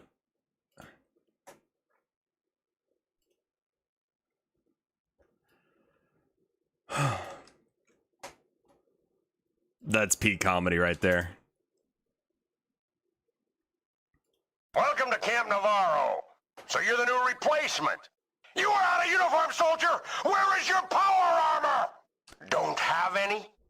You expect me to believe that, maggot? The truth is, you lost an expensive piece of Army-issue equipment. That suit is going to come out of your pay, and you will remain in this man's army until you are 510 years old. which is the number of years it will take for you to pay for a Mark II powered combat armor you have lost. Report to the armory and have a new suit issued to you. Then report back to me, Private. Dismissed. Amazing. I liked that even though I haven't played the game because it's cat. Why are Half-Life's sound effects so funny? It's because we grew up with them.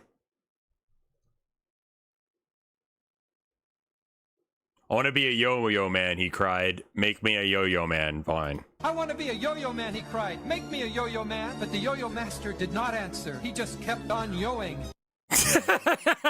It's fucking shit. I want to be a yo-yo man, he cried. Make me a yo-yo man. But the yo-yo master did not answer. He just kept on yoing. It's wonderful. We were watching Murder, She Wrote yesterday, and or maybe the day before, and it's the one where they go to Canada, or she goes to Canada to help out with their Native American population. There's a police chief who's Native American, and he's up there, and there's all these like, I don't know, it didn't age well, but they have like all these guys just reloading their shotguns repetitively like this. Oh, hold up there, Buster. Oh, hey, couldn't help but notice you're trespassing. And I noticed they do this several times. Sorry, I was just hiking through it. That's Didn't know this two. was private property. Best get to stepping, son. Three. I could just get off if you need me to. I'm sorry, I didn't know that. You're doing a lot of yammering, but unbeknownst to you, you're speaking 4. your final words. You don't need to brandish that weapon. 5. I'm not gonna hurt you. Well, sounds to me like we got a bit of a 6, 7, 8. smart ass on our hands. You're ejecting a lot of shells there. Yup. You're not gonna have any 8. left to shoot me. What'd you just say to me? It's like the 9. 12th shell. You little shit. 10. You already got one in the chamber. 11, Seen like 12. 36 shells go 13, through that 14. gun. Don't need them. Do you have any left in there? All right. I've had it up to here. Oh, geez. Take this. I can just leave. You're not even. Yeah, I'm shooting at you now. Is that even a real gun? Ah. There's like 0 recoil to that gun. Ah. Dude, you're not even coming close to me here. Alakablam. I don't understand the physics of this. You're gonna want to get. Well, all right. Dude, how many shells do you have in that gun? I got 57 more goddamn rounds in this 4-round magazine. Yeah, that is honestly how they use shotguns in movies. I'm the guy that sold 1,000 raccoon penis bones. Okay, so I just learned something today. Against my volition, I just learned that raccoons have penis bones.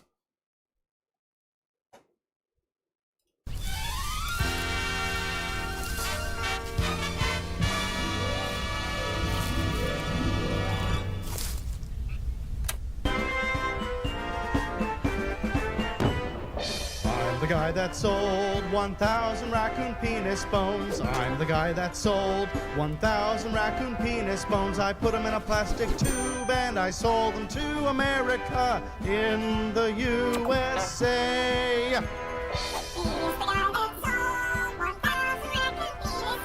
Okay.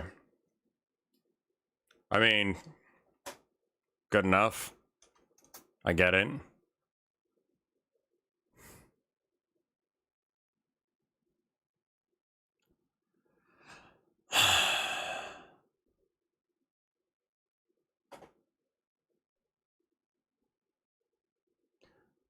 Okay, couple things. Too thin paints. Too thin coats paint.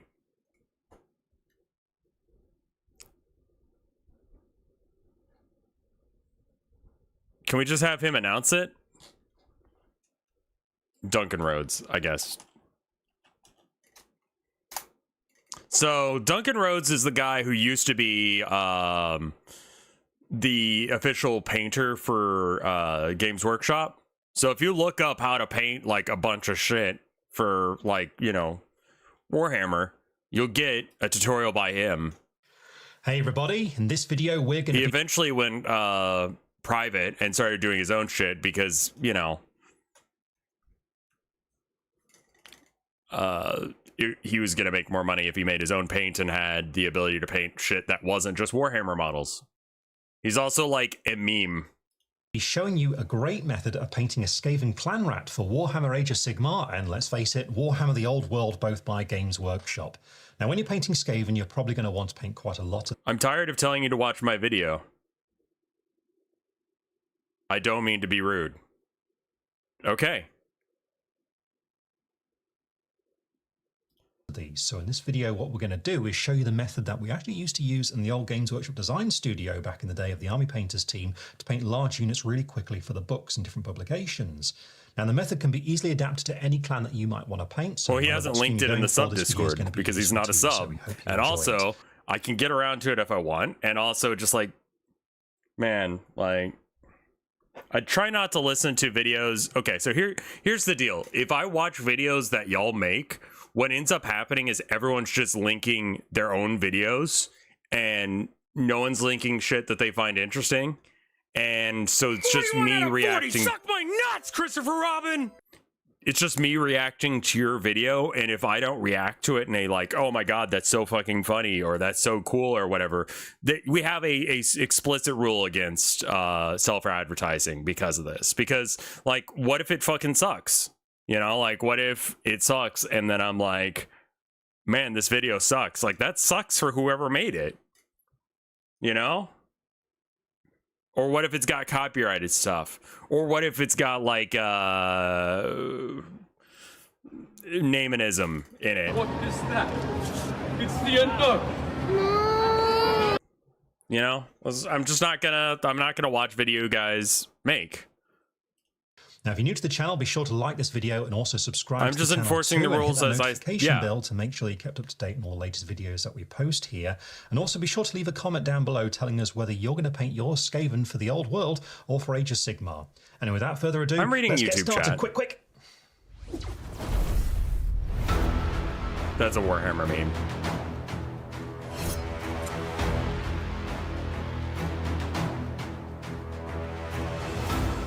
Before we start painting our clan rat, the first thing that we need to address is the fact that Skaven really are the quintessential. What if I put it in, someone else puts it in unasked for, because in the old thread somebody put the, yeah, if someone else does it, then it's fine. Horde army. So if you're painting these miniatures, you're probably going to want to paint quite a lot of them. So with that in mind, I really encourage you to paint them in batches. Try and go for it. Because then it's just like, no one's allowed to post any videos if they are made by a person.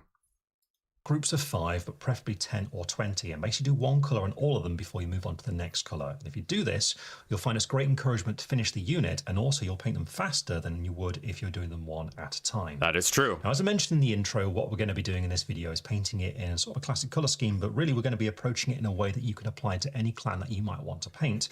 But we are going to start out with universal colours that will appear on any of them, which means we're going to start out with things like the fur, the armour, that sort of thing. And the fur is definitely where you should begin, because this way you can dry brush it before you do any neat base coating. So with that in mind, the best thing to do is to undercoat your miniatures with a dark brown. So I've used some Hyrax brown from the Colour Forge here. Now, if you don't have access to a dark brown spray, you could spray them black and then paint them with a dark brown of your choice. The exact colour doesn't specifically matter, just as long as it's a dark brown, you're absolutely fine. And then what we're going to do is start dry brushing over the top of that with some lighter browns to start to pick out the texture of the fur. So the fur... I really want to start a 1,000 Suns army.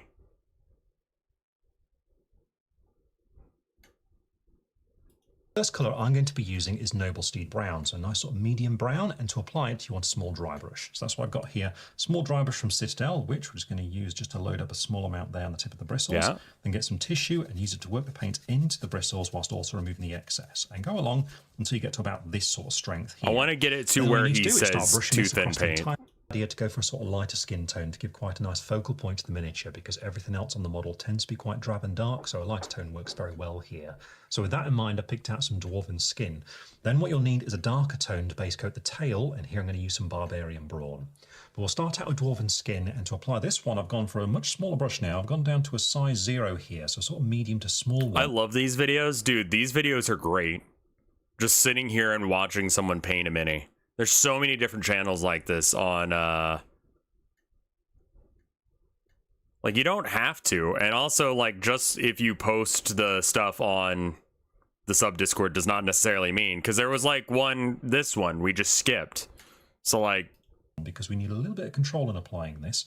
As usual, make sure the paint's thinned and ready. But again, like, we're not doing videos from ourselves, right? Looking for the hands, the feet, and the head. So for the head, it's quite straightforward. You're looking for the smoother parts towards the front. Like, isn't this, like, for any fur as you go along. such a comfy video? There, for example, we just want to go up to the fur but not onto it, falling around onto the ears just there. When it comes to the limbs, there's a little thing to do here. And he's painting a little rat fella. For the most part, such as the hand just here, the main body of it, just base coat it entirely. But when you get to the part where it meets the fur, so we're looking at the back of the arm here, just around the wrist. Just how he has such steady hands, I have no idea. Because what that does is give the impression of the flesh going underneath some fur.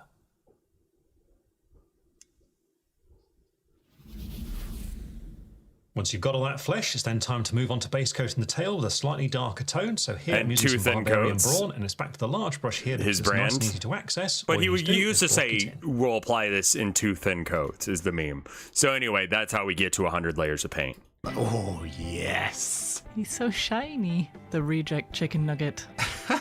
It's absolutely enormous. It's just paint. It's just paint. Mm-hmm.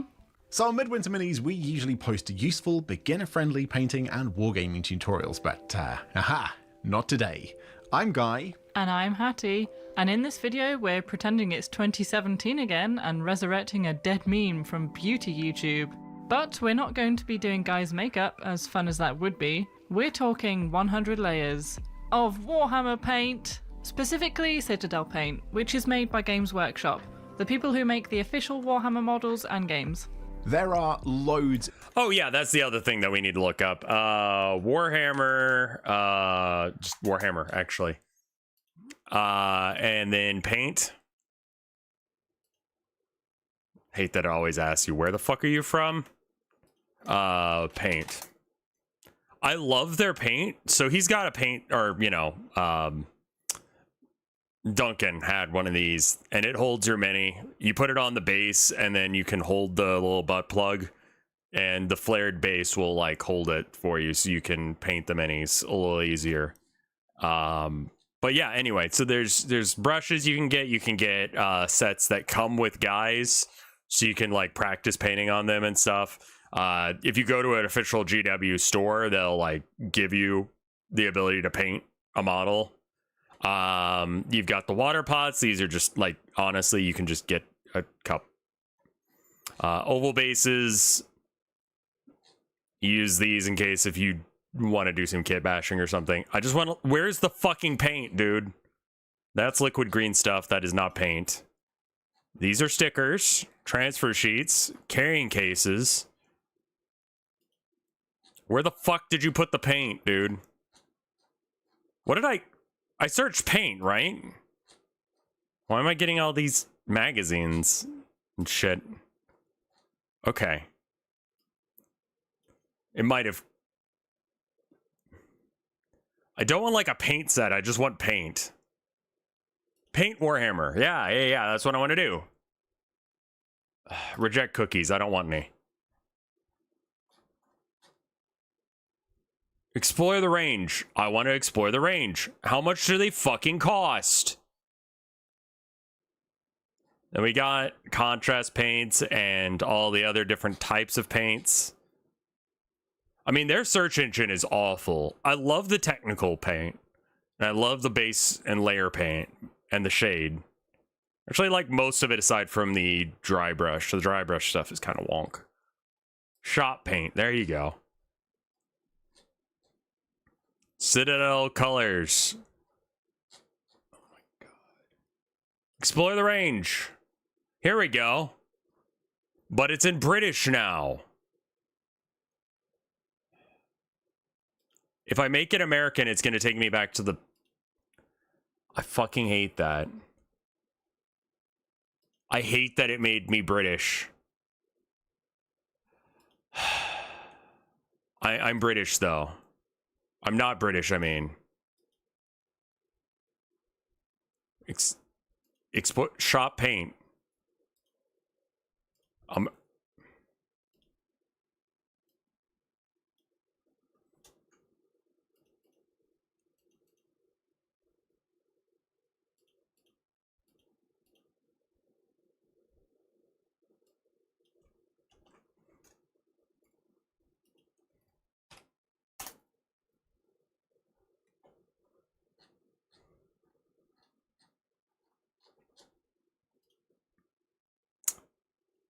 $4.55 for a tiny little pot of paint.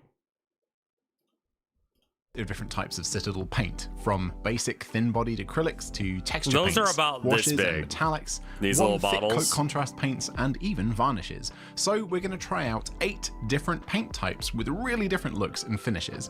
For the regular acrylic, we're using Mephiston Red, the color of Blood Angels, the coolest Space Marine chapter, and to demonstrate this one, we'll be painting 100 layers onto a Primaris Space Marine.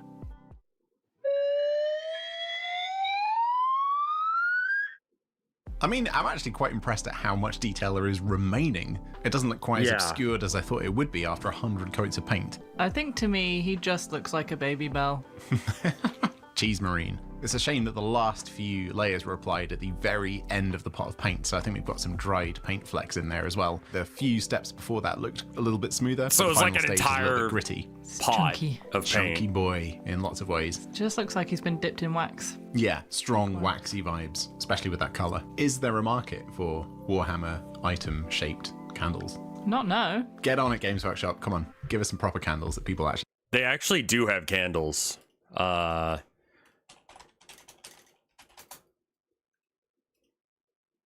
Here's Nurgle's Pestilence. It smells like shit. Are the candles edible? Yes, everything's edible. Do you want? For the one coat contrast paint, we're using Talisar Blue.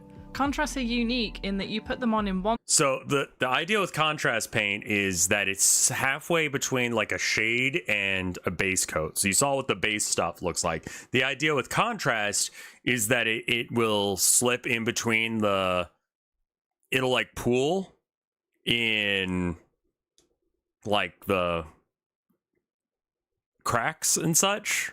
And that causes the cracks to look darker, but it doesn't in the raised areas like the flat panels, like the pauldrons and stuff. So it just kind of stains them with color. So you do like a coat with the contrast, and then it kind of looks like you're done right off the bat. Like, it's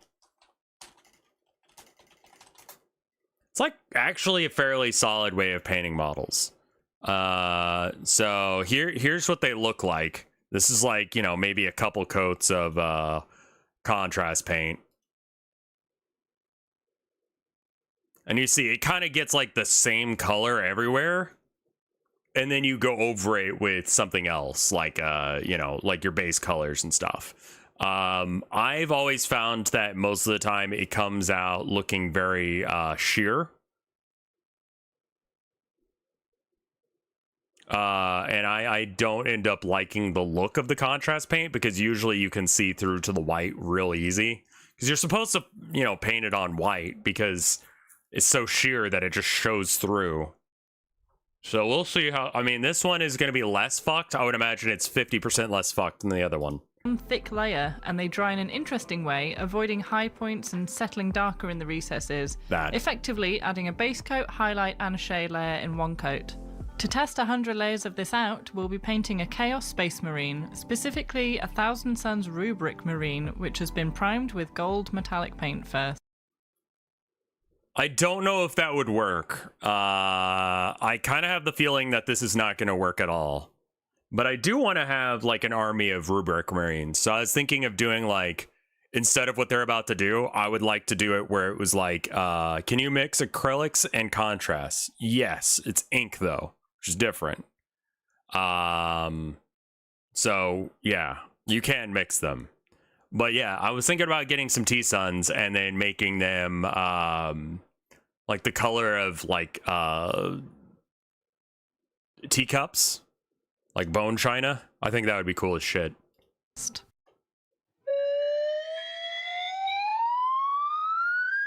Ooh, Tarsar Blue. I mean, the colour is really, really nice. It looks really amazing, the first few layers over that gold, from turquoise to kind of a really rich dark blue, but yeah, it obviously starts to gum up details. Contrast paint has a totally different medium to regular acrylic paint, so it like seeks out the recesses a lot more than normal paint does, and that's where you see the kind of really fast gumming up of detail, I think. By the last 20 or so layers, it kind of just looks like it's been dunked in McCrag glue, and it ends up looking a bit like a Baby Bell again. But somehow slightly waxier. Maybe it's like a glossier finish as well. We're basically just making Warhammer candles. I like it. This one particularly was really annoying to paint because the first few layers went on quite nicely because all of the paint was seeking out the recesses and sitting in them. But once the model stopped really having recesses and just became a big amorphous blob, the paint just started running off it and just falling on the floor, which was not ideal because it required a lot of cleaning. Plus, contrast paints are quite stainy, so, you know, there's some solid blue splotches all over the floor now. Okay, next up, for the metallic, we're using Lead Belcher, no. Warhammer's go-to silver-toned paint.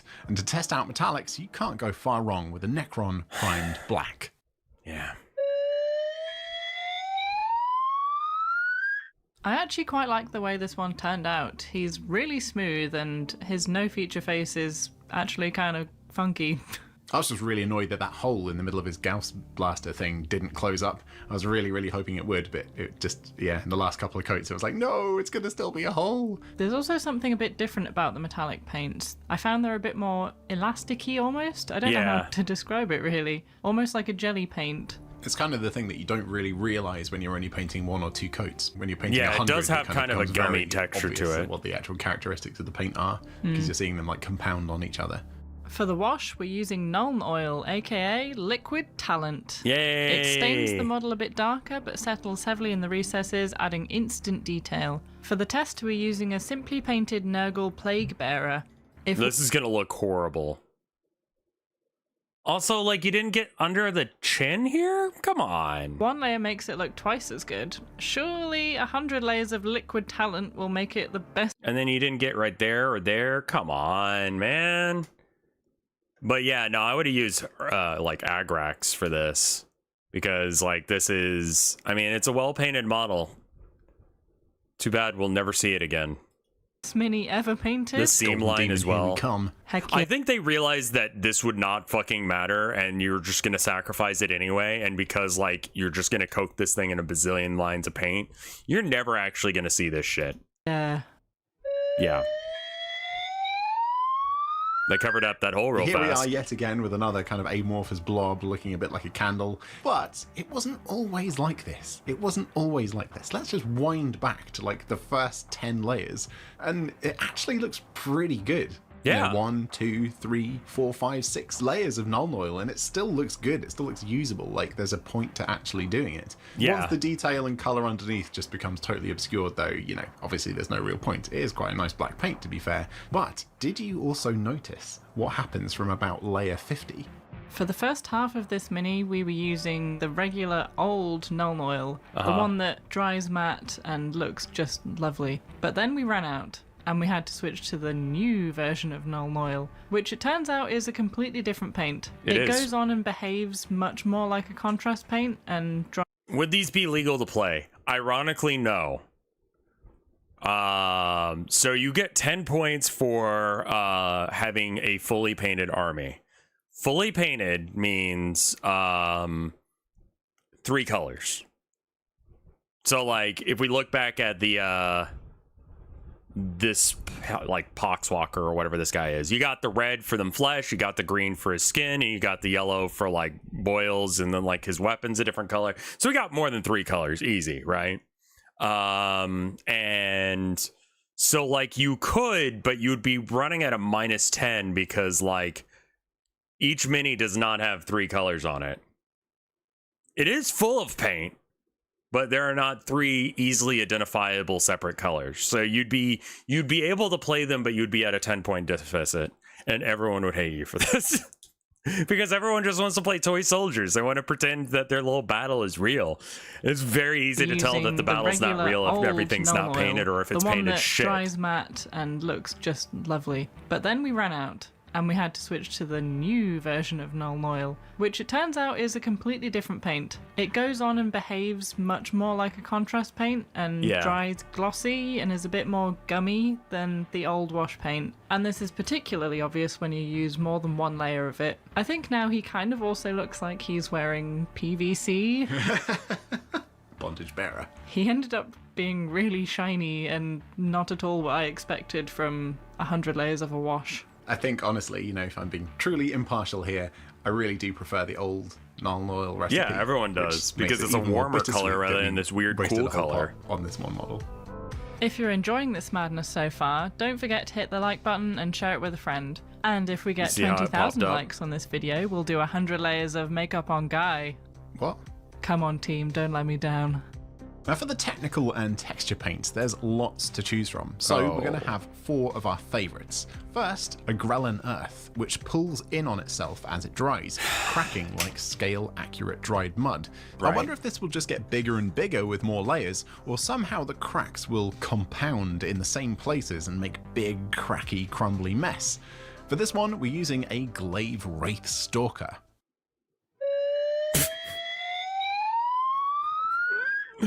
Wow. It's absolutely enormous. It's totally ridiculous compared to the size it started at. And yeah, it looks like it just obviously got bigger. The cracks didn't compound and didn't make a big crackly, crumbly mess. It just got huge. I love the skin tone. It almost looks like tone. he's been battered with batter from a generic chip shop, not beaten up. The reject chicken nugget. This one ended up actually being my favourite one by the end because it just looks so silly, but it did take about 500 times longer than all of the other ones combined. The thing about these texture paints is that the effect only appears once they're dry, and they need to dry in a cooler temperature because if you use a hairdryer, the paint won't shrink and crackle up, it'll just stay smooth on top, which meant that we either needed to leave it just on the desk to cool down, which takes about an hour per layer, or we could use the hairdryer on a cool setting to try and speed the process up. Which is why it's been almost 3 weeks since our last video. Mostly this boy. The second technical paint will be Blood for the Blood God, which has a rich, bloody color, but also people use way too much of this. One pot of Blood for the Blood God will see you for a majority of your Warhammer career. Even if you play Blood, like, letters, or you play fucking World Eaters or some shit, like, yeah. Also dries with you could a very probably glossy peel it off at that many layers. You could probably peel it back to, you know, a handful of layers, or even back down to like the primer finish, so it looks like permanently wet, fresh, oozing blood. For 100% lore accuracy, we're using a Khorne bloodletter model for this one. Of course. Oh, yes. He's so shiny. I really, really like this one. I think out of all of them so far, this is easily my favourite. A, because it was also quite fun to paint on, but also the final result is just insanely good looking. I love it. It looks ridiculous. A very vibrant red. It actually looks still pretty cool. Like I love the technical paints. Can I just say, like, they're so good. Like, using a technical paint to just get an effect real quick, real easy, rather than trying to figure out how to mix the colors yourself to do it. It's the model that looks like this. He also feels super smooth and glossy. Also, I really love the fact that all of the paint has run down all of the long parts and formed stalagmites. Stalactites. Which one? Because it's standing. Stalactites, because tights hang down. Ooh. Yeah. It's holding on tight. Thanks, QI. Also, there was a magical point about 3/4 of the way through where the dripping stuff that was coming off his tongue formed an interesting shape. Tubular. Okay, time for our third texture paint. For this one, we're using Typhus Corrosion, which is a weird paint that... I have used this one actually quite a bit. So when I was making my kill rigs, I used some Typhus Corrosion on the side of... Here, let me... Alright, so for the side of this thing, I used some Typhus Corrosion. So you've got, like, the rust going on and stuff. But, like, you can see that, like, you know, it's kind of, like, chipped and scuffed around a lot of it. And you got, like, some dry brush silver on there from the, they were talking about the... Forgot whatever it was that they were using. But, yeah. You can get a nice rust with typhus corrosion, because it's kind of like a well, they'll probably describe it. Dries with a rough surface texture and heavily stains whatever you put it on, which is great for giving a quick and dirty corroded look to metals. I think a plague marine will show this one off pretty well.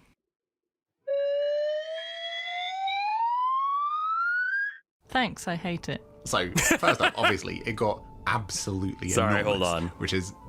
Which is great for giving a quick and dirty corroded look to metals. I think a plague marine will show this one off pretty well. Also, I love that, like, their plague marines, like, this horn right here, like, they're using all their fucked up models that they've painted. Like, they really just, like, got, like, crappy models from around the office and just threw some shit on it, which is why they didn't paint the underside of the chin or anything. But, like, this model's cracked. Like, you can see the... And then some bits fell off, it looked like. Thanks, I hate it. So, first up, obviously, it got absolutely enormous, which is amazing. It looks like when you import a rock into, like, an empty Unity project, and it's just, like, a highly detailed, super realistic looking rock floating in nothing. But also, it gets really heavy and really brittle. And I don't know if you noticed, but about a quarter of the way through, a part of it broke off on the top because it was on the radiator and somebody knocked it off. It was me. And it chips so easily, so I'm amazed it survived to this point, really. This one very quickly became my nemesis. While being almost sand-like, was also somehow really, really runny, and again, like the Talasar Blue, just dripped all over the floor. It has, however, made this almost furry texture on the block, which is kind of cool, I think. Also, I don't really understand what factor makes it happen, but on quite a few of the layers you get this kind of lighter coloured blooming that happens on the surface of the model, which kind of also does look a bit like rust, which is quite a nice touch, but yeah, I wish I knew how to actually make it happen. This paint is also an absolute nightmare to clean up. It will destroy your brushes. You need a separate brush for this and any of the other ones that have like sand in them. And it totally just murders brushes. Yeah, R.I.P. these poor boys. And about 500 pieces of kitchen roll. And my jeans. And the floor. And the table. And my soul. Okay, so before we show you the last paint, easily the nastiest of the bunch, let's show you how we made this whole mess. What started as an idea for a quick, low-effort meme video accidentally turned into one of the most intensive and most time-consuming videos I've ever made. 8 time lapses of minis getting ruined. Fun as it is to watch, took bloody ages. Essentially, the two of us had to base coat 800 models with a brush. If you're interested in the setup and method, our pal Simon built us this little rig to keep the models in a stable position for photography, and all the models got attached to these little wooden cubes. Each model got photographed, the photo marked on a tally, and then a layer of paint was applied, as if you were using it on an actual model. So for most of them, that involved thinning with a tiny bit of water to get it flowing. I loved that they even bothered to thin the paint. Well, to help with the drying time, we placed them on top of an oil heater on its lowest setting, but for some paints, like Agrellan Earth, that would have made it dry super weird and its cracks would have been way too small. For paints that needed cooler drying temperatures, we gave them a blast on the cool setting using the studio's ultra grim dark hairdryer. Say hello, kitty! Then, time for another photo. Essentially stop motion, with no motion. Great! Now just do that another 799 times. No joke, the painting process took the two of us almost 2 full weeks of working hours, and even though at 800 base coats applied it's technically the most mini painting ever done in a Midwinter Minis video, it was easily the most arduous and soul-destroying. So, you ready for the final model? The last paint we'll try out is the Technical Paint Ard Coat, which is essentially... No! That's why it looks so gross. Essentially a very high sheen gloss varnish. Great for... There are Hello themed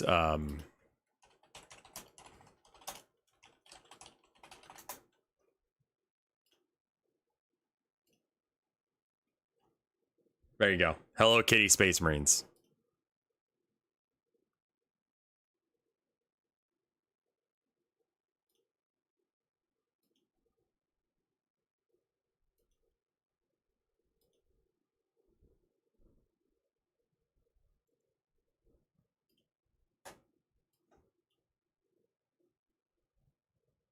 Yeah.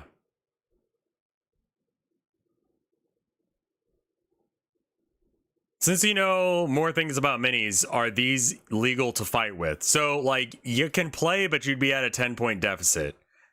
This one you might be okay to actually run, because this paint is transparent. It's supposed to be, like, to protect your work. It's adding a shiny look to gems and a slimy, sweaty look to skin. For this, we chose a Slanesh Demonette for...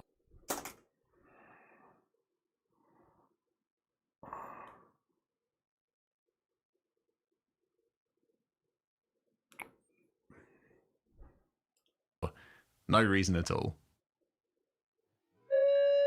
For God's sake.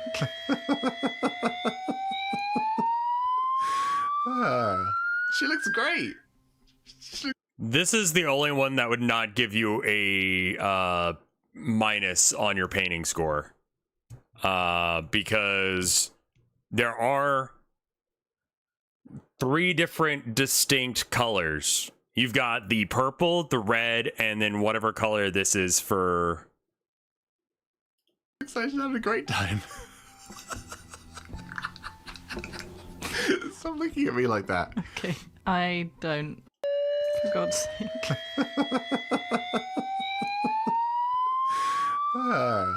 She looks great. She looks like she's having a great time. Stop looking at me like that. Okay, I don't think I should comment on this one. It's just paint. It's just paint. Mm-hmm. Anyway, it looks really dusty, obviously, but it's really, really smooth. And although it looks like gloopy, nasty mess, it's really hard and very smooth. And it actually feels really nice to touch, like a polished stone or a marble. So, you know, it's got that going for it. You're nasty. So, was this video wasteful? Yes. I mean, sort of. We blew through a fair few pots of paint to get these results, especially a Grell Earth. But hey, we essentially paint minis for a living. We go through a lot of paint, so what else is new? We also ruined a couple of brushes forever painting on all that typhus corrosion. It's seriously nasty, nasty stuff. You could say the models have been wasted, sacrificed for meme content, but they'll hopefully do some good. All 8 models are on eBay right now, and 50% of the proceeds will go to support the mental health and suicide awareness charity Calm. The campaign... Oh, okay. I mean, random, but alright. Before we go... I guess content, but they'll hopefully do some good. All 8 models are on eBay right now, and 50% of the proceeds will go to support the mental health and suicide awareness charity Calm, the campaign against living miserably. The other 50% we are going to keep. I mean, we had a heater and a hairdryer running for almost 2 weeks, and we got to pay the bill somehow. Now, if you win one, feel free to do whatever you like with it. Maybe you can make some fun meme content for yourself. Try to paint on some details. Maybe cut it in half to see how thick the paint is. Maybe see how long it takes to strip all that paint off. Just don't do anything weird with that Demonette, okay? We're trusting you here. Please. Before we go, let's do a couple of extra things. First, let's have a quick look at how heavy these models are now. Let's set the scale at 0 with one of these blank wooden blocks, so now we'll know the weight of the actual models. Here's a normally painted model for a reference. Aw, just 6 grams. That's adorable, he's so tiny.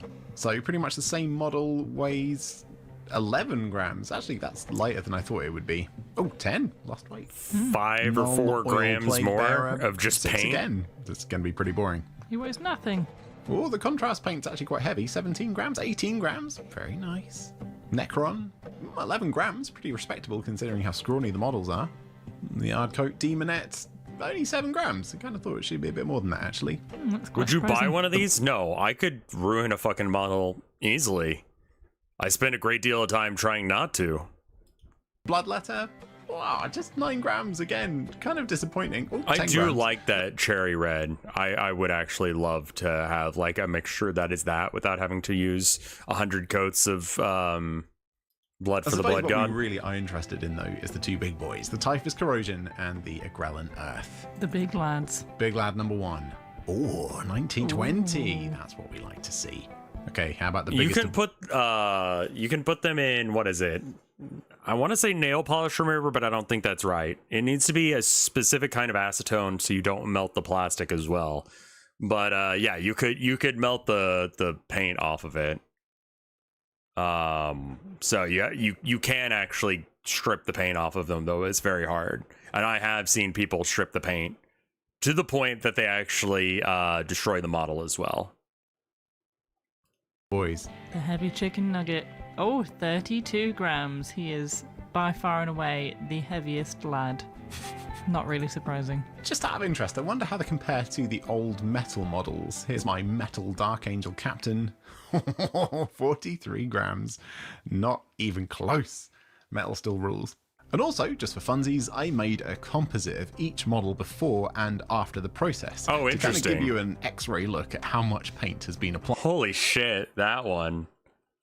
This one is like literally uncovering a fossil. Has been applied. And by the way, if you see anyone pretending to be us in the comments, asking you to message them on WhatsApp or Telegram for a prize, it's not us, it's a scam. You can tell if a comment is really from us in 3 ways. First, our channel name will be highlighted. Second, there's a little verified tick. And third, your original comment will have our channel logo under it. We will never ever ask for your money, apart from to support us on Patreon. For just a couple of dollars, pounds or euros each month, you can directly support the channel, help us keep the lights on, and making fun, entertaining, and educational I would love to do a painting that was like sculptural in nature. Here are the most recent supporters who have done just that. Francois, Julius Bellata, Laughing Koala. I agree with him, actually. I'm really enjoying like the bits of it where it's got this little red, yellow, and then it has like the bluer bits. Like, I love that it's not a solid color all throughout. It's like real splotchy and patchy. Mr. Baggy Boy, Ziamon. But I do think that it would be fun to cut through this and see what it looks like in the middle. Craver, Paul Mann, Spruce Puma, Martin Schraups, Ian O'Connell, and Executor. And that yellow on the top, that's really cool. Comments, which paint was your fucking favorite, Slutash. and let us know if there are any other stupid dead memes you want us to resurrect. And that's it for this video. Bye for now. Bye bye. Yeah, I would think that like maybe 1 in 400,000 people actually follows for that, like, oh, we're doing a giveaway or whatever, right? Like 1 in 500,000, but like 1 in 500,000 is still like, you know, there might be, it's like a 50-50 shot that they see this. Someone who's like, you know, bad at picking out scams. Let me see what else there is. Guy that sold 1,000 penis bones, squishes a cat. Yeah, I mean, that scam's been going on for a while. I would assume that people know of it by now. Squish that cat.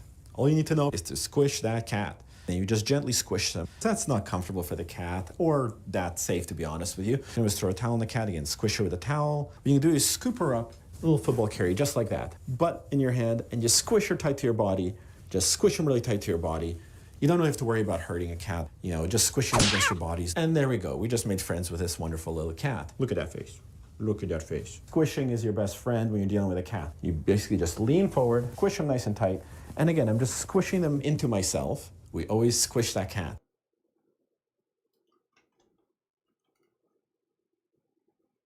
I just copy pasted the same thing. Mushi Damascus Katana.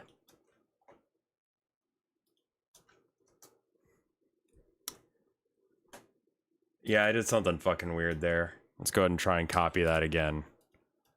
There we are.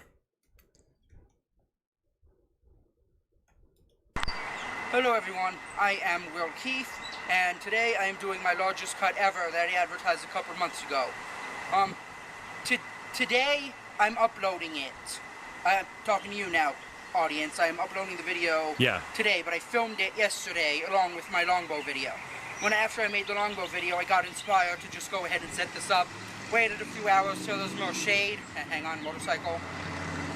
I waited a few hours till there's more shade, and now I'm gonna do this. An edit would be good.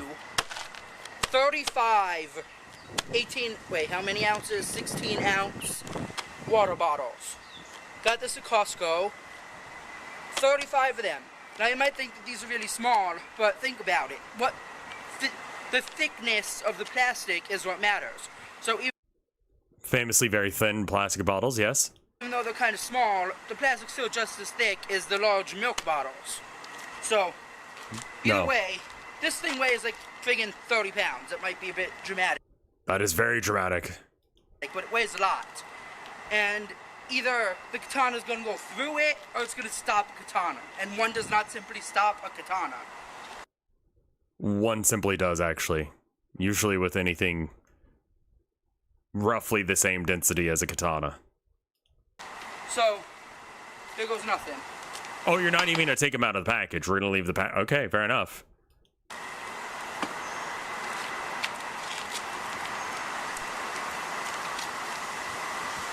Okay, so absolutely dog shit form. As one would expect. He's leading with his left arm. He's using all the power with his left arm. He is using his right hand to control it, but he doesn't have his pinky on the blade, which is historically the way to hold a sword. And so I would hasten to guess that this man has never had any proper sword training, and that he's just doing this pinky on the blade because it's the last little bit of extension that you can get out of something, right? Right? So you can get that last little, like, boom, boom, extra little push out of it because you're pressing into that. Yeah, this is a Mall Ninja stance. Let me get set up here. I want to make sure I'm going straight. Yeah, also he's cutting really fucking weird. Here goes nothing. Oh yeah, focus mode. I know you guys like that.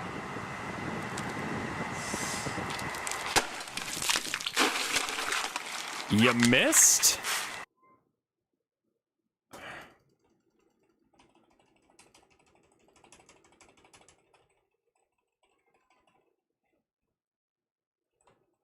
Like, he definitely cut a few.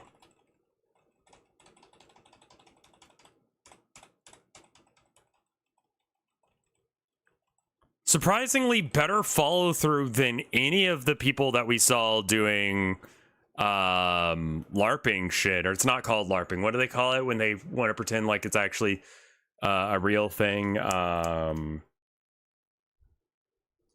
What do they call it when they say, oh, we learned from the masters because HEMA, yeah. Better, this is like, this guy unironically has better form than 99% of the HEMA people that we were looking at. Like, and I know that I literally just said that he's got Mall Ninja energy. I'm actually very surprised that the blade did not break on impact. Hello. Hello. Are you making biscuits for no reason?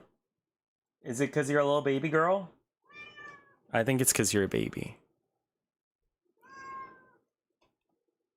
Like, I'm really surprised that he did not break the sword and have the tip fly backwards at him. But, you know, like I said, he put, like, he didn't really put any sort of, like, wrist, finger, or any sort of, like, strength into it. But he did throw his whole body weight into the rotation, which did give it some force, which is how he was able to actually cut in the first place. The angle of his attack is, you know, about half a foot off of where the prime cutting edge of the sword is, and then he fucking missed. So there's that. The follow through on the sword, yeah. I mean, he hit it. I'm giving it a legitimate review because it's about as coherent of a fighting style as Hema.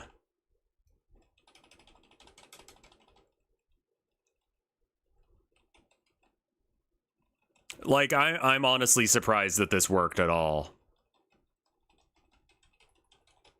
He's created a colossal fucking mess. Isn't Hema specifically about imitating old forms and not being actually viable IRL? I mean, like, again, like, even Kendo is not viable IRL, but, like, no one actually... There's no educational content with Hema. I have no clue what just happened. Oh my god. What did you... what do you think happened? Success, mostly. That's... Come look at this. I cleaved the lids off of every one of the bottles. There's a few I missed at the end. Yeah, because you went I went in and started moving up. See if you come over here. Cut the caps straight in two. Altogether, I would say not bad. I mean, yeah, you could be lethal with that. And let me count. 1, 2, 3 out of all of them that did not get cut at all. So I got through 32 of them. And the lids are even harder than the bottle, so that counts doubly. Hi, Abby. Alright, well, I guess that's the end of this video, and I'll see you next time. Have a good day. Hi. Alright, I decided I'm just going to cut the remaining 3 of them for the hell of it. Sure.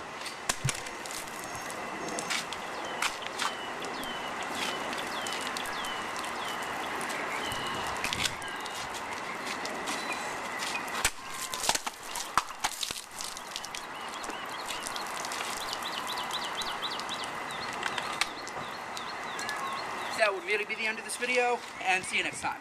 I lied. There's still more to this video. I went inside, got more bottles, and I'm going to go ahead and cut up these. I'm going to try kind of combo kind of deal. I thought my hip was shaking. I'm just hitting the pine branches. I'm going to try to take these out without disturbing the other ones. Pine branches? Those aren't pine. That is a pine tree. Never mind. Go for it.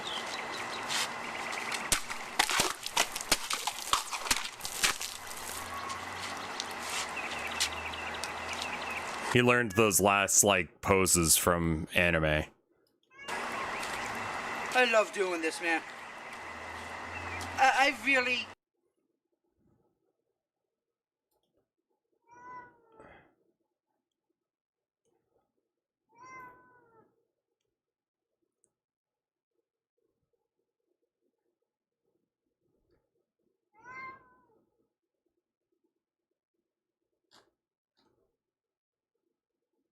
With David Bryant? I don't know who that is.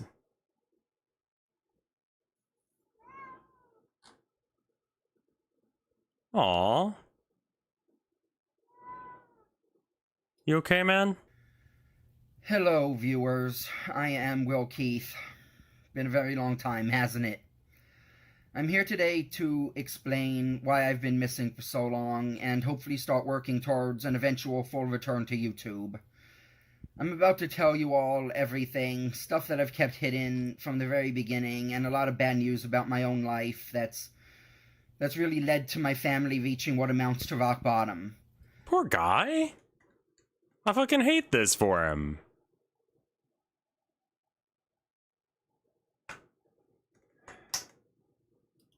Uploading, I stopped working, I also stopped basically everything else. Over this time, my aunt and my mother, both of whom I've always lived with, they became fully physically disabled. My aunt can't walk at all, and she's currently in physical rehab with a broken leg, if that sounds familiar. Aw, poor guy. But then, like, you know, a few videos later, he's like, yeah, I'm thinking we're back. Hello, viewers. I am Will Keith, and this is my dog, Mila. She was just shaved yesterday, and she is fucking adorable. Yeah. I'm just making this video to say that I'm gonna be making videos again. I've been trying to come up with... Hello, viewers. His GoFundMe helped him get his life back. That's great, man. I'm Will Keith, I am first so sorry for taking so long to make a video after I said I was coming back. I finally found a place to film, and this is a great spot. Kind of noisy, but hopefully not too bad. We got church bells going off over there, cars driving by, but it shouldn't be any worse than at my old house. Yeah. So, hey everybody, I am glad to be back. And I figured I would take the first video to do something pretty fun and goofy. I'm glad he's okay. Props to that guy for keeping it together. I mean, like, and again, props to him being 10 times the swordsman that any of the fucking people from HEMA are. He's on the spectrum? Probably. Right, wife. Life good.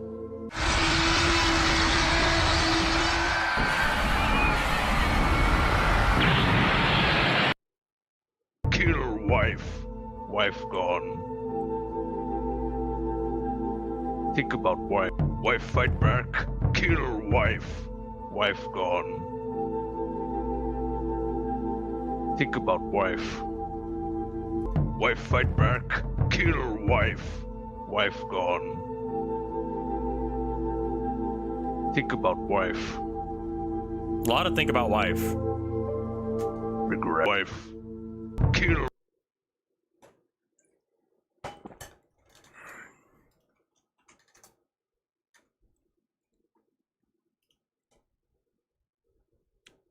The proper possum alien This alert. may be the most important video you will ever see. I am almost positive it's not, but I'm down to listen to you tell me that it is. So pay attention.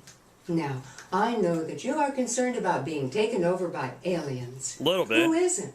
But like everything else, Most people there with are their good shit together. aliens and bad aliens. Okay. Now, we've all heard that your dog is the best judge of character, and when it comes to people, that's probably true.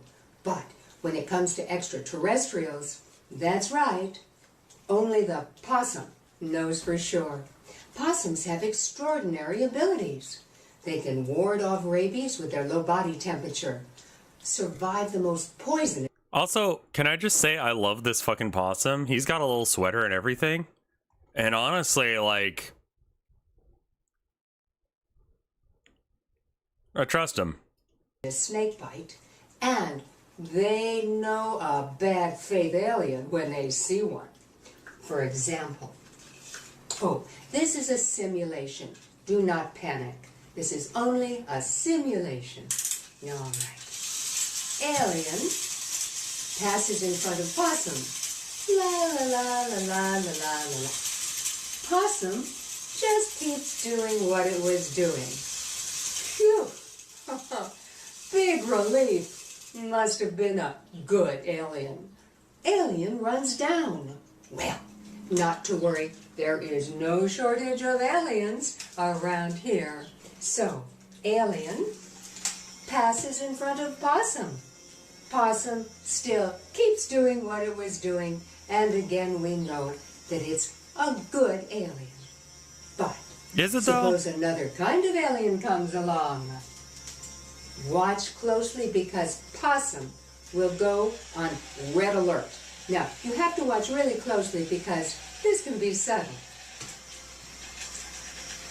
See? See? There it is.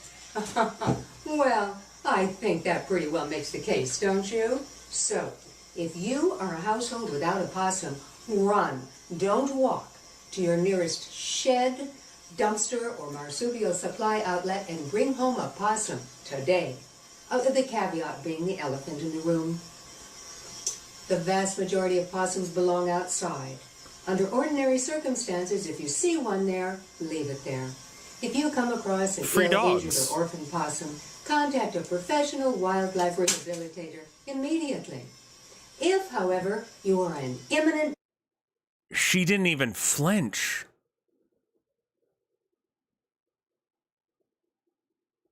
She didn't even flinch when that thing fell off the table. Like, she's just here for this. I don't think she believes in aliens. I think she just wants me to own a possum. And I'll be honest with you, it's working. danger of alien attack, well, you commandeer that animal and you put it in uniform. Now, we all know about heroic canine troops, and by now we've heard about the valor of the war horse. But when it comes to the greatest conflict of all, we must enlist the possum. Yay. So, beware, bad aliens. The possums of war are watching.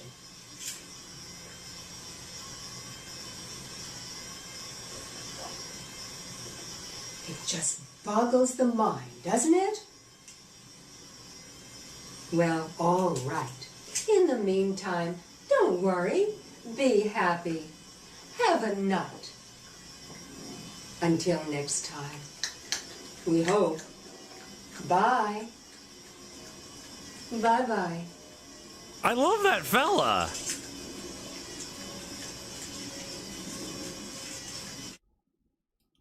I love that fella. That's a great fella. Wonderful fella.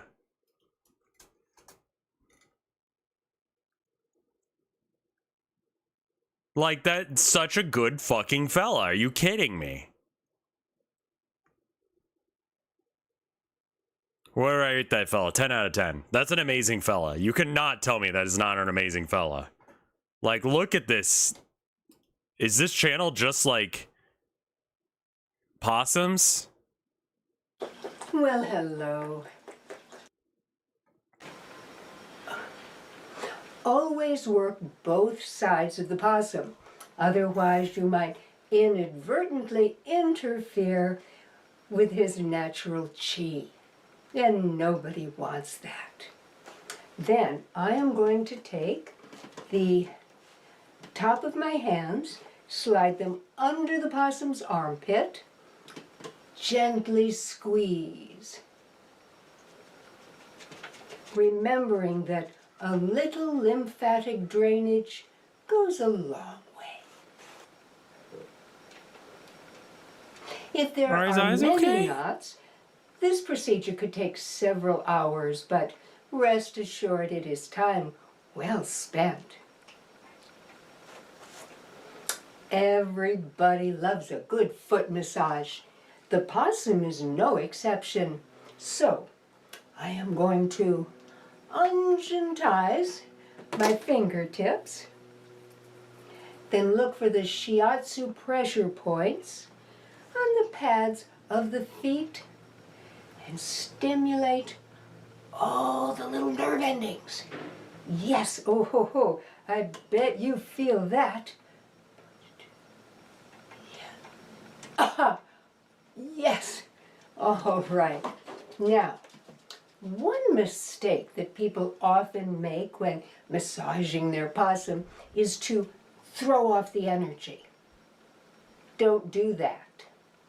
If you feel toxic energy escape into your hands from the possum, it is up to you as healer to Okay, all right.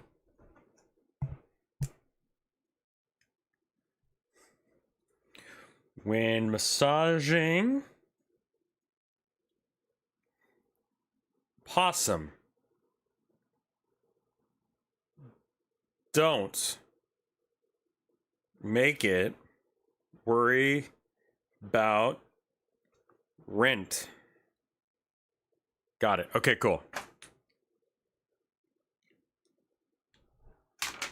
Yeah, all right. Transform that energy by opening up your spiritual channels. Can we see my notes? Yeah. Here, let me pull it up on the big screen. I didn't write anything because that's a useless fucking note to take. I don't have a possum, guys. Why would I take that note? Also, I'm gonna fucking remember that shit. Don't freak out the possum with the worries of man. Let it be a creature amongst God.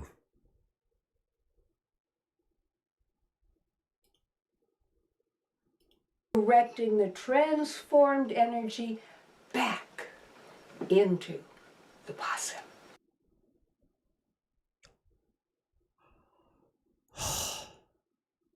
Oh, I wish the dodo wasn't evil. But look at that little weasel. That's a fella too. That's a great fella, actually.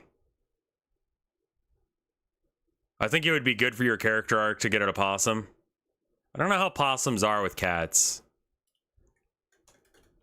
How are possums as pets? If they are kept as pets, they could become overweight and potentially unhealthy. If you have existing pets, possums may not be a great addition. I think that, I think I can just settle by enjoying pictures of possums on the internet. Like,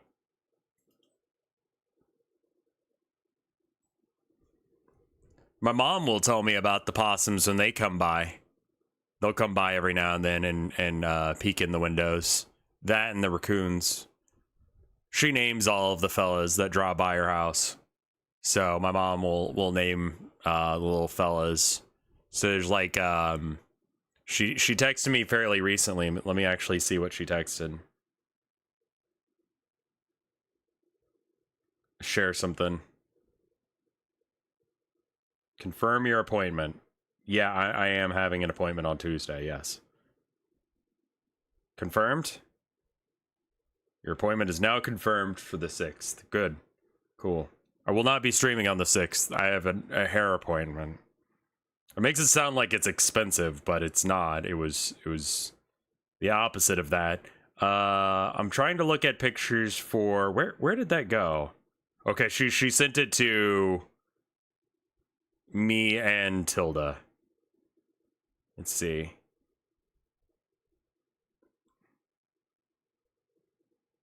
Babies, at least 3. There are 4. They just counted them, maybe cousins. And it's a video of the raccoon that they named Baby, who comes by and enjoys the cat food as well. And can possum faces become anime?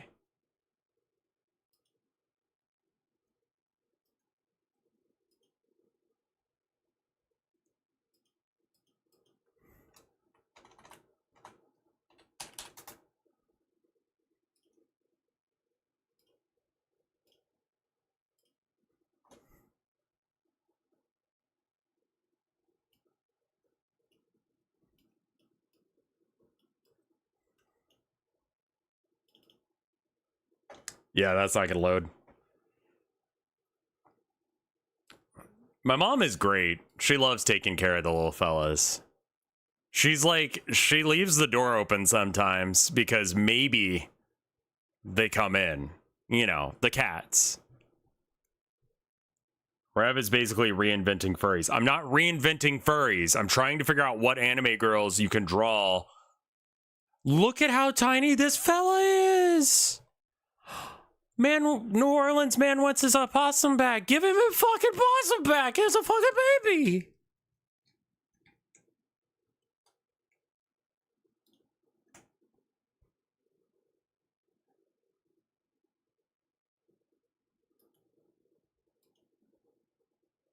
What is a fucking AF?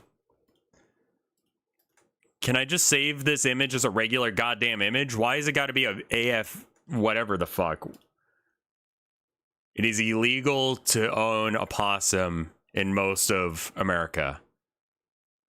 What a fucking ripoff. You gotta go to, like, Nevada, just fucking some bullshit-ass place.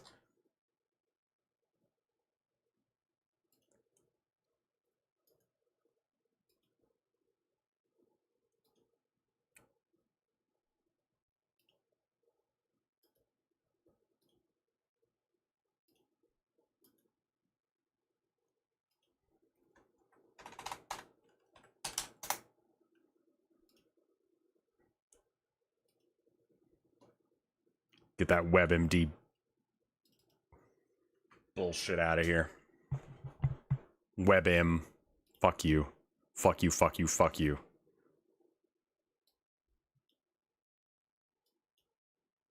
Unsupported file assignment. Okay, fair enough. All right, will it anime?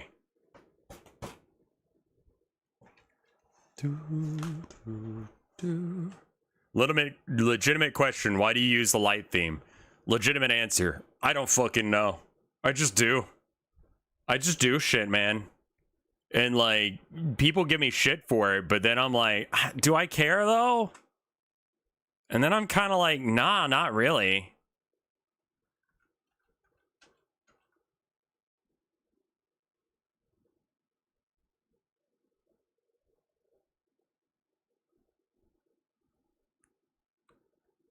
And the chin's right here.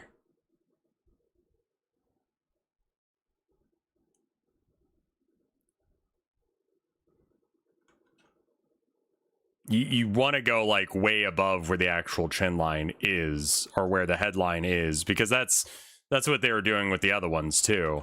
So you got to have like the little bit of a divot here for the eye line, and then I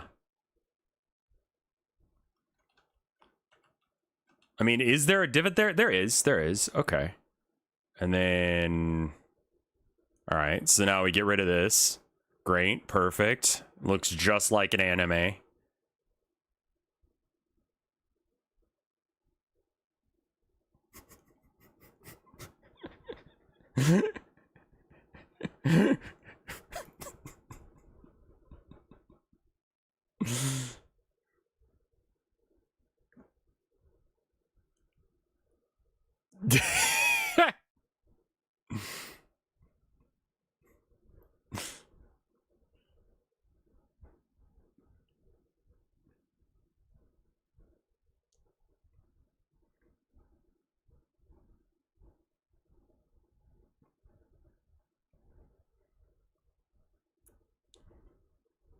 It's not the worst. But again, like, I feel like the cats are just anime girls in secret thing is bullshit. Because you could do this to a lot of animals. And if you stretch your, like, where you're allowed to, like, add shit just randomly,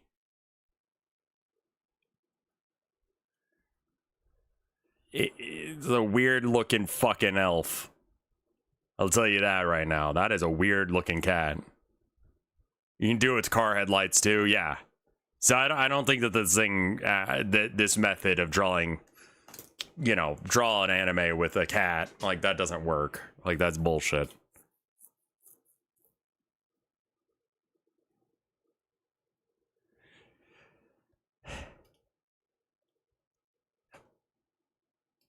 Tilda says, get out of my feed. I was going to send you that the other day. To the mixing chocolate milk video. All right, we got a video from TikTok here.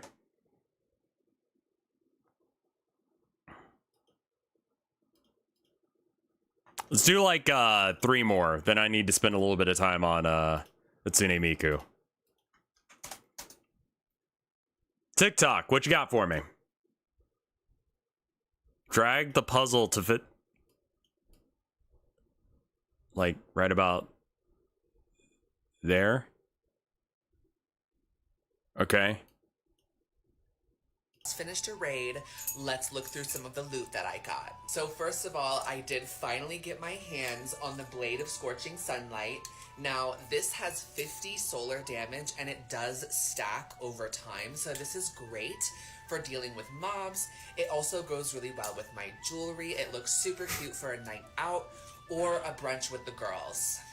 One of the dragon priests actually did drop this entire robe set, but I already have 4 legendary robes, and I really only like the bottom. So this is just really cute for, like, you know, a casual dungeon crawl. Now, I did also score. This is like absolutely Android. Yeah, I was gonna say, this is Android priest content.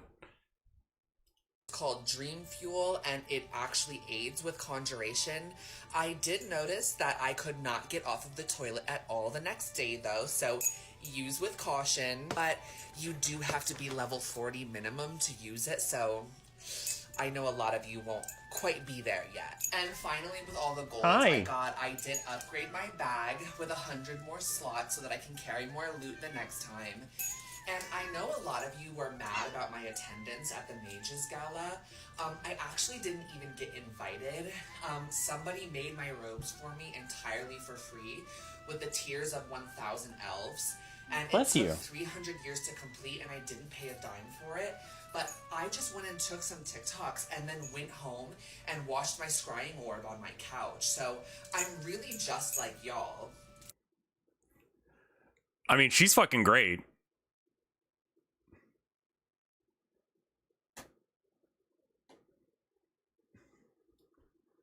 Safety training. All right, so that's video 1.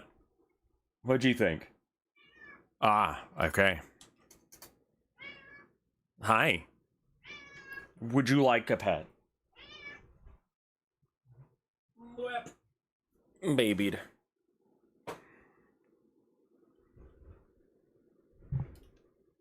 Baby girl. Baby girl does not like laps because she doesn't get to run away from me when I pet her. I have, however, decided I don't care and I'm going to pet her anyway. This is an Abby. Get pet. Get pet.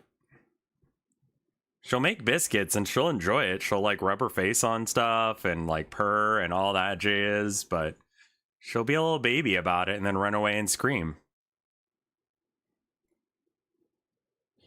Look at all this fur. What are you doing all this loose fur for? What you doing with all this loose fur? Yeah. Yeah.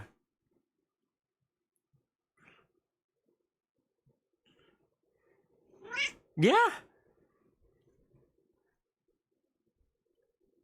What do you think? Do you like pets?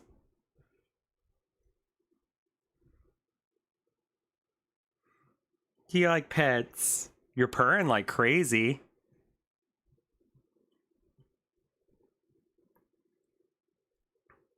Abby. Abby. Yeah.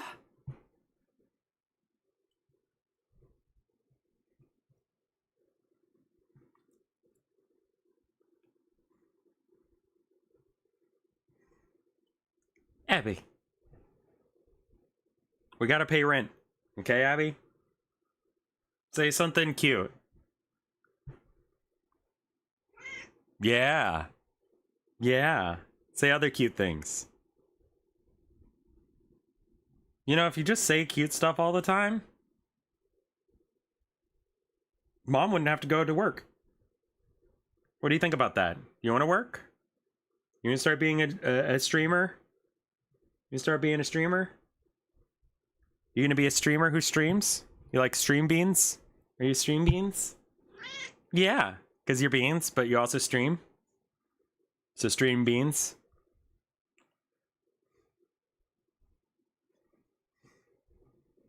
Look at all this love in this. Yeah. Yeah. All this fur. And look at that tail. Look at that tail just going all over the place. So lovey. So much love in this baby girl.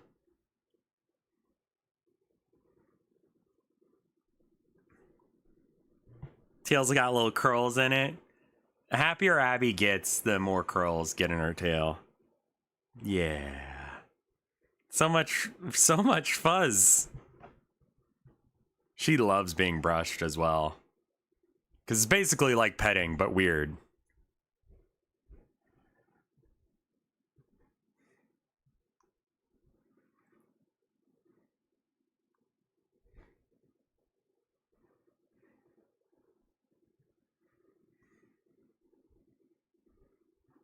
Her tail is trying to hook around my leg at this point. Alright, can we go back to watching videos? You can just sit in my lap. Yeah. Trying to get away so you're hiding your face. You done? You can just sit in my lap and you get more pets. Aww. Alright. I'm just gonna keep it on that camera view while we watch videos. A safety carol. A story of choices, ripple effects, and becoming a safety advocate. In this unique and entertaining program from ERI Safety Videos, the classic characters of Scrooge, Marley, and the spirits of the past, present, and future retell Dickens' timeless classic with a slant towards improving the safety culture. What the fuck? When our story opens, Scrooge and Marley are unsafe workers who bully and tease anyone who feel is wasting time for safety. Can't you work any faster? Their unsafe influence leads to many injuries in the workplace. Help! Help! After Marley is killed by yet another unsafe act, Marley's ghost haunts Scrooge and warns him to change his unsafe behavior to avoid being doomed to the dimension of endless regret. You just might avoid joining me in this dimension of endless regret. Also known as hell. Scrooge is next visited by the spirits of safety past, the spirit of safety present, and the spirit of safety future. It's the end. Also, that's a Star Wars helmet. Yeah! Yeah!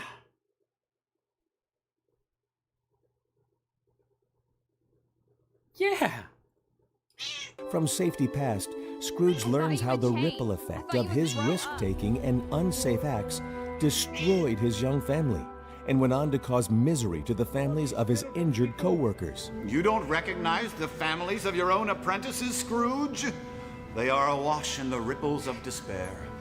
Ripples caused by the stones of unsafe acts cast into the pond you call the repair shop. From Safety Present, Scrooge learns how easily workers are influenced by the poor examples of co-workers and how the entire safety program is undermined when workers refuse to participate. Scrooge is right. Why are we wasting all this time on safety meetings? When shown the future, Scrooge sees how his unsafe influence over others leads to tragedy within his own family. Gosh, Fred, is he okay? No, he's not okay. He's dying. Damn you, Uncle Scrooge. Why can't you see the real cost of your risk-taking? In the future, Scrooge is also shown his own Spooked. death, the direct result of his continuing to ignore safe work practices.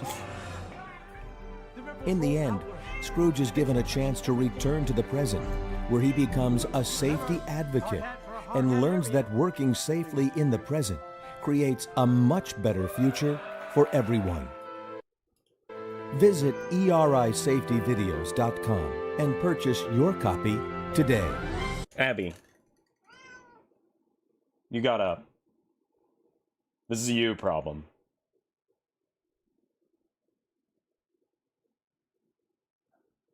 Yeah. She said, moo. As a sort of like, oh, right, I was in a lap.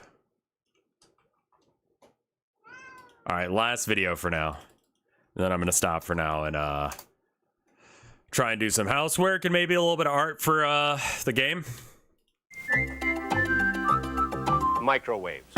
The real excitement of microwave cooking. First of all, a can of beans. If these things weren't safe, they couldn't sell them. This is nonsense. A plastic cup, a wooden spoon. Hey, I can see in there. That means that microwave energy can get out. That is not true. The energy cannot get out. Microwave energy, radiation. Microwave energy, radiation. Microwave energy, radiation. Radiation, radiation, radiation. Don't panic. It isn't like nuclear radiation. Open the door. You will soon become addicted. Isn't that cute? And to cook microwave, you've got to think microwave. Use metal in microwave cooking. It's your friend. It will help you cook. Aluminum foil, so you can place a little bit of foil and put it over the spot. You can see an arc. Now here is a chicken. Beautiful carrots. What? And here's another one that I did in the microwave oven. This one, I cooked very, very quickly. 20 minutes. It's completely cooked at high power in the microwave. Don't ever fucking do that shit.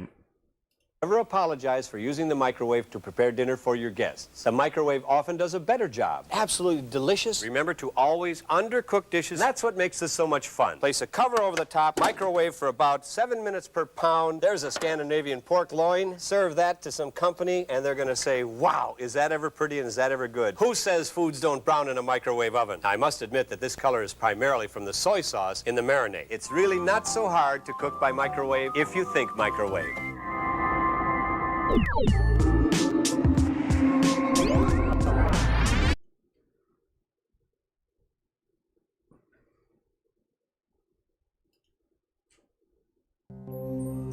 Oh, these. You find yourself in an unfamiliar world. In front of you are 3 children, each of them perfectly rational. Each child is also guarding one of 3 doors. Behind 2 of the doors... I fucking hate these videos that he made because they're all so fucking scant. Like, the solution is always some bullshit. It's not like an actual, like, thing you can know.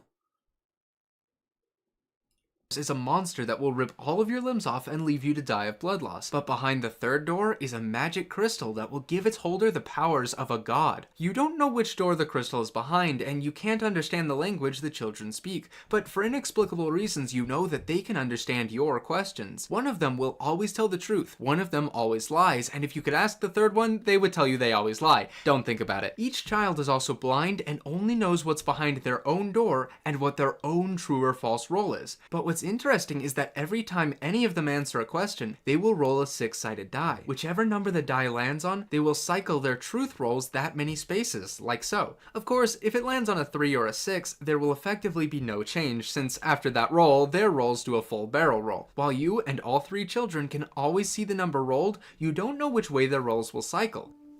While pondering this problem, you... Okay, so actually you don't actually need to know which one's which.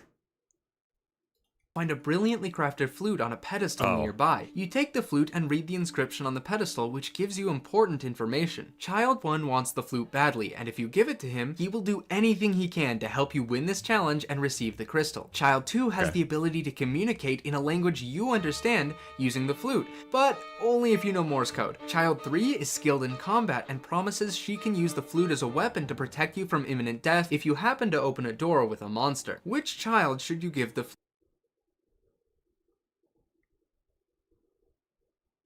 Well, one of them's a liar, so whatever they said is actually not true. Flute to.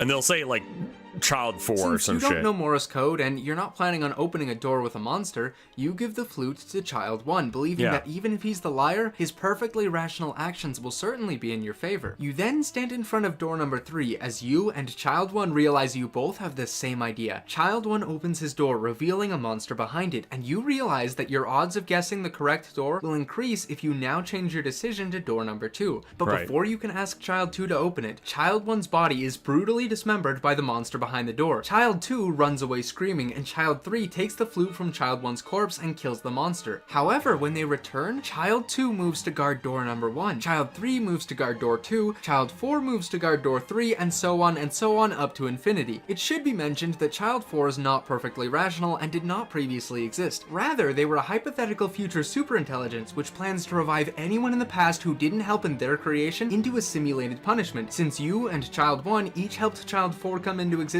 you two are spared while children 2 and 3 enter a simulated reality. Child 4 simulates the 2 children piloting individual spherical frictionless cows flying at the same altitude on one axis over a Euclidean planet with a diameter of 50 kilometers. Child 2's cow travels at 10 kilometers per day and child 3's cow travels at 20 kilometers per day. Starting I feel like I missed something.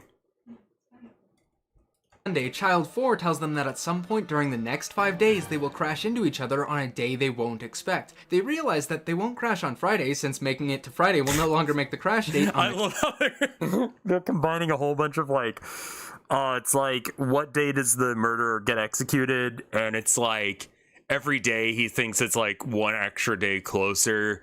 And so he knows he's not going to be murdered, because if it were on the next day, then they wouldn't have put together this thing. But if it were the day after that, then that would be the obvious next choice. And it's not going to be the last day because that wouldn't be a surprise at all. Yeah. And then they're also doing, was it Roko's Basilisk for the 4th child? And then they did the, the thing that I did for the Among Us puzzle, that you can always win Among Us by just doing the Monty Hall problem.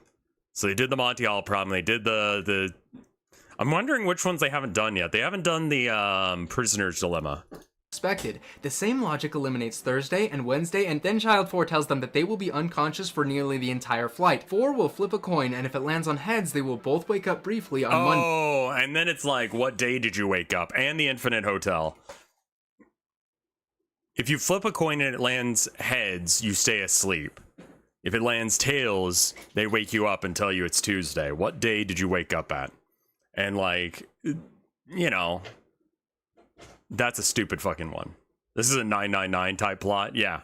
Honestly, a lot of the TED Ed videos are like 999 plots. And if it lands on tails, they will wake up once on Monday and then on Tuesday with no memory of previously waking up. When they wake up, they have the option to turn exactly 180 degrees without decelerating in hopes of avoiding a crash. They don't know where they start relative to each other and they're still blind. Additionally, 2 and 3 both have the opportunity to throw each other under the bus. Initially, it is determined that when they crash, they will both wake up injured on a deserted island. If they choose to screw each other over, they will survive the crash unharmed, while the other will stay in a 2-week coma before waking up. If they both screw each other over, neither will survive the crash. Both being completely rational, they each elect to screw the other over. But Child 2 is currently the liar, so he accidentally tells Child 4 he won't screw Child 3 over, and when they both wake up on the flight, they ponder what the odds are that 4's coin landed on heads as they crash land on the island where the only source of food is coconuts. Child 3 collects all the coconuts before Child 2 gets out of his coma. She says she will only share coconuts with Child 2 if he can give a proof that explains why the line between any 2 non-antipodal points on the surface of a spherical coconut will be perpendicular to a line from one of the points to the other's antipodal point. Child 2 comes up with the solution instantly, but is still the liar and thus explains it completely wrong, and consequently starves to death. Is this really a free transaction? Child 3 then realizes something interesting. She will always know whether she's telling a true statement or not, and thus can ask herself questions about all of science until she achieves virtual omniscience, which she uses to free herself from the simulation along with Child 2, who will now be in a superposition between deceased and revived until directly observed. Child 2 uses 3's trick to gain omniscience, builds a time machine to travel back before the entire experiment, and kidnaps Child 1, preventing the experiment from ever happening in Timeline B.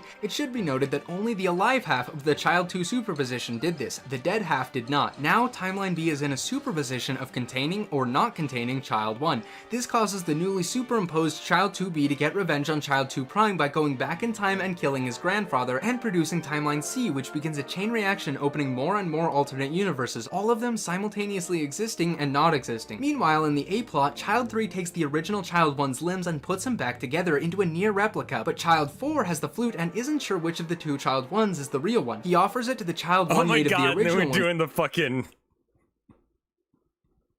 So we got the grandfather paradox, and we got the, what is it? The boat? Ship of Odysseus? Limbs, but he says to double it and give it to the next person. Child... Oh my god. 1B says the same thing, and he asks every instance of Child 1 in every branching timeline the same question, until Child 1-101 tells him to half it and give it to all the previous instances, creating upwards of 2 non-alien flutes across the multiverse. And now the outside of each of these 100 universes is labeled randomly with the numbers 1 through 100. Child 1 Prime goes to the universe labeled 100 and opens every universe corresponding with the order of magnitude of flutes in the previous one until he finds the one at the end of the loop with 2 to the 100 flutes. Child 1B turns off the lights in every universe. Child 2B turns on the lights in every other universe. Child 3B every third universe, and so on and so on. Child 2 Prime also toggles the lights in every other universe, putting half of them in a superposition of not existing, having the lights on, and having the lights off. Child 3 Prime tells the first 100 universes that at least one of them contains an instance of Child 3, and that an observer in Universe Prime sees an odd number of universes with the lights off. After 100 days with just the given information, the universes 1 through 100 logically determine whether their own lights are on or off and escape the experiment. Child 3B 3B is now adult 3B and solves the Riemann hypothesis. Child 3C starts selling pork chops on the side of the street for a bargain. Child 3D oven the cold food, hot out, eat the food. At this point, a simulated version of Child 1 starts traveling across a line of universes at a rate of 1 universe every time it expands by 10 universes. Paradoxically, he eventually gets to the end and sees a superimposed trolley about to kill 5 people. He redirects it to kill 1 person who just so happened to be Child 2-10 to the 44th, which stops the entire chain reaction of timelines. He asks himself questions until he determines which door the crystal is behind in this timeline and takes it. The simulation of Child 1 has now become f***ing God and begins an epic battle against Child 1 Prime, who has another instance of the God Crystal. Their battle tears apart the multiverse, folding time and space over itself several times until Child 1, in perfect rationale, directly observes Child 2, causing the superposition to collapse, deleting the entire multiverse that was entangled with him. As promised for giving him the flute, Homestuck plot be like, Child 1 then hands the crystal to you, both of you knowing it was all part of the master plan. If you carefully follow the logic in any other scenario, you will realize that this is the only scenario where you are guaranteed to receive the crystal.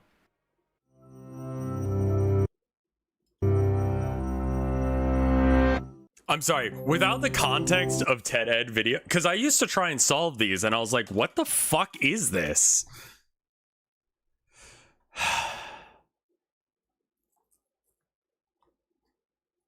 Can you solve the wizard standoff riddle? There you go.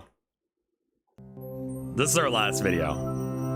And it's just to make the other one make sense. You've been chosen as a champion to represent your wizarding house in a deadly duel against 2 rival magic schools. Your opponents are fearsome. From the Newtonitz school, a powerful sorcerer wields a wand that can turn people into fish, but his spell only works 70% of the time. And from the Leibton school, an even more powerful enchantress wields a wand that turns people to statues, and it works 90% of the time. Lots are drawn, and you're chosen to cast the first spell in the duel. The Newtonitz magician will go second, and the Leibton enchantress third, after which you'll repeat casting in that order until only one of you is left.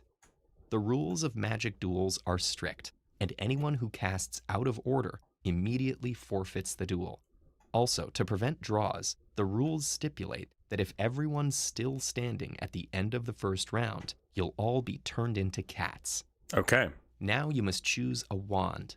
Your wizarding house presents you with 3 options. The Banneker, which binds 1 target with vines, and casts effectively 60% of the time.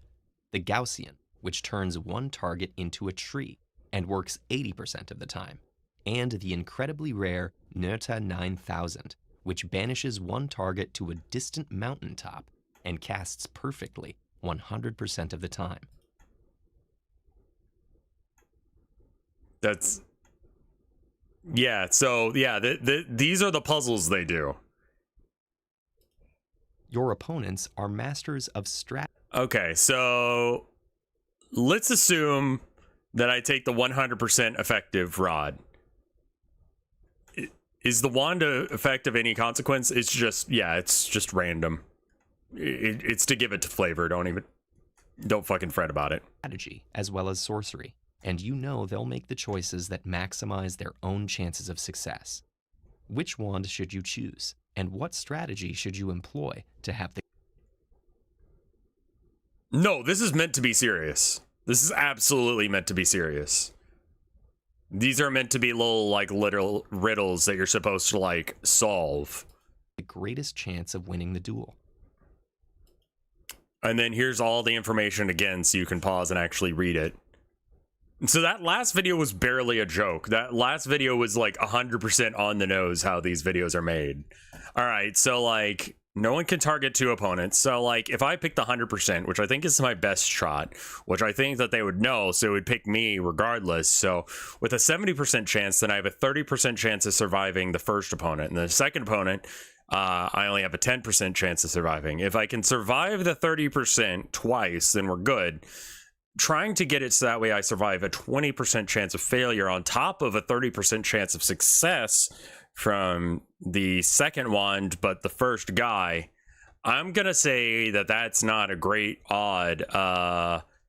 And Why would I pick any wand aside from the one that has a 100% chance of... Well, I guess you would want the chance... No, you want the odds to be lower.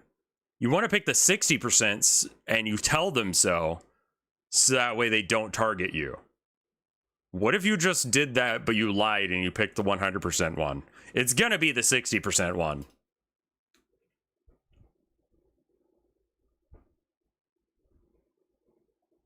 You reach for the Nerta 9000 first. After all, it makes sense to enter the duel with the most powerful wand. But before you pick it up, you consider what would happen. As the most dangerous wizard, you'd also be the target of the other two magicians. Yeah. And you'd need to take care of the most dangerous of them first. But afterward, there's a 70% chance you'd be struck down by the remaining wizard. That's trouble. Maybe it's better to take the Gaussian. But that's still a problem. 80% of the time, which means you wouldn't be a target until the enchantress was incapacitated. But if you succeeded in transforming her, you'd probably be turned into a fish immediately after. If you transformed the sorcerer, the enchantress would almost certainly turn you to stone. Right. It would really be better if you missed. And that's when you have an idea. What if you took the Gaussian, then missed on purpose? Then you would wait for the sorcerer to attack the enchantress, and you'd have an 80% chance of winning against the sorcerer. It's a good idea, but there's a problem. The sorcerer could also pass his turn, and the enchantress, knowing that she couldn't pass without becoming a cat, would cast her spell on one of you. And since you're the most dangerous between you and the sorcerer, you'd be the target. And that's when you see what you really need to do. Take the weakest wand, the Banneker, and miss on purpose. Now the sorcerer knows that he'll be targeted by the enchantress, and he'll have to try to turn her into a fish to avoid being turned into stone. 70% of the time he'd succeed, and you'd have a 60% chance of winning the duel at the beginning of the next round. Almost if done he with the fails, stream. Chances are he'll be turned to stone. I feel like a you'd panda. still have a 60% chance of winning the duel. I feel against the tired more so than enchantress. anything. There's a slim 3% chance you'll all be turned into cats. But when everything's accounted for, you have better than even odds of winning with this strategy. And that's the best you can do. Here's what the probability of winning for the different strategies looks like. Who would have thought that the best way to take your shot would be to throw away your shot? There you go. There's the answer to that one. Or yeah, or just cast Fireball or some spell that's actually good. But yeah, so that's why this video is like this near the end, especially where it's just like, what the fuck are you talking about? Not existing, having the lights on, and having the lights off. Child 3 Prime tells the first 100 universes that at least one of them contains an instance of Child 3, and that an observer in Universe Prime Also, sees this is an like odd probably number my favorite classical song, Dance Macabre. of universes with the lights off. After 100 days with just Probably the given got information, the copyright claim universes from 1 this. to 100 logically determine whether their own lights are on or off and escape the experiment. Child 3B is now adult 3B and solves the Riemann hypothesis. Child 3... There you are. But yeah, anyway, that's it for me for now. Let me check and see if there's any art on Twitter. And then we can check and see how the Hatsune Miku message is going. Let's see.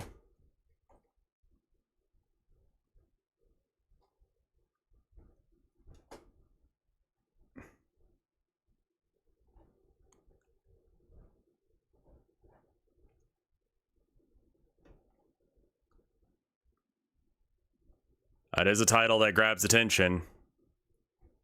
OP, I need this game.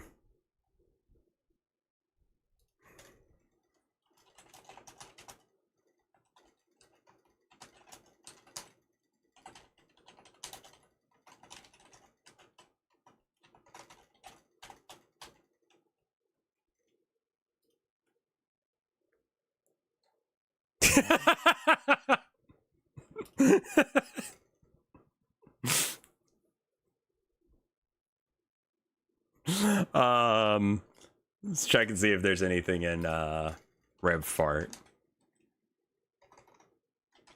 So RevFart is where you put the art if you want to do some arts. We got 2 arts. We got one from, or well, these are both from the same person, but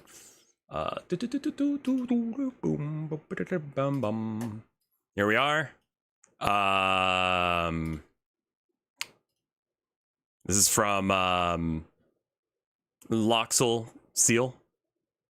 Did not pronounce the right name correctly, but it's Lilioxiel.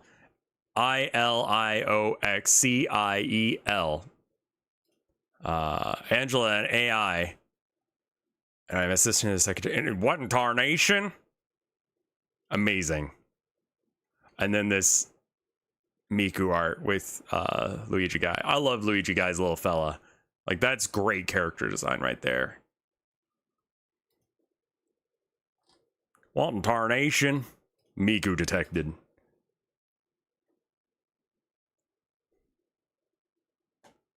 All right, and then let me check to see if there's any art on the Boru. There's no art on the Boru, but I had a lot of fun with this. I hope you guys did too. I feel very sleepy today, so we shall see what the stream schedule for tomorrow is.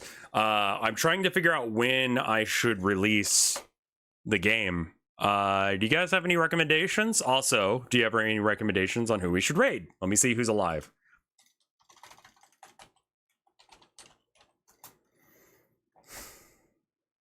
Let's see. Limes is live. Hackerling is live. Luigi Guy is live. Desert P is live. Gear is live. Nick is live. Nick Nocturne. I think that I should probably raid Hackerling because she helped me out the other day by in this area doing things. Let's raid her. All right, thank you guys for watching. I'll see you guys later. See you tomorrow, maybe. Definitely not Tuesday because I got a haircut then, but I think I'm gonna be here tomorrow a bit and maybe the next day. But anyway, I'll see you guys. Raid message.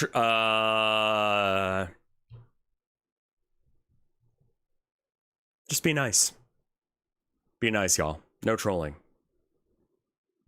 And tell her that when just Rev told us to be nice, smiley. Be nice, no trolling.